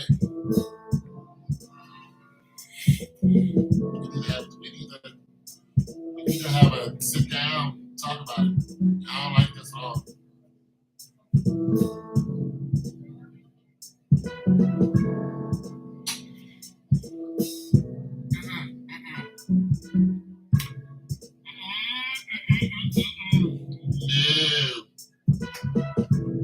Nope.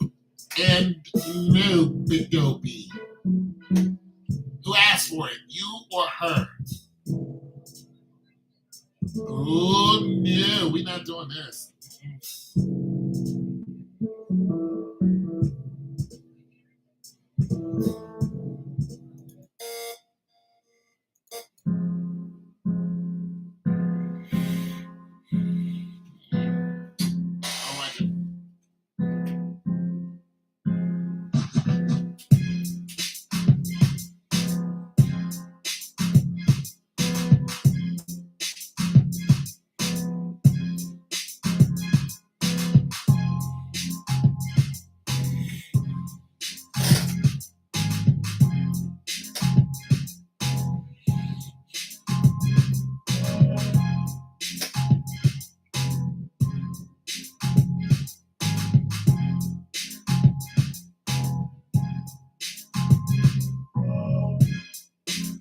Who asked for it?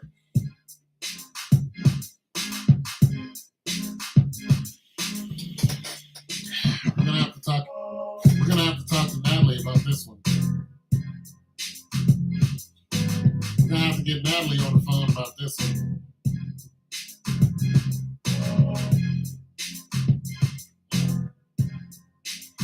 Mutual? Nah. Somebody started it. Somebody started it. Who started it? Who started the fracas? Who started the brouhaha? What argument started it? Now it was because of a reason. Money, infidelity. Somebody stressed somebody to say, you know what? Then, Mr. Sir, it's over. Nah. Somebody. Ah, there it is. Yeah. Well, okay. Was it something she had on? Was it something she said? Did you bang another chick? Did she bang some dude? You know, did she eat all your popcorn? Something happened.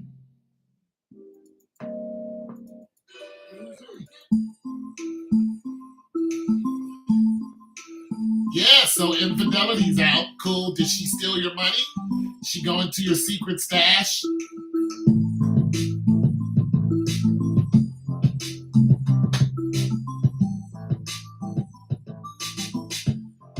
No. Well, what's not appreciated?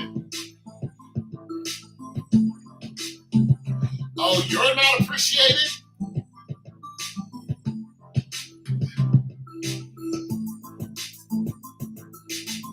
You're not appreciated? All this hard work you're doing? What, are you working? You're working, right? Yeah, you're a physical trainer, so you're working.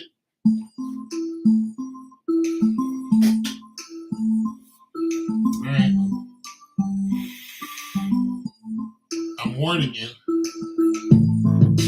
You don't want to see another dude walking around with your kids. You better think about it. Because that's exactly what's going to happen. You don't want somebody else calling your kids son or daughter or whatever you got. You better think it through. You don't want somebody else sleeping with your wife. You better think it through. You better think it through. You better do it. You better do it. The grass is not greener. These chicks out here, they're not. The grass is not greener out here. There's no, Tom, Tori, there's Tori. no, there's no, some young poontang out here that's dying to be, inseminated by you. That's not how it goes. These girls don't stick around. They're disrespectful. They set you up to get killed. It's different than it was then. Disrespect. You haven't seen disrespect till you try to talk to one of these females today. Oh, no. You don't know disrespect. You don't know disrespect, homeboy, till you hit the dating scene. You ain't seen disrespect yet. Till these chicks call you old. Till they pick apart everything. Everything. Your hairline, your shoes, everything. The way you talk, everything. Everything's up for grabs with these females today. Everything. Everything's different. They'll pick anything to get on their phone and talk to their girls about you, take a picture of you, make fun of you, blast you all over the internet. Anything, any excuse that they have. These chicks are all about money. They all want money. They don't want to do anything. There's no cooking and cleaning. None of that's waiting for you. None of that's waiting for you. Nobody's cooking for you. If you catch one, they're going to be older than you. They're going to have some man still sniffing their panties somewhere. They're going to be telling you lies. The grass is definitely not greener.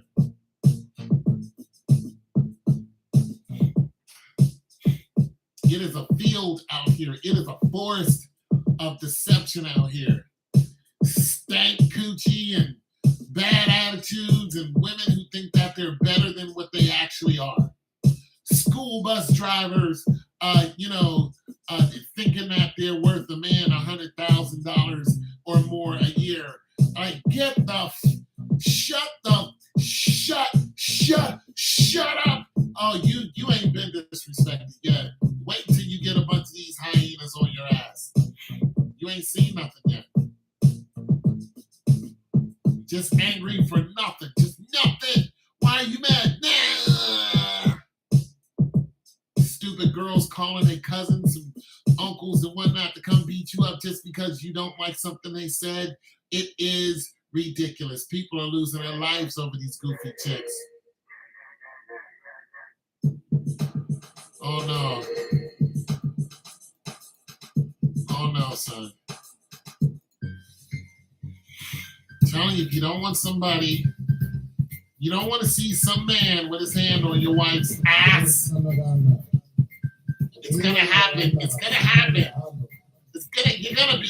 You're gonna look at your woman like, what the? You're gonna go through the roof. You're gonna go straight through the. You're gonna go through the roof when you see a man with his hand on your wife's ass, and her with a big ass smile on her face. And I'm gonna tell you something. She's gonna play that role, even though she ain't really happy. She gonna act like she is just because she don't want you to be happy. When you see that, you're gonna be like, "What up, homie?" Well, give her a kiss and whatnot. She gonna, hi. You come to pick up the kids? You'll be like, yeah, where they at? They're inside. Yeah, go get my kids, homie. Yo, kid, yeah, they call me daddy. You ain't here. Make sure you get them back here by 6 tomorrow, homie. Take her in the house and wear her ass out. Make sure that you can hear it while you're. And listen. I have been on both sides of the spectrum. I have been the doer and the doee. You're not gonna like it. I have been the cheater and the cheated and the cheatee. And I'm telling you, I had no remorse until it was done to me. Then I was like, damn, how you gonna do this to me? Well, I did it to somebody else. I did it to somebody, and so it happened to me. Now I don't do it anymore. Now it doesn't happen to me anymore. It's going to be rough. If you love that woman, y'all better sit down and have counsel.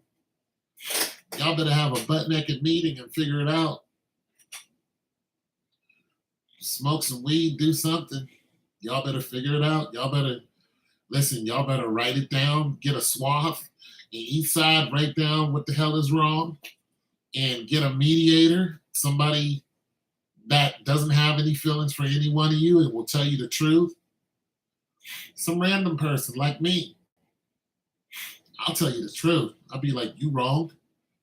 Homeboy, you wrong. And then she wrong.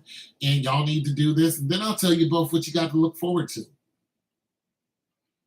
If she don't want another, woman, on her knees in front of you, then she better fix it.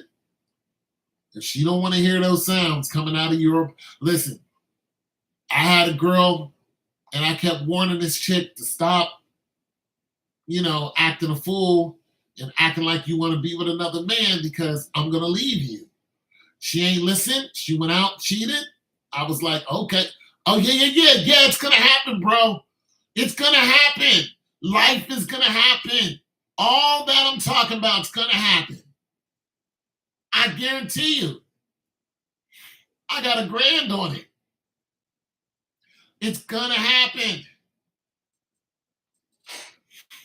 She kept messing around. I told her, you better stop. She didn't believe me. I moved in the apartment right across the hall. She heard me getting down with the get down.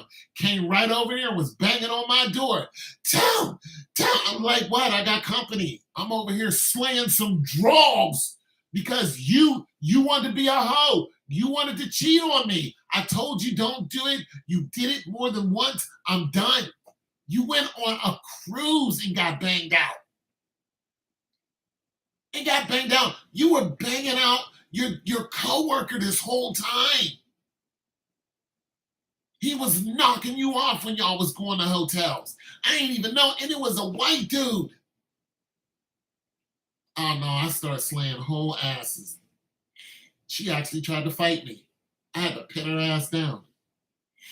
One day she came over and I was like, what's up? I'm about to, go outside. So-and-so's waiting on me. She just looked at me and she jumped at me with all fours and her nails scratched my eye. I grabbed that chick.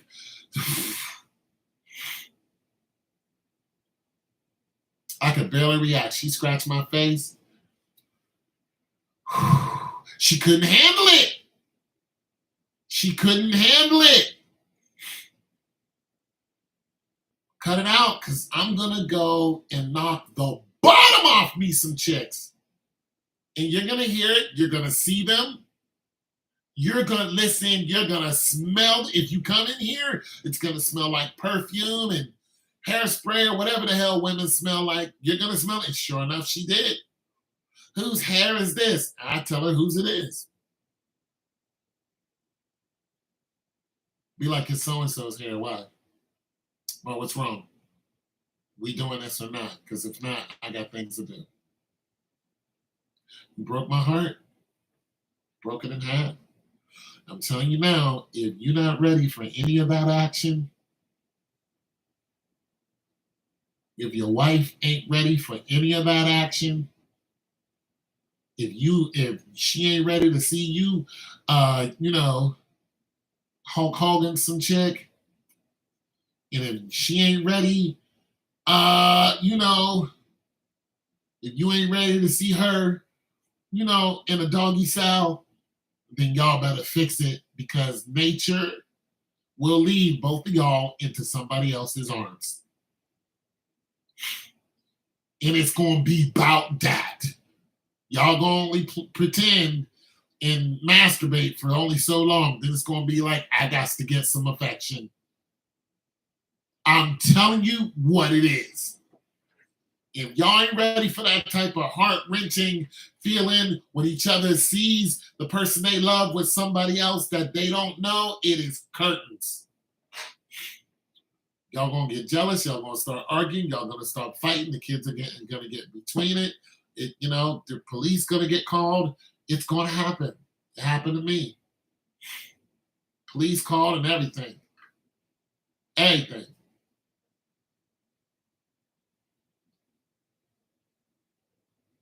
I'm warning you. Looks like a 0. I don't know if you guys are still here, but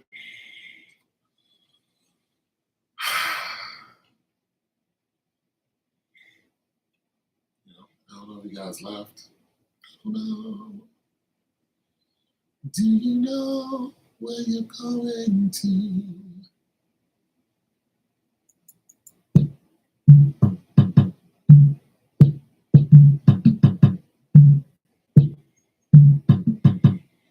Turn me up a little bit. Turn me up a little bit. It's Natalie Gatley. Don't know what you're getting yourself into. Y'all ain't ready for them tears. Y'all ain't ready for them tears. Who's that? Who's this dude?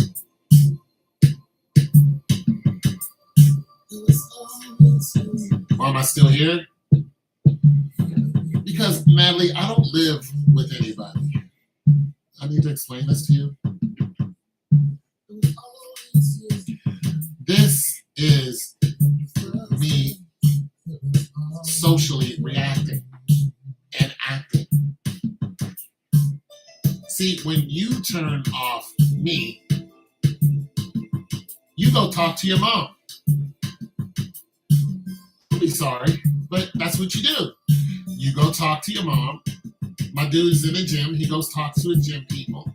Goes home, talks to his kids. Me, I don't go talk to anybody. I get done here. I go downstairs. I grab some vittles. I walk outside. I stand there. I look around. Then I come back upstairs with said vittles. Sit right back here. Lament over my loss of money, over my stocks, which I didn't lose because I didn't sell out, but try to figure out what the stocks are going to do tomorrow because that's my second job.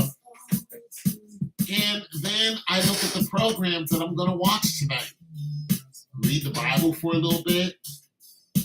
I look and see what programs have come out that I like. And tonight it's going to be, see what I'm doing tonight. Natalie's interested. Natalie wants to know. Natalie has asked, Natalie wants to know, why am I still on? Natalie has inquired. And because she has so inquired, I believe that Natalie should know and have a solid answer. A solid answer on why I sacrificed so much time to dilly-dally, and I make $0 doing it. I make no money doing this. Why, Tom? Why do you do this? Why do you do this to yourself? Natalie wants to know. What's the point? Why are you still here?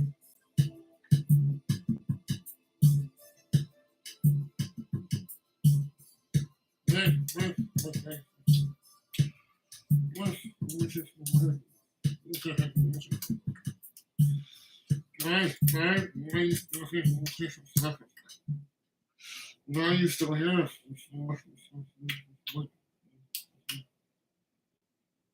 Why would you like why?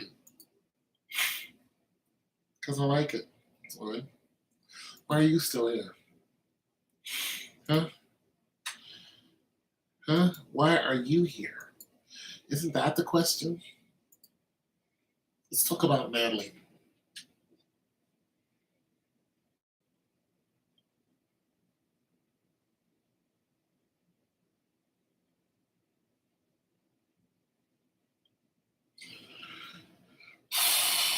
Let's delve deep into that.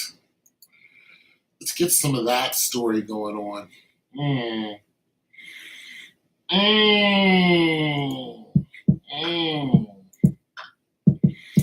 Let's dig deep into the Natalie universe.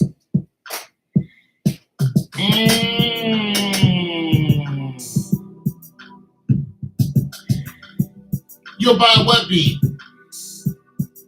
You'll buy my headset. when you get a job. You don't want these old raggedy things. Hell, you can get these for $45 brand new. Yeah, these aren't expensive. And they're remote control. Excuse me, they're Wi-Fi control. And they have noise blocker. These are really good headphones. No, I said you buy me one. Hey, I'll take them. Anything you buy me, I'll take it. As long as it's legal. Yeah, let's jump into the Madly verse. What's that about? What does Madly do all day? What does Madly do? Madly won't tell us. Madly will not tell us what she does. We don't know anything about Madly. We know she lives, kinda. We know she lives with her mama. We don't know we have an idea what she looks like, so, mama and sisters. We don't know if Madly's fat, though. That has been the question. Is Madly fat? Madly won't send us we don't have any idea. Madly won't send us any picture because that's too gauche. We don't want to do that, so no, we don't want to do that. But she has locks in her hair. Come down her shoulders, but not past her bosom. But we don't know if Madly's fat.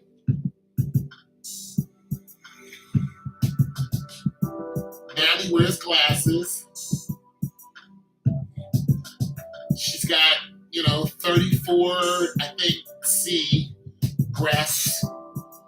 She doesn't have a fat ass, but it's probably shapely. But I don't know.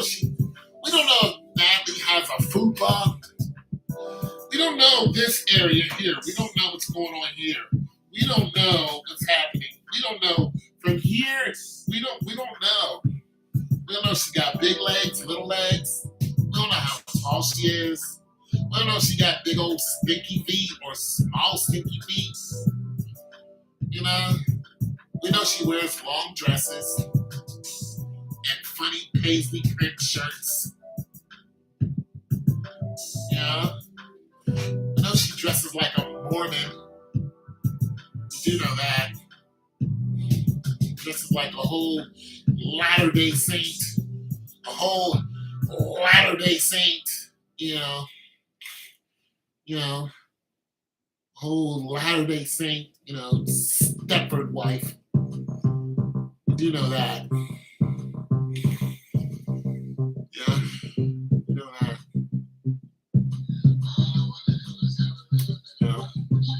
That whole look, the whole below the knee. We know she belows the knee.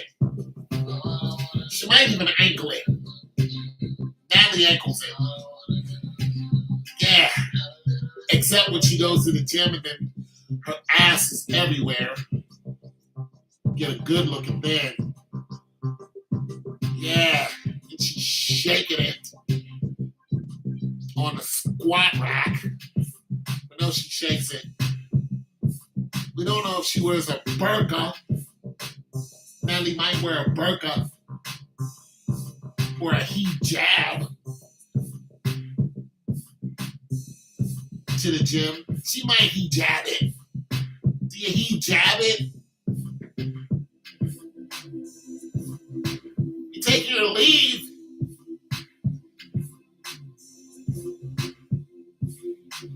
So you're doing wrong? Just trying to figure out what you look like. We don't know if you hijab it. We don't know. We don't know if you wake up with a head full of curlers. You wear them big old pink curlers in them. No, you don't, because you got locks in your hair, so no curlers for you. No. Big old pink and blue curlers with the bonnet. You bonnet it? Madly bonnets it. How do you bonnet locks? bonnet your locks. Go ahead and tell us, Natalie. Let's give a Natalie verse. Come on, Natalie, go ahead and tell us. You bonnet your locks, don't you?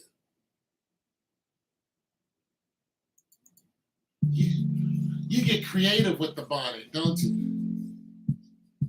You bonnet your locks, Natalie? You do that?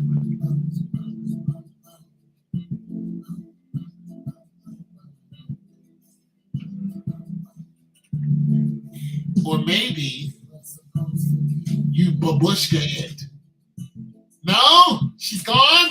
Bye!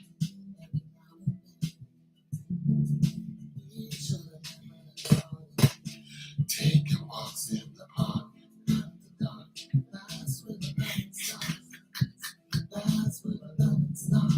I should have never laid lips on you. That's not what I'm supposed to do. Oh, but I couldn't help myself. My mind's over my body. Something else. Done. Something else. And now we're something else. This isn't the way it's supposed to be.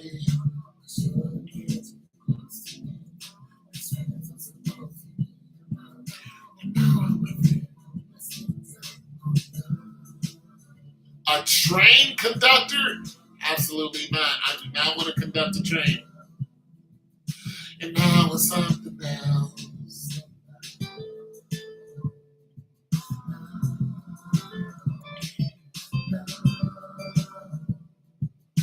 And now it's something else.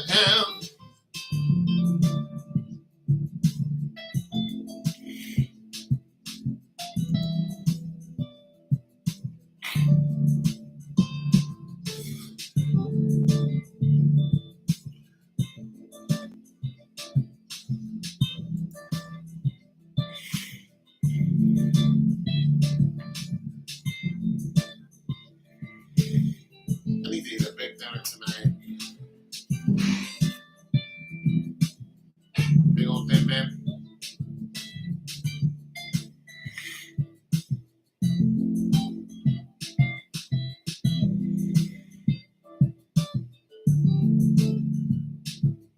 This isn't the way it's supposed to be. I should have been let you close to me. Cause friends are supposed to be. Now I'm with you. Did what we wasn't supposed to do. Should have not done what to do. Cause friends are supposed to be in love. Now I'm with you. That's what's supposed to be. Talk to each other every now and then. We should have never had started taking walks in the park after dark. That's where the loving starts. That's where the loving starts. I should have never laid lips on you. That's not what I'm supposed to do. But I couldn't help myself. My mind said no, but my body said something else. Something else. Something else. Babushka! Natalie, where's a babushka?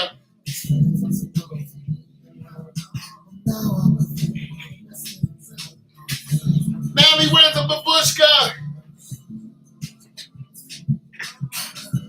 Babushka it. Natalie, where's a babushka? Yeah, she's mad now. You hurt my feelings. I don't wear a babushka.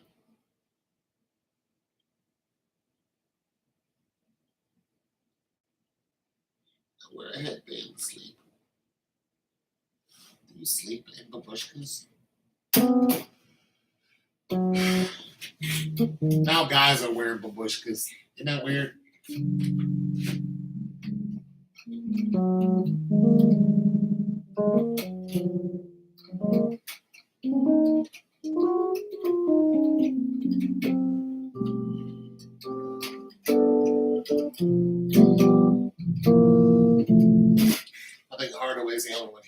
he's lifting weights. My brother getting them weights in. Once you get a divorce, man, you're gonna be calling me. Tone! Like, what happened? Man, you ain't gonna believe what she did, man. Like, yeah, what happened?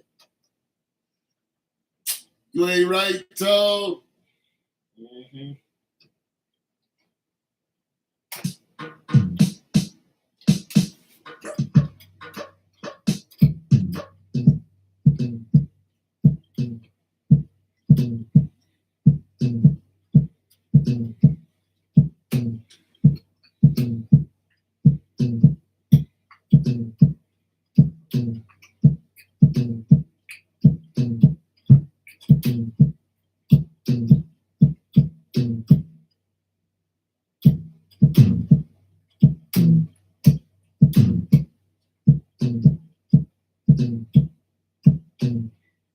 Don't do it, man. God hates divorce.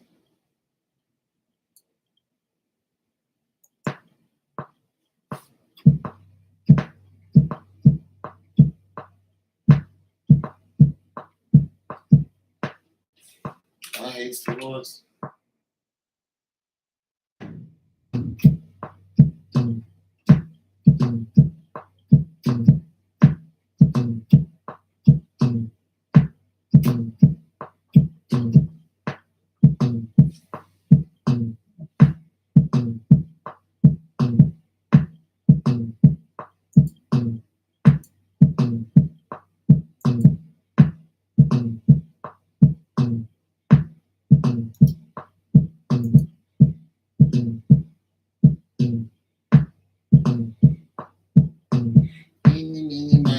Catch a tiger by the coat. You oughta let him go. Catch a tiger by the so if you oughta let him go. Itchy bite, he told you so. I'm so trying to get this overload. Trying to still hoping that it never snows. I'm trying to win it like it's never cold. I'm gonna tell the story about the thing that was never told. I mean, never.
so. Let me say it never so.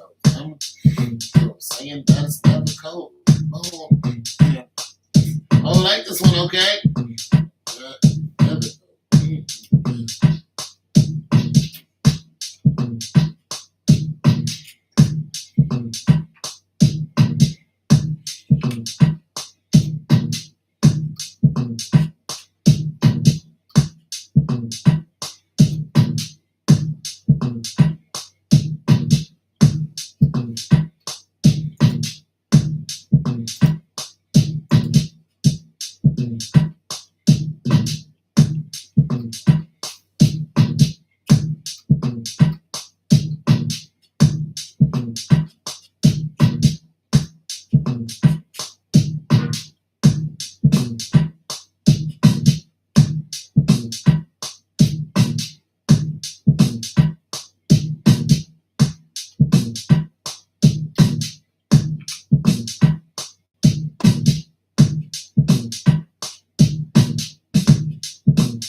I've got to have that hard bass in for that.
It's fine.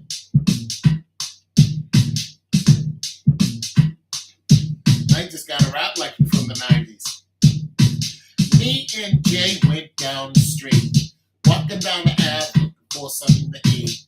Then these dudes came out of nowhere, a funny looking dude with the hat in his head. I said, yo, homeboy, why you looking like that? He said, homeboy, put you straight looking at. He pulled out the gag, we both ran way back home just as fast as we can. That's how you gotta do it. And that was that home, that home, that home, that home, home, boy. It go like that home, that home, that home, home, boy. Down here it's like that home, that home, that home, that home. Like that home, boy. It's like that home, that home, that home. It's like that home, boy. If you ain't strapped.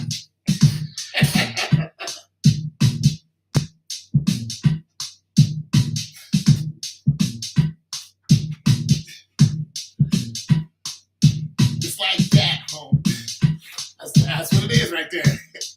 And this would be a hit. They'd be like, yo, have you ever heard of that song, That Homeboy? From the Homeboys? Yo, the Homeboys is funky fly, man. They so dope, yeah. Let's get you home to the radio. It's the Homeboys on the radio with their hit song, Got Homeboy, and here it goes. So you know you got some bread. Yeah. Scott the Rock.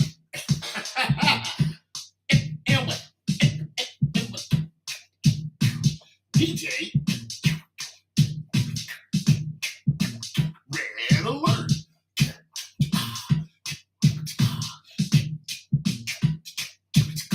Fresh. Now all you need is the horn.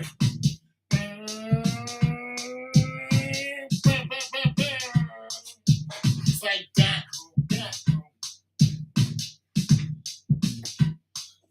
It's like that, home, that home. It's like that, homeboy, if you ain't strapped.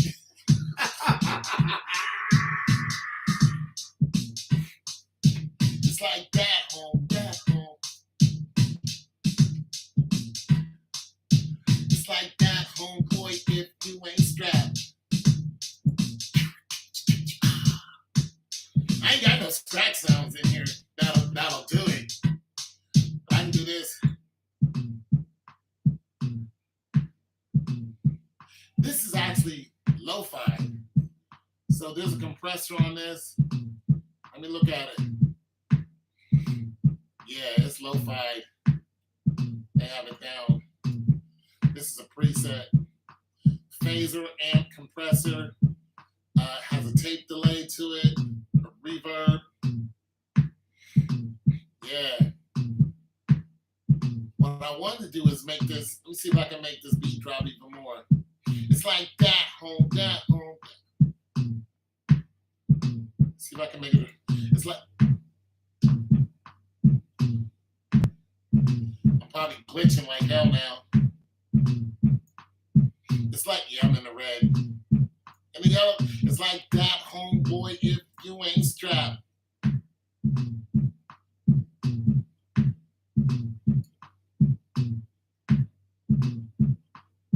It's like that, home. If you ain't strapped, it's like.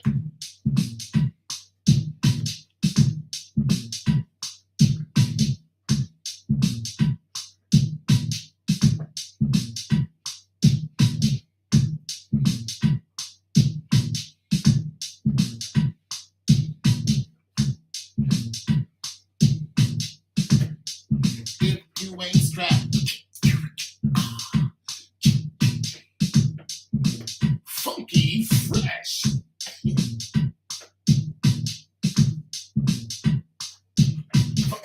Farmers Boulevard. If I rule the world.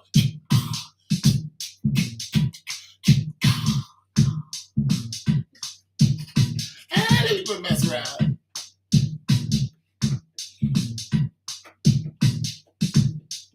I wanted to get this bass go. But this is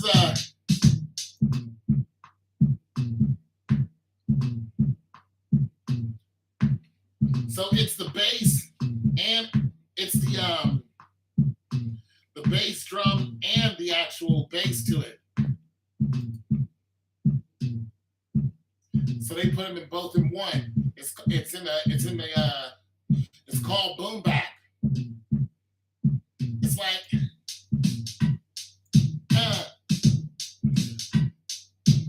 Roxanne Shante.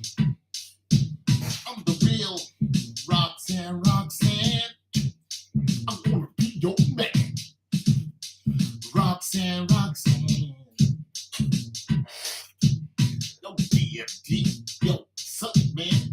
Think of that girl they call Roxanne. So, baby, don't you know?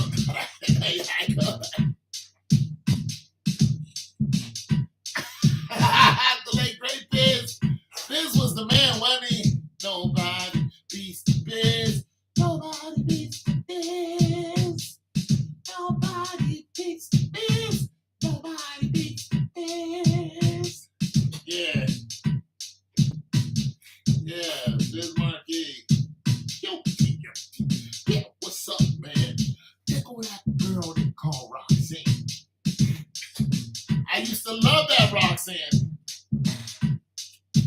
was huge. Pick up your nose and pick a winner. Yeah, Biz was a big dude, man.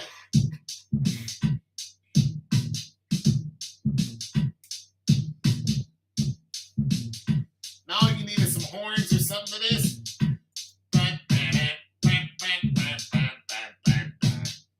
Yo, it's like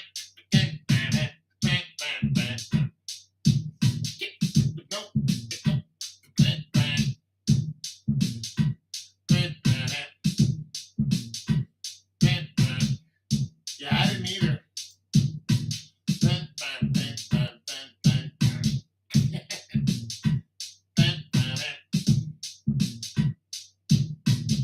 Ed Lover, funky Ed Lover.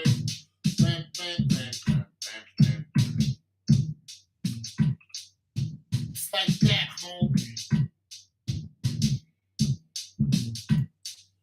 It's like that, homeboy.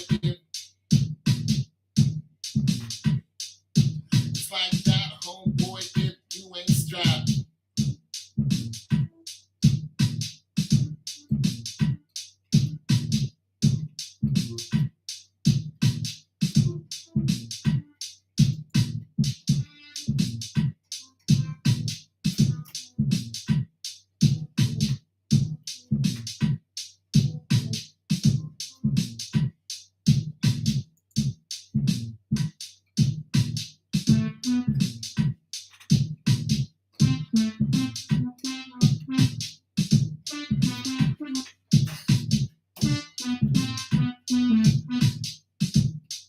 You already mapped out with these horns.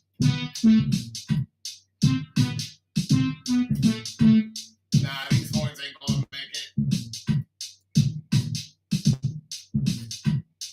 It's a dope beat, though.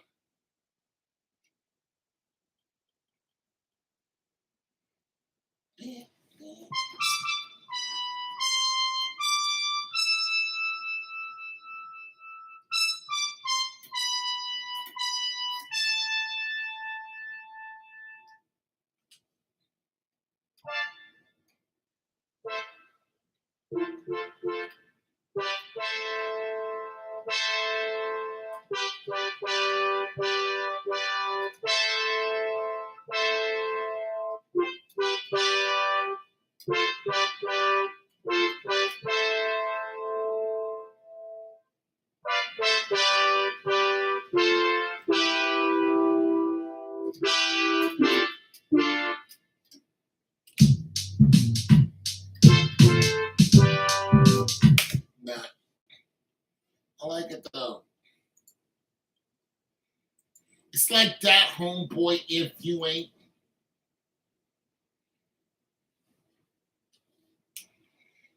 You like the horns?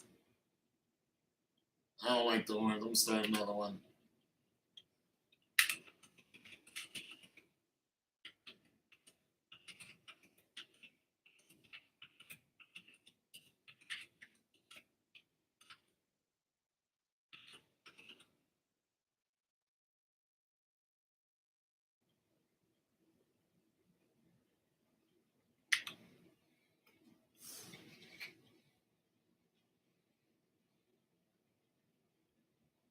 Huh.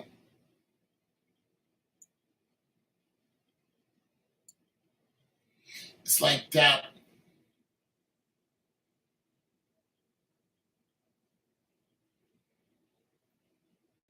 Yeah, but I ain't know how to get them just yet. I ain't know how to go make it go boom, boom, bam, bam, bam. You know, to get them to do right. Bam, bam, bam, bam, bam. Boom, boom, bam, bam. Boom, boom, boom, boom, boom, boom, boom, boom, bam, bam, boom, boom. You know what I'm saying? I ain't know how to really. It's like that, homeboy, if you ain't strapped.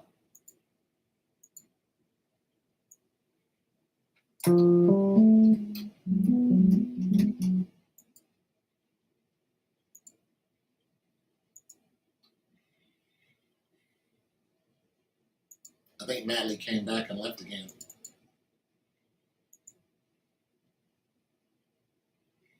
Natalie! Come back, Natalie. That sounds like a damn good song. Huh.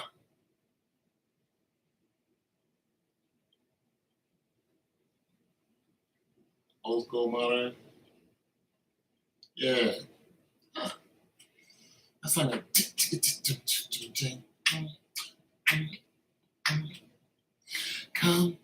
come back, Natalie. Oh, that's not a that's thanks. Let's dance. Come back when I was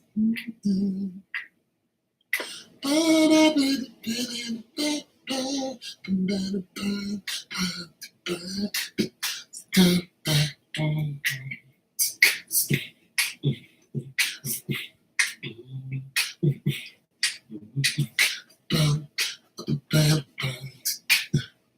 Oh, let me get some. Hey, Queen. No, she's not here. She left. She's pissed. She thinks she keeps saying wrong stuff to me because, I don't know. Sometimes it feels, I don't know. She doesn't understand that, I am very solitary.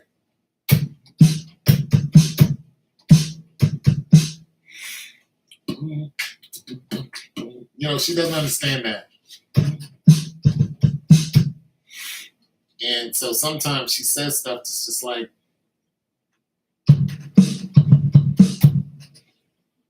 it's like, Natalie, I'm a solitary, I'm a one-man show.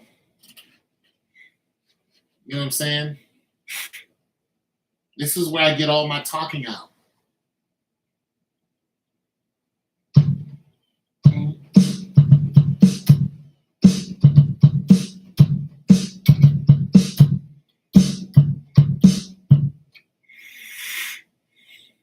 Start asking her about her. Natalie doesn't like to talk about herself.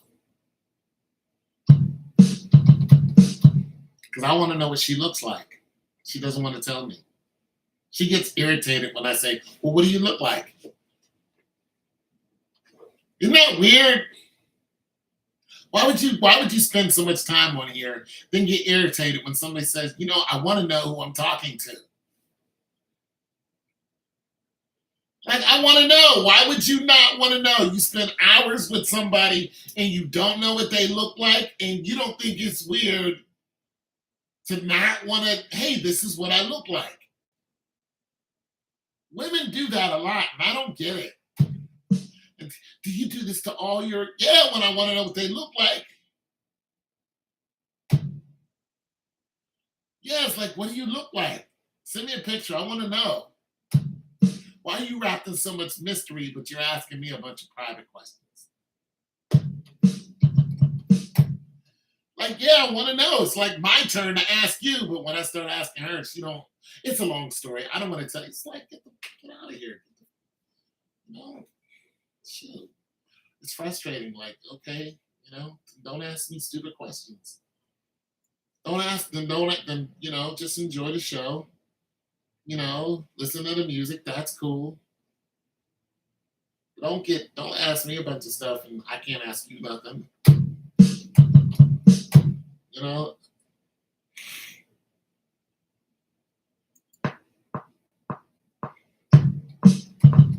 Because then,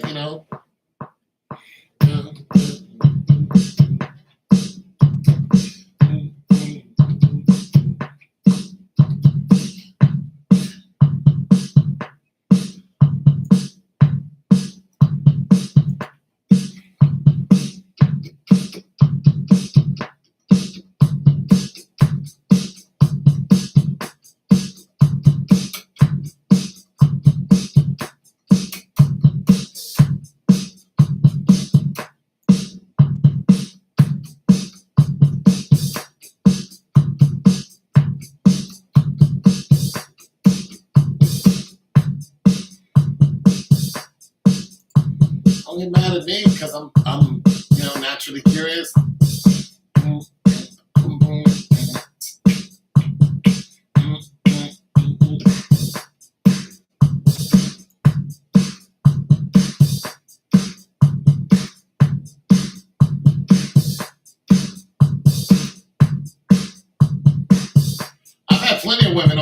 be like, yo, what do you look like? She'd be like, look me up on Facebook. Be like, all right.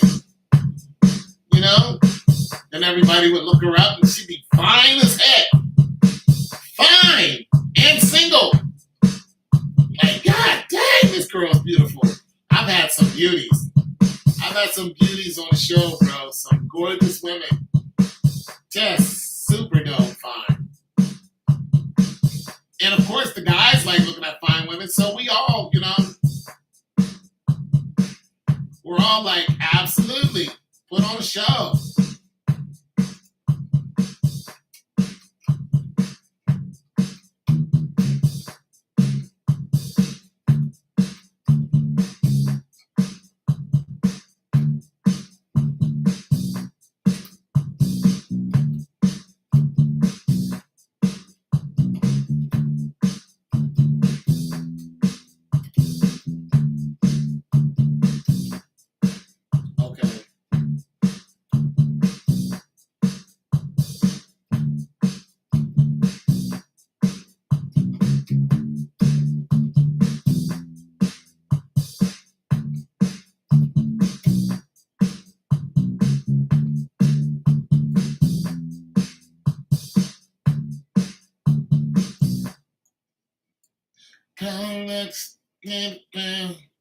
You don't have to hear my voice again if you just wanna around.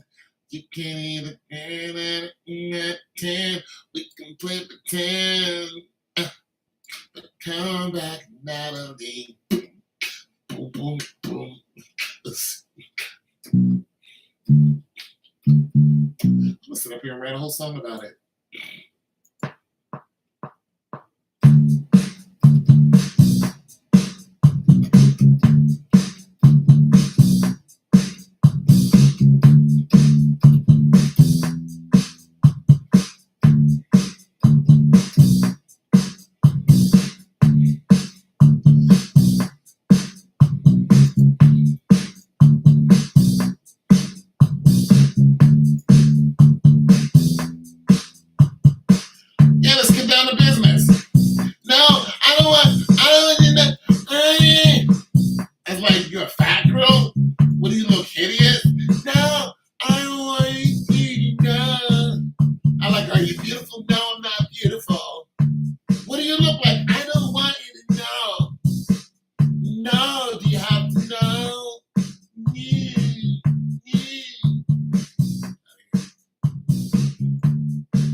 Come back, Melody. She'll be back.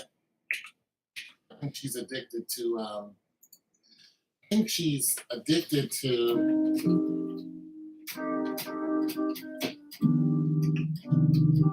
I think she's. Addicted to.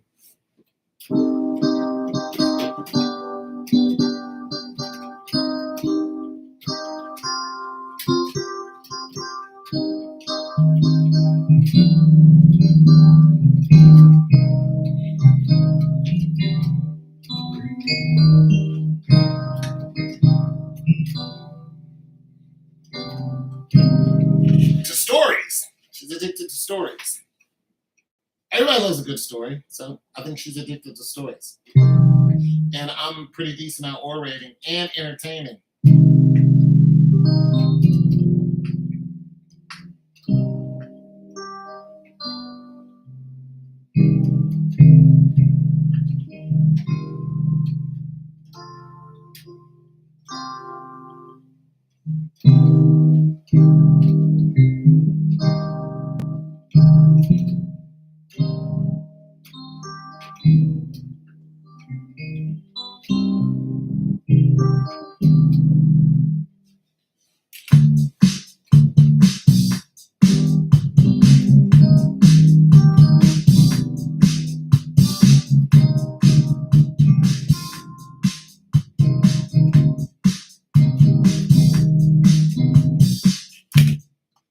I like the concept, but it ain't working.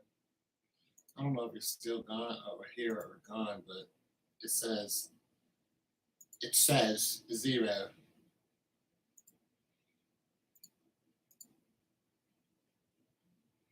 Come back, Natalie. Bam, bam, bam. Sicka bang, bam, bam, bam. Oh, I didn't mean to get you upset. Bam. I made you madder than I thought you can get. Oh, you just come online. We can talk about it one more time. Oh, come back now.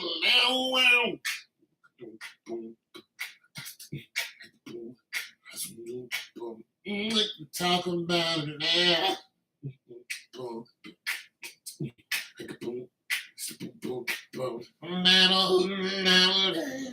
You found didn't let it out.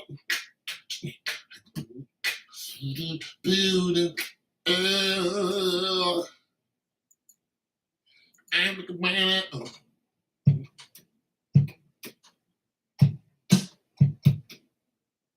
Come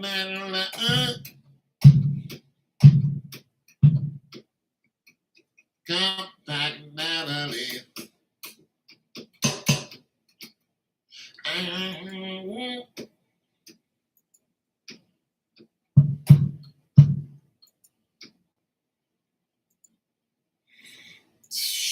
Yeah,